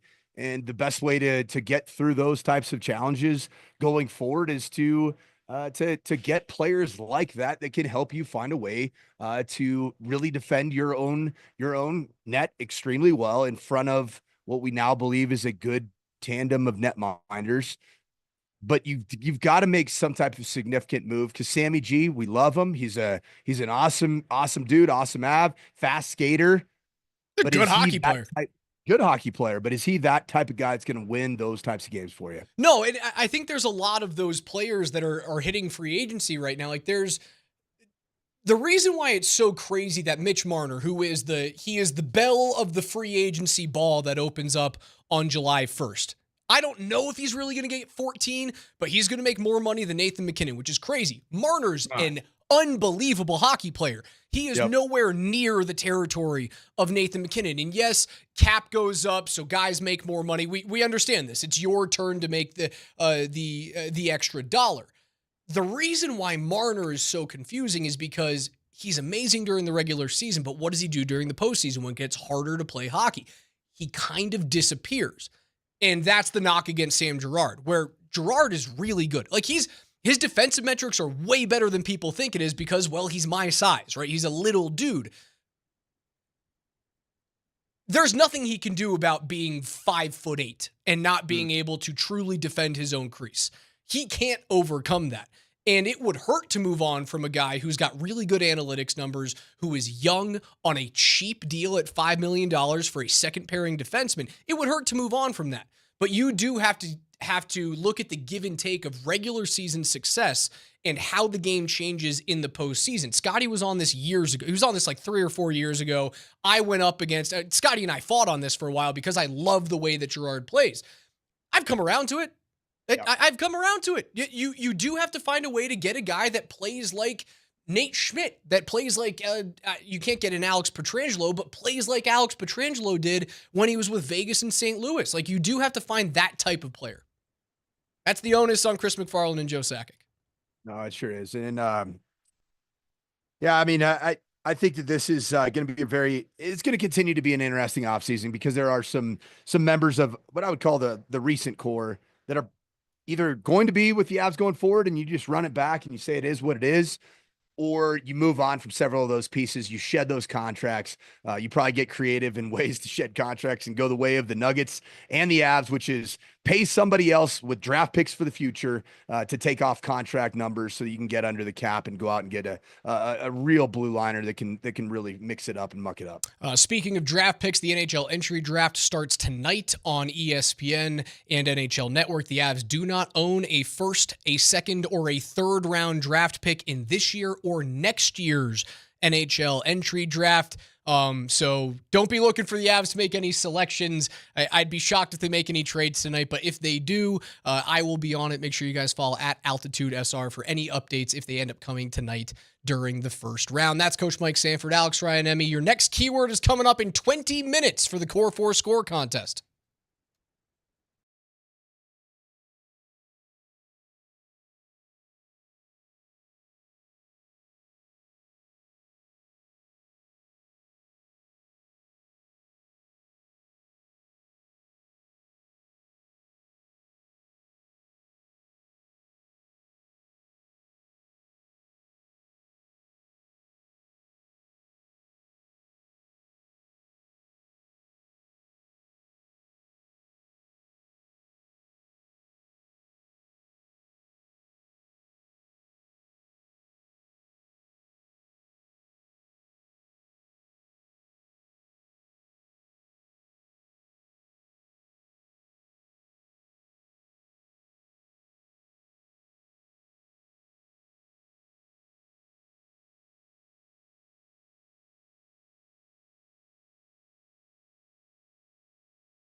Welcome back to the Morning Sprint, Altitude Sports Radio 92.5. Alex Ryan-Emmy alongside the coach Mike Sanford, who is out in Steamboat today. A beautiful backdrop. Like it makes me look like we're not in a dump. This is like the nicest radio studio in the country. The fact that you have Steamboat behind you, it kind of pisses me off. You know the old signs that say "Welcome to colorful Colorado"? A lot of times in June, July, that's a pure lie. And in Colorado is brown because you've had no rain and it's hot and dry. Right now, because of all the dang rain that we've been having, it is gorgeous. Wildflowers, lush greenery. So if you haven't get away a little bit, I'd say get up to the mountains, man. Air's fine up here. It's good for the soul. been grinding pretty good the last few weeks, man. It's nice to be up here in the beautiful Colorado mountains. Coach, we've been talking a lot about contract values and how it affects a team, right? Like the Nuggets have their 4th and 5th highest paid players on the roster, essentially not playing basketball for them last year. It's the reason why you end up running out of gas and you can't get past a very deep team like Oklahoma City. It's the reason why you end up finishing the postseason without any health, right? Because you don't have that deep rotation. Contract value for Bowen Byram, is it enough to kick the tires on bringing back a player that won a Stanley Cup championship in his very early years in this league? Well, the answer is yes, if the contract value is there. On ESPN, they just came out with the most team-friendly deals across the NFL, and there is a Bronco on that list. Can you guess who that Bronco is? I mean, it's the defensive player of the year. It's got to be, because that is a good deal for the Denver Broncos. They have right now the reigning greatest defensive player on planet Earth in the game of football, and that's Pat Surtain II. 4 years, $96 million, $40.6 million that are fully guaranteed at signing, $77.5 million in total guarantees. I would be shocked if he doesn't make all 96 in this contract, right? He's supposed to be a very durable player. He's not going to put up a stink. He's on a team that it might be the best defense in the league. It's like either Denver or Houston are those two best defenses. A lot of people think it's Denver. ESPN says this: you can make the case that Surtain did his deal too early, or that J.C. Horn out in Carolina was smart to wait to make his deal until after. But looking at the two deals next to each other makes you scratch your head. The better player at the same position got $6 million less in total guarantees, and sure, Surtain landed $11 million more in injury guarantees, but he's never been injured, and J.C. Horn has been. So the organization protected them against something that wasn't really an issue with Pat Surtain, and found a way to get the value on the other side of the contract. It's a home run. It's a home run, and the fact that you were able to get Pat Surtain on an average annual value that, for having the, in my opinion, the undisputed greatest corner in the NFL, the pure lockdown guy, the guy that's physical, that's big. He's not just a finesse, keep him out on the island, has no interest in being in the box. Pat Surtain II will mix it up. He is a very good tackler, a very good edge setter, if that's what you ask him to do. But it frees you up to be able to spend some money in what I think is going to be Zach Allen first, Nick Bonito second. And that's going to allow your defense to stay intact, particularly with the core pieces, because a lot of those pieces are young players. Don't forget about Jonah Ellis. This is a player that played hurt for a majority of last season. He's going to be trending in a positive direction. We all already know that Jade Barron is going to be a part of for a long time, and what he's going to be able to do with his versatility as a nickel, as a corner, even potentially as a safety if you ever find yourself in that big of a bind. And then you have, Q Robinson, an interesting outside linebacker. So I love the core of young players that are still on cost-controlled contracts, and it gives you the flexibility because Pat Surtain's not on some monster mega deal. It allows you the flexibility to keep this defense together. And ultimately, that might be the reason that you can find a way to get yourself back to the big dance, the Super Bowl, because of how good this defense is shaping out to be. Do you worry about signing those players and extending those players right now, looking ahead to next year's free agent class?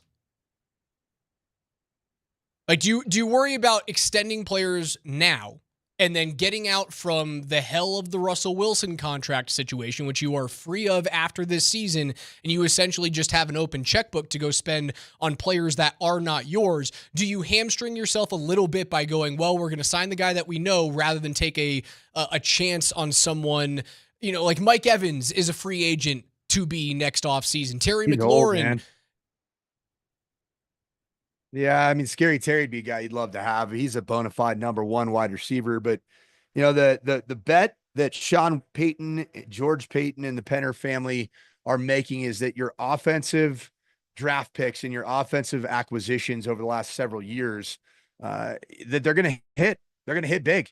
And that's going to be, is Devon Vele going to hit to be a guy that's at least a two-ish type receiver in the National Football League? Is RJ Harvey going to hit? is J.K. Dobbins going to hit? And he might just be a 1-year player. He might just, probably 1, maybe 2-year player for the Denver Broncos. The tight end position's the one that just doesn't feel like it's settled or even really has the chance to be a long-term solution. You don't really have the guy in-house that you'd say that is a guy that's going to help you win a Super Bowl in 2028. Unless it is Evan Ingram. 2026 free agents at the tight end position: Mark Andrews, Travis Kelce, Dallas Goedert, Kyle Pitts, David Njoku, Jonnu Smith, Noah Fant. It's a pretty good crew right there. It really is. It's a couple of headaches in there. You're not going to bring Noah Fant back. Njoku's been a bit of a headache, but super productive, a bona fide pass catching threat. The guy that I'd be interested, Dallas Goedert. Is he about 28 or is he a little bit older than that? I'm trying to think of where Dallas Goedert is in terms of his age. Dallas Goedert is 30. Yeah, he's getting a little bit long in the tooth. Obviously, you're not going to sign Kelce at 57 years old and with creaky joints and a megastar's girlfriend, fiance by that time. Who knows? Pro Football Focus has, in terms of the players that I'm questioning, we obviously talk about Jonathan Franklin Myers and Zach Allen and Nick Bonito. And does signing them and extending them this offseason screw you next offseason when you're done with Russell Wilson? If you look at what Pro Football Focus has in terms of their rankings for next year's free agents, next offseason's free agents, the defensive line free agents, 2 of the top 3 are Broncos. Number 1 is Zach Allen. Number 3 is Jonathan Franklin Myers. When you look at edge rushers, the edge rushers in free agency coming up in 2026 are through the roof. Nick Bonito is 5th on their list at a 78.7 rating. Well, because the players ahead of him are sensational. TJ Watt, Micah Parsons, Trey Hendrickson, and then this one, I still have a bone to pick with this because I think the years of this player's peak are so far behind him. Did a Bosa? No, but very close. Khalil Mack. Oh, yeah. What are we doing? Gosh, how old is Khalil Mack? They have Khalil Mack ahead of Nick Bonito, and I think that's a little crazy. Khalil Mack is 34 years old.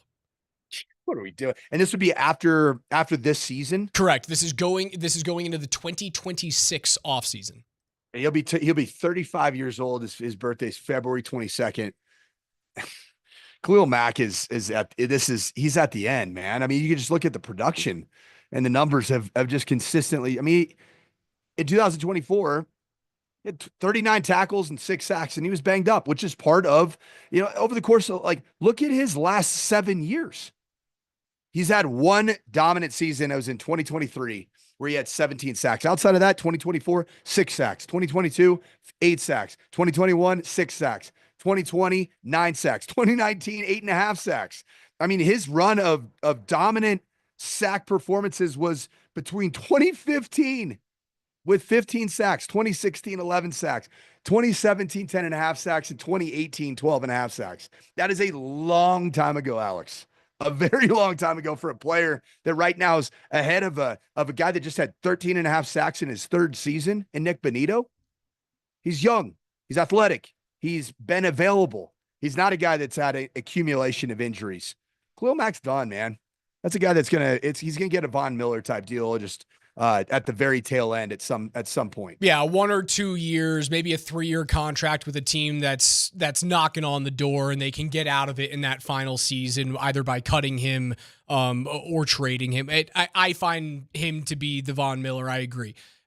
As we look at these contract values across these teams, and what's the worst contract on the Avs? For me, it's the Miles Wood contract. It's very edible at $2.5 million, but it's a long-term deal. I kind of hate it. When I look at the Broncos, man, there's not really a bad contract on the team. Find the bad contract. Good. It's a really good question. Is it I don't know if there is one. Okay, so, and I got to look at the exact terms and length, but there are 3 players that the Broncos acquired this offseason that you could look like the greatest acquisitions and contract ever, or they could be massive busts. And we're talking about Evan Ingram, injury history in the last several years. We're talking about Talanoa Hufanga, a bit of an injury history in the last couple of years. And then the third, obviously, would be Dre Greenlaw, injury history in the last couple of years. Okay, Greenlaw is 3 years, 39 million, 20 guaranteed at signing. Total guarantee is that $20 million. He's a free agent in 2028. His cap hit this year, 3.4. His cap hit in 2026 is 13.5, and then 6.7 in the final year of the deal. I apologize. That's Talanoa Hufanga's numbers, not Dre Greenlaw's. Here is here's the linebacker's number. 3 years, 31.5 million.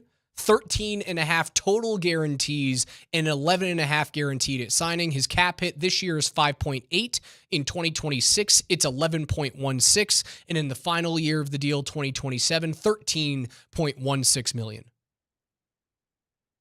Evan Ingram. Let me grab Ingram here in a second, Coach. Sorry, I'm trying to get there quickly. You're good. Sorry about it. Evan Ingram signed a 2-year contract at $23 million. 16.5 are guaranteed at signing and at total. He's a $5.956 million cap hit this year. And if he doesn't stay healthy, this is where it gets really sketchy.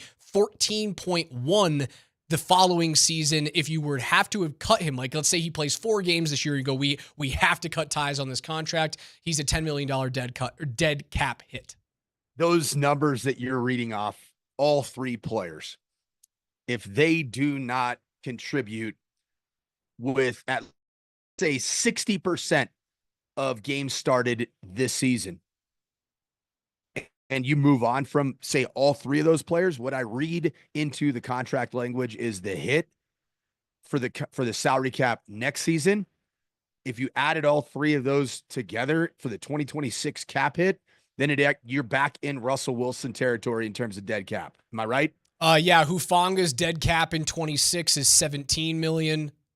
Greenlaw's dead cap in 26 is 4.3, so that's not that bad. Not bad. But then the Evan Ingram adds 10 and a third on top of it. And I see a lot of people texting in like, oh, the Russell Wilson contract is clearly the worst one. Yes, that is a given. We're talking about players that are actively on the roster right now.